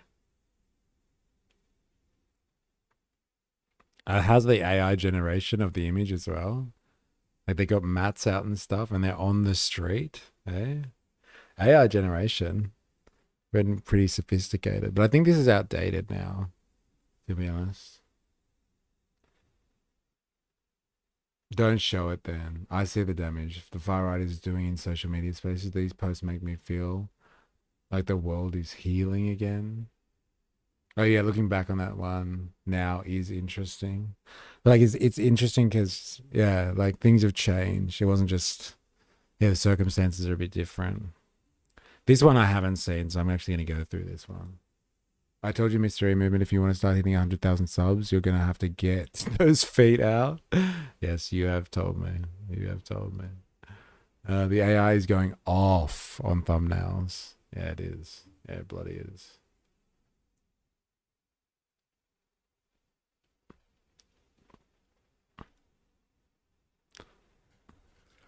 Australia and the Western world only has a few options as to what it can do about its... Okay, so remember, this is Thomas Sewell answering the frequently asked question, why are you so full of hate? I thought this was philosophically absolutely incredible. Eh? But yeah, new info came out. Like, not that it like changes everything, but it is significant, I think. It's a factor. I think this is possibly one of the most philosophical questions you could ask someone like him. Like, why the fuck? Like, what's wrong with you, man? Like, honestly, Thomas, like, sit down, bro. Like, are you okay? Why do you have such hatred in you? I think it's a fair fucking question for someone like you. Oh Lord, this guy's still posting. These guys aren't going to stop, brother. Like, they're not going to stop. Why do they all look the same? Ha! You can't say that. How dare you? That's racist. Eh? They all look the same with their little mustaches. Eh? Yeah, why are you so full of hate? It's a fair question for someone like this. Let's see how he answers this. Australia and the Western world only has a few options as to what it can do about its demographics. Option one is it continues going down the path that it's going down. In Australia, white people are about 60 to 70% of the population. We don't have accurate statistics on that because the government is purposefully hiding the demographic change and they don't want to record racial statistics. I'm going to need half of you to assimilate. I fucking assimilated, bro. I'm assimilated. I assimilated plenty. Just enough. I thought he might have been grifting, but I guess he really does buy his own. Bro, he's a mainstay. I know that they've gotten rid of the NSN, but like these guys are not going anywhere. Census question, are you white? Yeah. We don't have accurate statistics on that because the government is purposefully hiding the demographic change, and they don't want to record racial statistics because it may indicate that they're conducting a genocide or a soft genocide on the stock population, or the founding stock population, heritage stock population. Did he just say what I thought he said? He did. He went there. There's a silent Jenny-side going on. It's an interesting one. It's an interesting take, you got to admit. Like, in order to understand kind of, why, like, this is why we do Far Right Fridays, right? Like, this is why we go down the pipeline. In order to understand, you got to let people speak. You got to let people, like, express their concerns. And, like, for him, like, this is war. This isn't like people are like, oh, you're just racist, man. Like, he's at war here. This is the survival of his people. I guess that's how you can justify opinions of this nature, right? He said the thing. Yeah, I thought when the NSO dropped out, their income was hampered. That'd be it. It wasn't about the income. No, like he's a soldier in a war, and like the government can step on him and suppress or repress their ability to exercise their democratic rights. But like they're gonna find another way. They're gonna fight the system. These guys are warriors. Obviously, the United States is in a worse situation, and most European countries and the British Isles are around the same percentage, or maybe a little bit better than Australia. And then you have situations like South Africa, where the white population He's got a Grindr account, but his profile says no rice, no space. has been completely replaced, and it's or maybe a little bit better than Australia. And then you have situations like South Africa, where the white population has been completely replaced, and it's probably less than 10%. Now, if a nation maintains its current trajectory, say Australia, New Zealand, America, any nation, any white nation, it will continue to move towards that South Africa scenario. And that is not a good thing. Nobody wants that. There is no successful Rainbow Nation story. It's just, unfortunately, more rape and murder and corruption and looting and poverty and crime. There's no benefit. Does this not happen in like non-Rainbow Nation states? Like throughout human history, when you've had homogenous cultures, there's been no crime, rape. What else did he say? I guess let's just throw in violence. Like, this is just a uniquely multicultural phenomenon, eh? Guys, we need an ethno-state. Come on. Yeah, and like all of those problems just disappear without an ethno-state. Any sane person can see that. I know I'm preaching to the choir, but maybe send this to someone that still hasn't figured out the basics. That's option one. Option two is we stop immigration. You know, a conservative, sort of central civic nationalist comes to power in this country, maybe someone like Pauline Hanson, and they drop the immigration rate and continue dropping the immigration rate until eventually they stop immigration. And hopefully they shut the gate before whites become less than 50% of the population. It's possible. It's very possible that a popularist right party could come to power in Australia and could shut the gate. And we'd call this option two, where we kind of set the demographics, not necessarily in stone, but we set the boundary of the demographics where they currently lie. And we say we're not bringing in any more people, or if we do bring in people, it's going to be at the same demographic rate. It's going to reflect the current demographics. We're not going to upset that balance. And that's certainly a better scenario than option one. Option one's obviously just straight up white genocide, which leads to a hard genocide. It leads to, roaming gangs of Africans, not with machetes, but with AK-47s, just coming and taking everything that you have. And if you defend yourself, then the police will come and take everything that you have. How do we go from 0 to 100 like so fast? We've gone from soft genocide to like roaming African gangs with AK-47s that are going to take your shit, and if you say anything, then the police will take your shit. Like, whoa, whoa, whoa, whoa, whoa, whoa. Where the fuck did that one come out? Hey? Ah, I get it now. WT, white Jenny side. He said the thing again. Yeah, we know ethno-states are amazing. I wonder what his thoughts on Israel are. Bro, it's funny. Like, I'm glad we can joke about stuff. Like, it's not all serious all the time. It's funny that it's funny you said it. It's Bandog. Let's just say that. It's a factor. It's a factor. Of all the takes that he's recorded, this one, yeah, this is the one he decided to post. Oh man, true believers are the most dangerous. They truly think they are on the right side of history. Yeah, it's very like, religious zealot kind of stuff.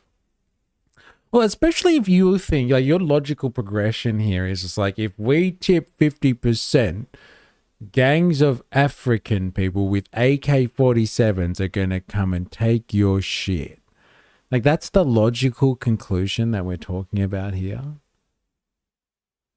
But he likes ethno-states till it comes to that one. Yeah, probably. Funny how white people only care about Jenny side when it's white indigenous populations.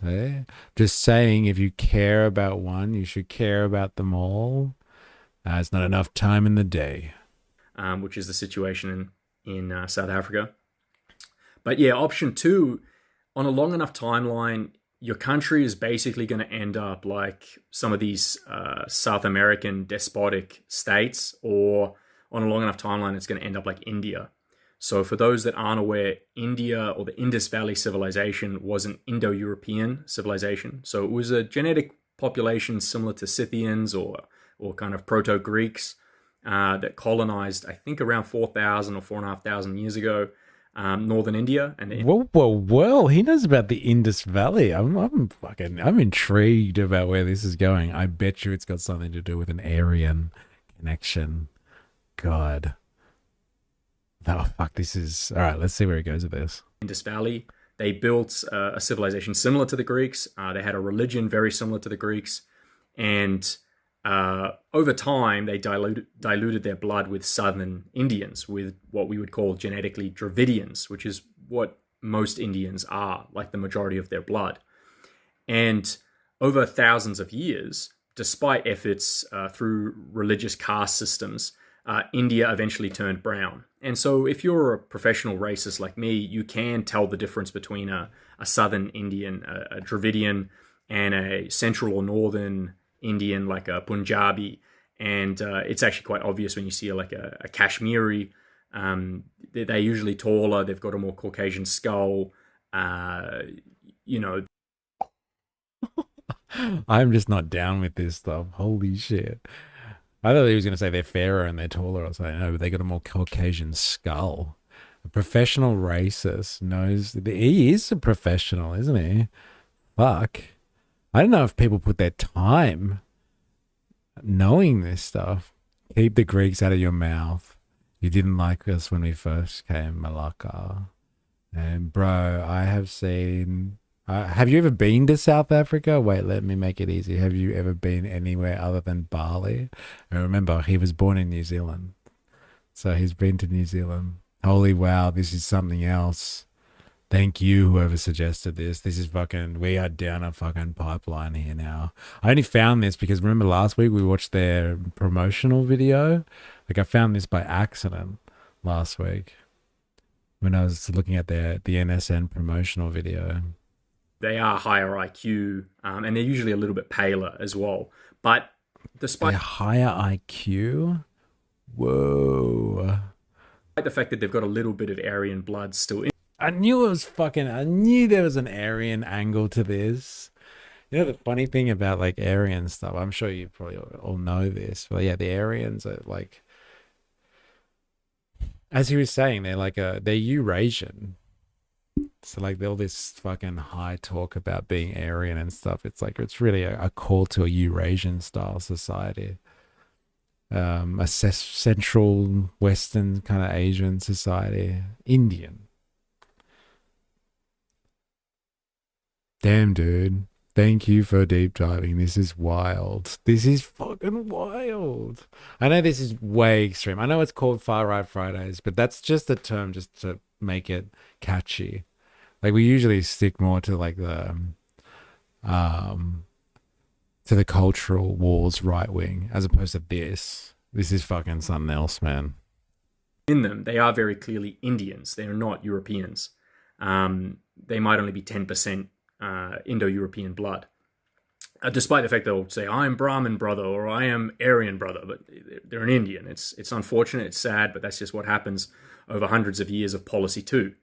Eventually your descendants become no different to the third world. And is anyone mixed race in here? I bet everyone's fucking mixed race. It's a stupid question, but like, you know, everyone a dirty mongrel in here. Hey, your parents are from a mixed race relationship. Hey, like this talk of like, you know, this purity stuff that happens. It's like, do you really want to dilute your bloodline stuff? It's like, well, like it ain't all that bad. Like, have you ever tried it? Hey. Actually, Aryans in the law are descendants from the Atlanteans. And Dr. Nathan, you still here? Good to have you. This is Australia. This is old school phrenologic racism. Yeah, this is like he's going hardcore on the whole National Socialist stuff. That might be the that might be the comfortable solution for a lot of people. Policy 2 is like, let's just shut the gate. Let's just shut the gate. A lot of people say this to me. A lot of Aussie patriots say this to me. They say, we got to just shut the gate. Once we shut the gate, it's going to solve the problem. It might give us some time. I know. It's a difficult question. Are you mixed race? Yeah, I'm mixed. I'm half English, half Irish. Well, you're impure. How do you feel about that, Mamupa? You fucking impure human, you. Hey? You should just like crawl off somewhere. According to his logic, I'm more pure than him. I spit on this bald man. Well, they have dimples on the skull, Thomas Hill and Mr. Candy from Django. Now make them fight. Time to resolve the problem, but the major problem is not the social or economic decline of the nation. That is a symptom of a greater problem. And the greater problem is the blood dilution. Third world countries are unfortunately third world countries because they're filled with third world people. That might be a controversial thing to say to people who are very sensitive. It's so controversial. Third world countries are full of third world people. That might be upsetting. I don't know, man. Out of all the things you've said, that is probably the least upsetting thing you said. The third world people are in the third world. Hey, okay. That's very, very upsetting compared to all the other stuff. Oh my God. To be honest though, all that I know is my family is Western European lineage. Well, yeah, Irish get a bad rap through history, but now they are the superior race. Yeah. Well, they never used to be like that. You know, the Irish. Like whites, like his type of whites, they thought that the Irish were not up there. They weren't whites. At a certain point in history. Funk, he rants like this is 20... For this, like for more than 20 minutes? Yeah. Why does he still have that NZ twang when he's been since he was like 7? water is wet. Yeah, I know that might be upsetting for some people, but like, you know, water is a bit moist. Does he have a job? If I was an employer and I saw this, I'd be performance managing him out of post days. Well, like, you know, in the same way that like people were just like, oh, Josh Lees, but it was like, does this guy even have a job? Huh? Well, no, he's part of an organization and he probably lives off. Yeah, how apt is that? Eh? Is that you, Thomas? He wishes. He fucking wishes. Yeah, Josh Lees. Does he have a job? No, he's paid by the organization. I'm sure there's plenty of people that help fund his existence. That's for sure. But it's just reality. And reality is almost illegal in Australia now. Saying something like that or saying it worse than that, maybe how I used to say it, is potentially an imprisonable offense. Now, I'm still going to post this video, so if they throw me in jail for it, so be it. But the reality is that, you know, name any country, it is that way because it's filled with those people. So Nigeria is the way it is because it's filled with Nigerians. Korea is the way it is because it's filled with Koreans. China is the way it is because it's filled with Chinese people.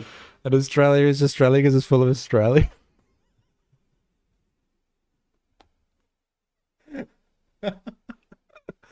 Oh, man. What is he talking about? Indonesia is the way it is because it's filled with Indonesians. This is just a reality. And so what happens when you've got a 50 to 60% population? Why? If they are Australians, and then Australia is full with Australians, it's just then a definition. Like, you get to choose who you think are Australians. You've chosen to mean that only white Australia is Australian. And so, like, now you've got a problem because the maths ain't stacking up. Eh? 60%? Uh-oh. We're hitting red, ladies and gentlemen. But, like, if you just consider Australia to be filled with Australians because they can call themselves Australian, then, like, you ain't got too much of a problem. What's your evidence? This is just reality. Man spending a day in this guy's head. I don't know how his chains of logic work. So that bookshelf might be fucking telling. I'll tell you that much for free, Spandong. I wonder what his actual books are. The ANM story? I don't know what that is. I wish I could actually see it better. What's that? Karl Marx's Das Kapital. I knew it. I wonder, you know, we could really learn a lot potentially from this guy's reading. And you know, the funny thing about him as well is, like, he ain't your average fucking NSN knuckle dragger. Okay, like, this guy, like, you listen to him speak on other people's podcasts and stuff like that. Like, he reads. And, like, he has thought about his positions. He's ruminated on this stuff. Like, he's not your average, like, yeah, he's not your average NSN type. He's just like, huh? Tell me what to think, Tom. Like, he's the ideological front man for all of this. He's their conduit to the rest of the world's population. He's crafty. Mein Kampf in there. I got money on it. Yeah, fair enough. Look, you know what? I want to read Mein Kampf. Like, I don't think that's just an example of him, like, just being a Nazi. Like, it'd be interesting to see what Hitler had to say for himself, to understand that psychology as well. But, like, he would have it definitely for the purpose of being Hitler 2.0 or whatever 0.0 we're up to at the moment. Population, or 60 to 70%, makes no difference. And then you've got these other, all these other ethnic groups. If you take policy 2 and you shut the gate, on a long enough timeline, it's going to basically homogenize into one people. I mean, that's generally what happens, unless you have balkanization and you have, like, a proper white fortressing and, you know, stuff that we won't go into, you know, political strategies to stop white genocide at a local or regional scale if you're unable to do it at a national scale. But without white nationalism, either at a national level, at a regional level, or at a local level, basically the whole population will homogenize into like some of these South American countries, where you still find there are distinct, there are some distinct differences between the social classes, but more or less that middle class is just this kind of caramel people. That's the combination of the European. Fuck it, I knew it. Caramel people, they're the worst. I knew it. Fucking, I knew it. They all just kind of look like this weird blend of cultures. Oh, it's gross, isn't it? When you have caramel people, they're the worst. Hey, they're not truly black and they're not truly white. They're somewhere in the middle. Hey, caramel people. Fucked. It's fascinating though. He goes beyond surface level, but doesn't go deep enough into philosophy to see his own contradictions. I mean, phrenology is easily disprovable. Caramel people. Caramello! Oh, man, so good. Oh, my God. No, not the worst. The middlest. Oh, man, Caramello. Oh, they call me Caramello. So good, bro. Settlers, the native, Amerindian population, and the black slaves that were brought there for the, the not necessarily cotton, I think it was sugar, predominantly sugar and fruit plantations. So Australia, that's what it would look like. It would look like Chindian, like Indian cross Chinese, cross Southeast Asian. About your title, the answer is Sky News. What's the title? Sick in Dudes. Do you mean like the title of the stream? Is that what you're talking about? Sky News. And a little bit of Pacific Island. Oh, why are you full of hate? Sky News. Ha. That's actually a fair call. That's fucking hard. Yeah, he hasn't answered why he's full of hate yet. My God, I gotta know. Are you new here? Sick in Dudes? Let us know. And a little bit of Arab. Oh, and also... Indoctrinathan, I know you're lurking somewhere. Oh, your title says Australia's right-wing pipeline. Okay. I was referring to that. Okay. Fair enough. Indoctrinathan, are you getting raided today? Sugary, caramelly people. He really doesn't like caramello koalas. It's unfortunate, isn't it? It's the best Cadbury chocolate, really. African, all mixed into a white population, and that is not really in anyone's interest, and it takes away from what Australia is. It will change our language. It will ultimately change our identity as a people, as it homogenizes into this new people, this new Australian that they're trying to build. And it's reminiscent of the Soviet Union, the Soviets, the communists in Russia. They tried to make this new Russian man or this new Russian family, and they tried to... That's what the fucking Nazis did. Like, what are you talking about, bro? They were kind of trying to construct the perfect Aryan family. They were trying to get people to breed, to produce this Aryan superior race. Oh, he mentioned the USSR. The USSR? Okay, dude. Interesting. What is the cop mustache going on about? Oh, bro. Okay, I don't know if you're Australian or not, but this is the NSN. This is our Australian fascist. National Socialist Network. I'll give them the proper name. So these are our neo-Nazis, and we're trying to learn about kind of the right-wing pipeline and stuff like that. So Rumble seems to be the hardcore pipeline, to be honest. TikTok was very softcore today, and now we've got the hardcore.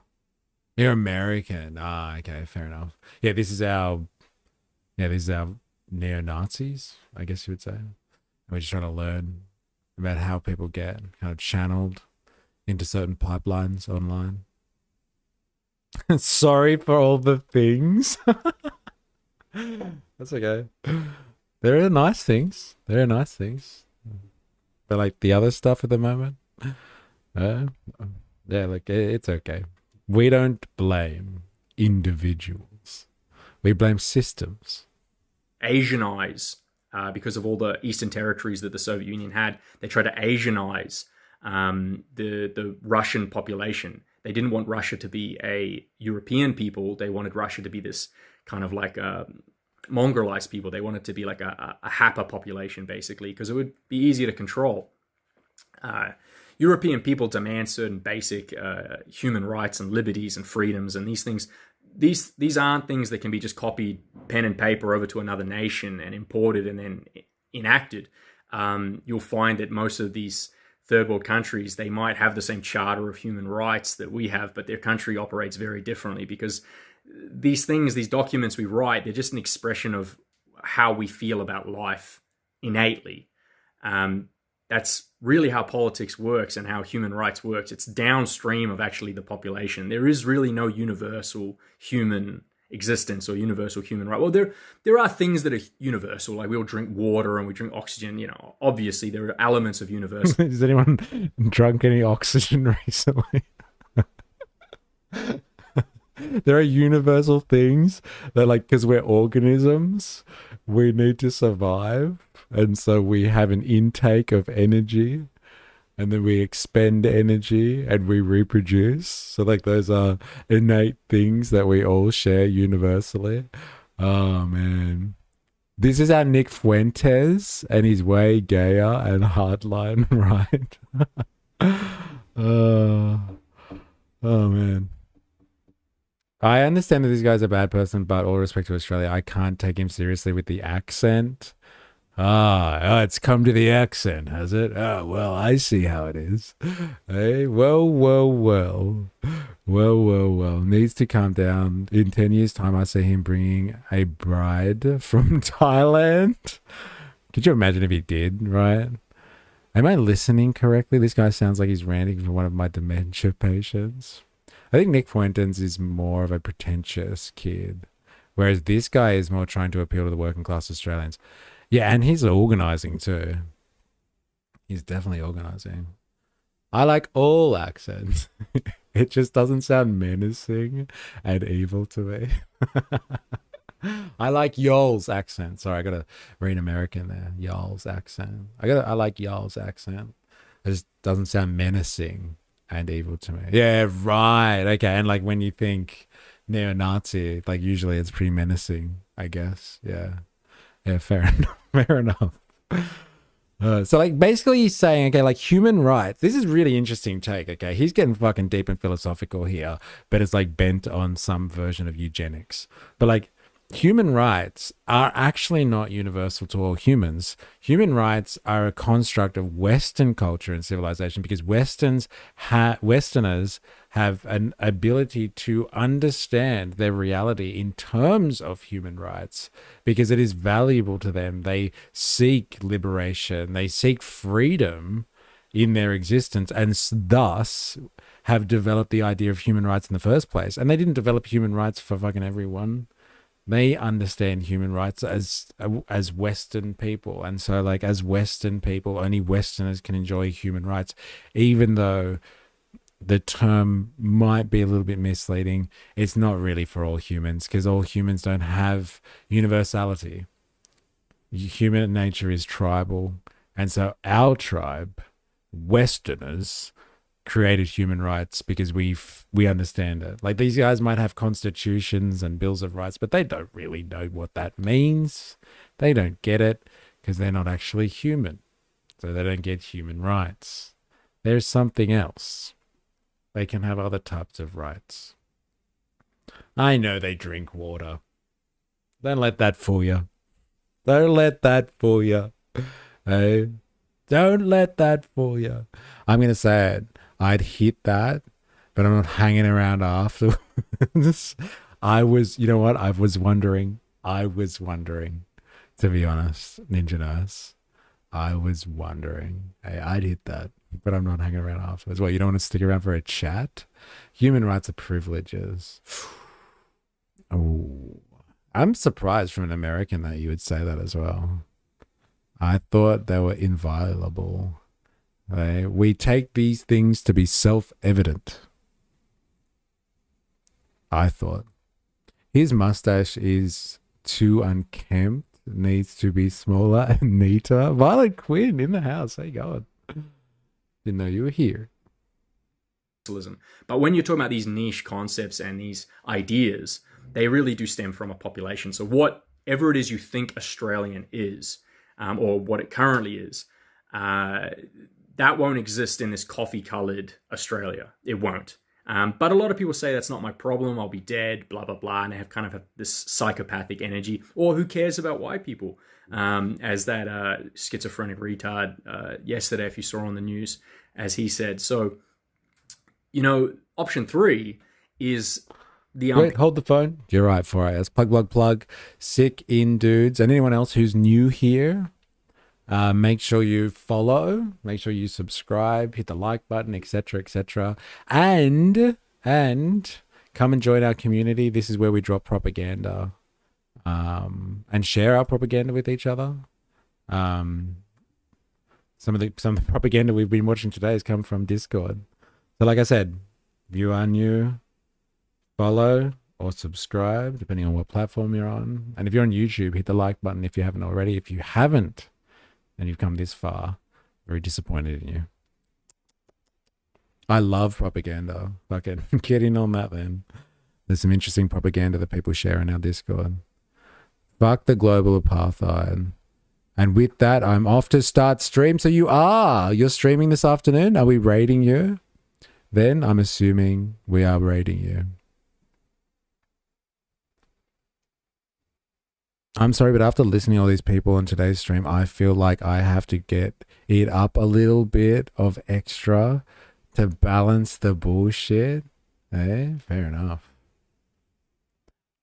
India was carving Universal Declaration of Rights into stone like 1,000 years before the UK showed up in Australia. Interesting. All right, I'm assuming we're raiding Indoctrinathan later. So in about 15 minutes time, we're going to be raiding Indoctrinathan. So if there's people that can go to Twitch and you're just living on YouTube because it's convenient for you, go over to Twitch. We will be raiding out in about 15 minutes time. So do yourself a favor. Nice to meet you. Nice meeting you too. Thanks for chatting. Not everyone always can. Welcome to the live stream. We're a nice bunch. We're a good community. Diverse. We're a motley crew. Let's say that. Pleasant one. And option 3 is, varying increases of remigration and mass deportations. And that's a very uncomfortable policy for a lot of people. He's going for deportations, I'm assuming. Even though they want that. They want to live in a white nation, but they're not prepared to put forward their support to such a policy because I've got an African friend, or I've got an Asian friend, or I've got an Arab friend. And so, like that individual yesterday, he said that my best friend is Sudanese. And I didn't say it at the time because, there was a lot going on. But the correct response to that is, so you have a Sudanese friend, so we should just keep the borders open and we should just let in millions of Sudanese people. And, just because you have one personal friend that's of a different culture or race or, both, that doesn't mean that we should completely change the entire identity of our nation over decades and hundreds of years. A nation is a living thing. It's a biological force. It's not just because you know some nice person, doesn't mean they deserve to stay here. We got to delineate here between people, like humans, right? Just because humans are nice, it doesn't mean that trumps racial purity. If you look at an individual and think that they're a wonderful person, remember, when you catch yourself in those weak moments thinking about people for who they are, just remember, racial purification. Racial purification all the way. It's unfortunate, but the rights thing is always in flux as it represents how power is dispersed across society. based on his logic, shouldn't we deporting the New Zealanders as well? Hey, I'll leave that one for you to decide. Does he have any friends who have coloured friends? I challenge the assumption that he even has friends to begin with. Hey? This isn't a debate. As a historian, it's all very evident. PDF and Islam go hand in hand. Where'd this come from? We will be eradicating Islam from the West. I recommend leaving now. Well, lovely hell. Whatever your name is, 17T, because your religion has done more damage than pretty much anything but the Jews. Whoa. Oh, well. As Jag normally points out, we get all sorts coming in on Far Right Fridays. Hey? Tell us about my religion or ours. I think maybe you mean yours in the general. Tell us about all of our religions. Lovely hell. Tell us about all the damage we've all done collectively on this stream. Hey, and what you're going to be eradicating from the West. Is that you, Thomas? Yeah, we have a live one, boys. We have a live one. Oh man, I come back to some wildness. Fuck, we get all sorts on Fridays, man. It's fucking mental. We have a live one. Integers in the house. I didn't even know you were here. How you going? Oh, lovely hell. Don't go anywhere. There's a few people that want to fucking have a chat with you. Hey, come on. It looks like lovely hell just bombed the chat and fucked off. Hey, pretty cowardly, actually. Can't even stick around and face your wild claims. State department, it's not a political party. A nation is a people. It's biological, it's blood.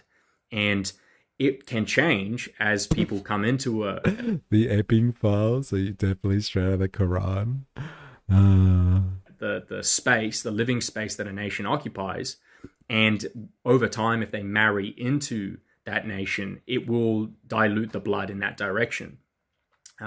Especially when you have one group of people simply not having children, then what you have is, particular suburbs here in Australia where you have, you look at the primary schools and it's 70, 80% Chinese or 70, 80% Indian in some of these primary schools because the whites just aren't having kids. And sometimes when you do see a somewhat white looking kid, it's a white guy that's got an Asian wife because he's grown up around Asians his whole life. So that proximity and that, multiculturalism ultimately leads in a lot of cases to, even further dilutions than just the immigration.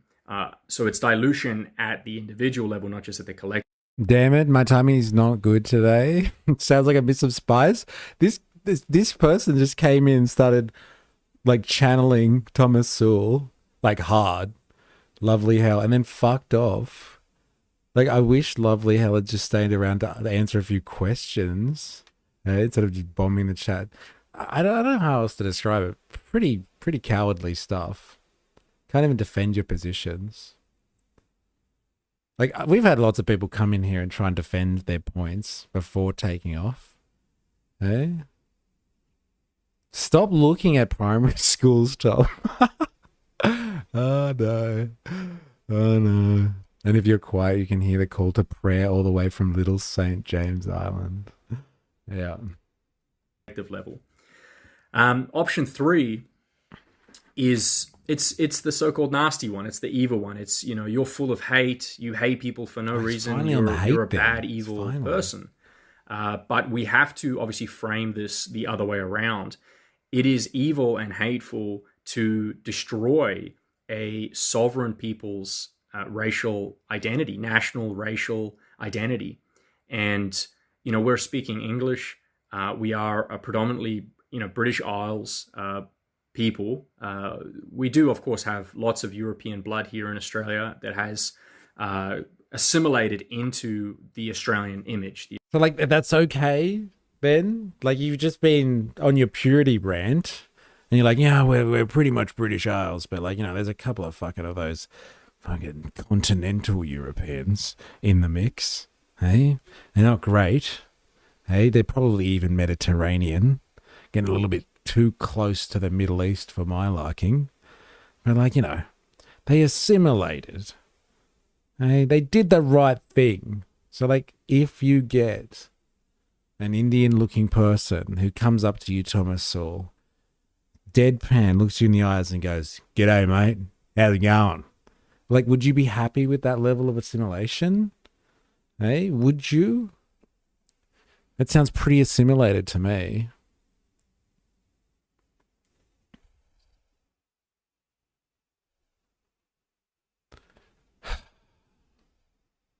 The Australian project, and the difference between that assimilation of the British Isles and European peoples into the Australian stock, and bringing in 1 million Sudanese people, the difference is massive. You know, you bring in some Greeks and Italians into Australia, and you end up with a few more coffee shops. You bring in, you know, 1 million Sudanese in the country, and Australia's going to start looking worse than just a few extra coffee shops. But like, he's okay with, what did he say? Greeks and Italians? Is that what he just said? Hey? And dangerously was it Caramello there? Thomas Sowell? Watch out. And a few extra concrete companies. It's going to radically change, you know, the health and safety of everyone, and it's just not in our interest. So it's controversial right now to say these things like, oh, mass deportations or remigration policies. But if we don't do this, it's option 1 or 2. So, and 1 and 2 are both white genocide. 1 is like basically like quick white genocide, like what's happened in South Africa. And option 2 is the slow burn. It's the slow white genocide. Stopping immigration is not enough. It's a starting point, absolutely. And it's probably how things are going to go. I don't think we're going to go from this to mass deportations. I don't think it works like that. It's possible. And when you study political theory and you study, you know, there's a little bit off topic, but it's already a long video, so you're going to get educated. There was a difference of opinion with Marxists back in the very late 19th century. Oh, I'm so excited to hear what he says next. Hey, he's an expert on Marxists. Here it comes. In early 20th century, where most Marxists believed that the Marxist revolution was going to occur first in Britain or Germany or maybe even France, because they were the most industrialized, they were the most developed, and they were moving closest towards, because of their industrialized society, more of the population was coming off the land. They were in these factories. These factories were more hotbeds for a disintegration of national identity, and therefore leading to international socialism or international communism. And Hitler talks about this in Mein Kampf as well. Like, you know, he's almost there. Like, it's not a disintegration of nationalism because they're coming off the land. They were being transformed into a proletariat, an industrial working class. And so, like, because they're getting thrown into a relationship directly and see their capitalist overlords all the time, which we don't really see these days, but like they saw the capitalist overlords all the time, then that would be the place where the fucking socialist revolution would happen, not a fucking Marxist revolution. But, you know, he's almost understanding things.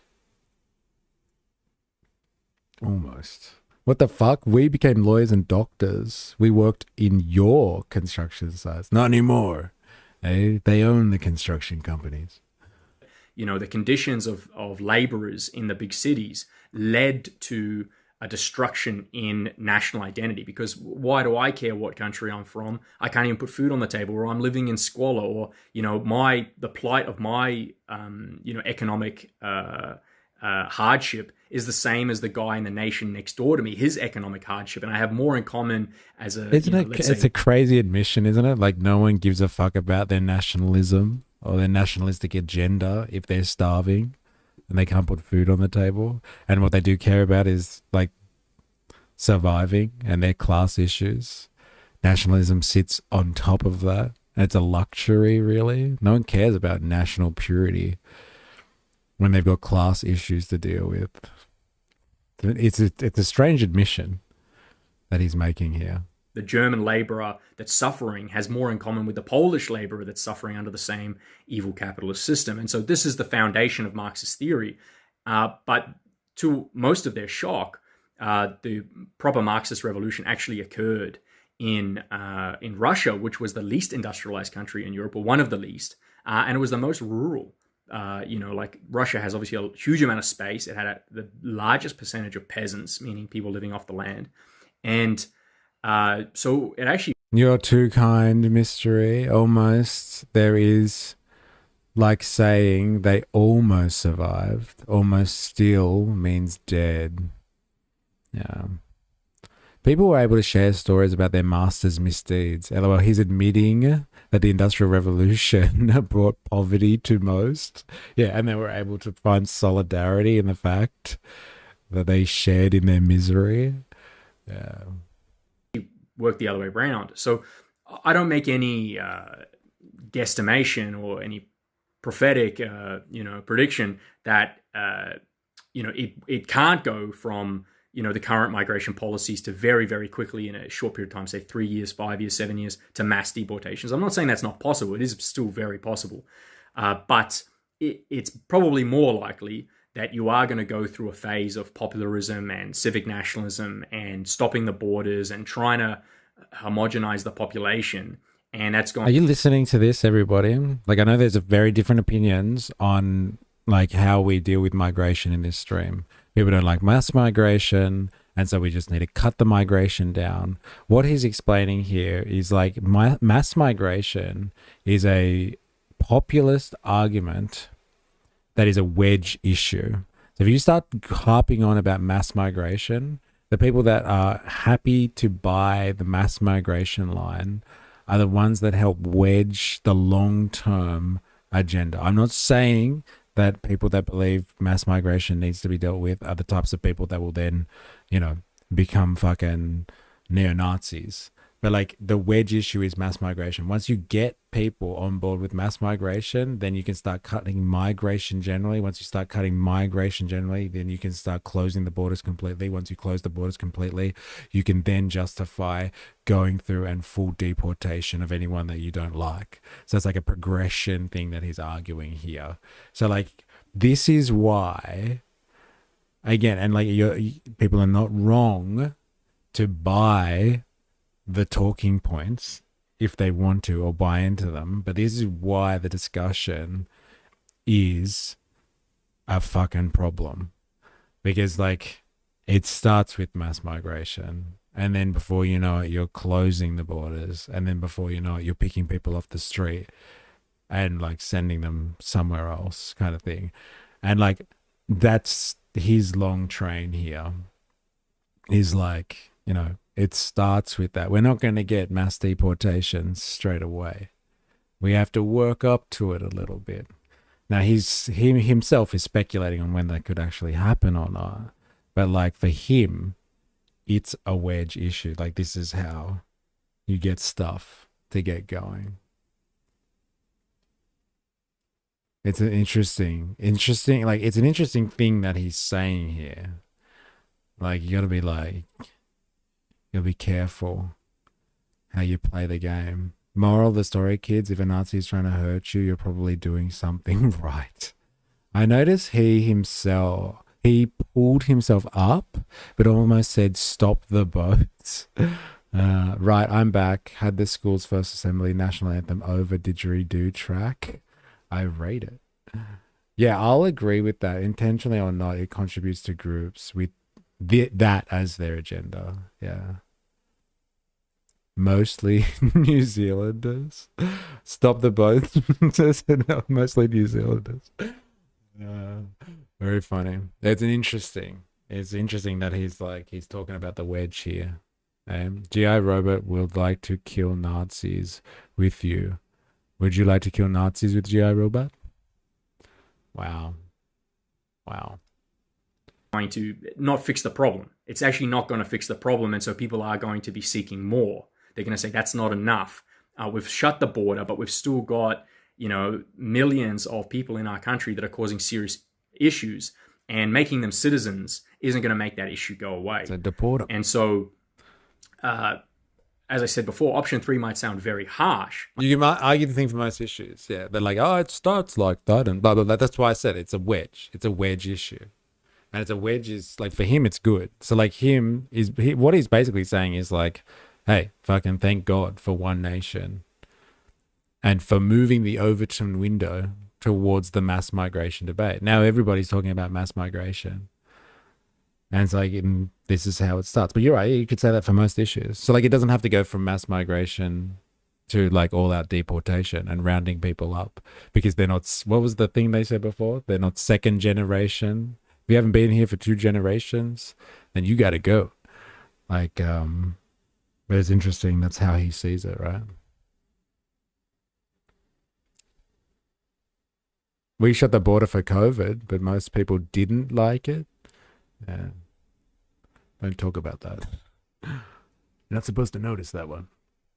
All right, how many people we got on Twitch? Let's have a look here. 4? Come on, there's got to be some people from YouTube land that can move over to Twitch world today. I'm looking at you. If you're able to go to Twitch, we're gonna raid. We're gonna raid Indoctrinate soon. I wonder if I should let this guy finish or not. Yeah, it's just a bit dangerous when we're talking potentially just not talking about wedge issues at all, but shutting down dissent within that talk. Might sound like a very harsh option, but it's ultimately the only way to secure the white population. And how far you go with those mass deportations is going to affect what your society looks like in 100 years' time. So the nations that are capable of deporting all non-European people from their countries, in 100 years' time, they will still be the same people. Whereas the nations that, say, deport all but, say, 5%. So some nations might go, we just want to go back to 1990s demographics, and they go back to 90% white. And they go, yep, we're happy with that. We've deported all the foreign students. We've deported all the temporary workers. We've deported all the illegal immigrants. We've deported the vast majority of non-white people. And you could call this remigration. But we haven't done that, hey, we're explicitly deporting everyone on the basis of their race. The nations that do it to, say, 90% or 95% or 98%, those nations in 100 years' time, you will be able to see the difference. They will have a blood dilution to them. It will be relatively minimal, and there will still be 100% communities on both sides of the fence. Again, the closer you get to 99, 100%, obviously the more you're going to preserve that racial, cultural, linguistic, artistic identity. And, as prophesized in Mein Kampf, the nation that preserves its blood the best and advances its blood the best on a long enough timeline will create a better and more powerful nation, and therefore will demand greater resources and living space for itself. And on a long enough timeline will, I guess, get closer to the infinite. It's a spiritual worldview when you look at time being, potentially infinite. And so what's one nation going to achieve if it's 1% less white than the other? History will decide that. I don't need to really explain that in great detail. So option 1. I knew he read it. There it is. Like, he did say it before. Like, in fairness, he's probably read it a few times. Let's fucking be honest here. Put him on a watch list. Oh, man. So, like, as Mein Kampf predicted, like, and on what basis does it predict this? Is it using some type of materialist interpretation of society, some type of metaphysical reason behind it? I was just like, yeah, I predicted, I'm Hitler, I predicted it. Okay? The nation that's the most pure will do the best. Okay?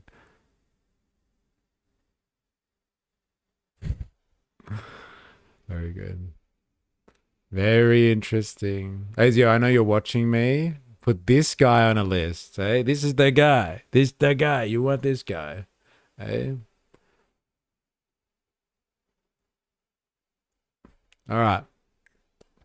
I've got to bounce. And like I said, we're going to be raiding someone. So It's been another interesting Far Right Fridays. We go fucking deep by the end, like fucking balls deep with this guy. Eh? Don't you reckon? Eh? Our friend over here. More wild BS phrenology. H-Men loved his racist science. He's basically promoting marrying your cousins. If you take it to its logical conclusion, 5 generations from now. That's pretty funny, actually. Eh? Well, he'd become the people that he loves the most, right? Eh? All right, I got to bounce, so we're going to leave it there. Ninja Nurse, Spandonk, Jag was in the house earlier. 4IS, keeping us real. Wokey, Dilemmas. What else we got? Dr. Nathan, Kali Wyote. Who else have I missed here? Mamupa was in the house earlier too. Ninja Nurse. I think I already said you, Ninja Nurse. Who else we got here? I think Ravy, Baby, and Woozle were in the house earlier today as well. Thank you, everyone. KK online. Violet Quinn coming in late. I think we had some newbies here as well. Suck in dudes was in here too. Lovely Hell coming in late there and bombing the chat and fucking off. Tail between his legs. So thank you everyone who's been chilling out today. We are back next week on Monday.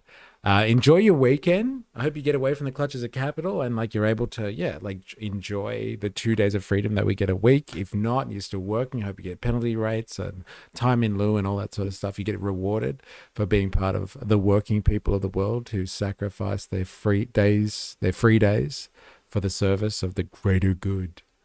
So yeah, thank you. Integer. Sorry, I forgot you as well. Have a good weekend.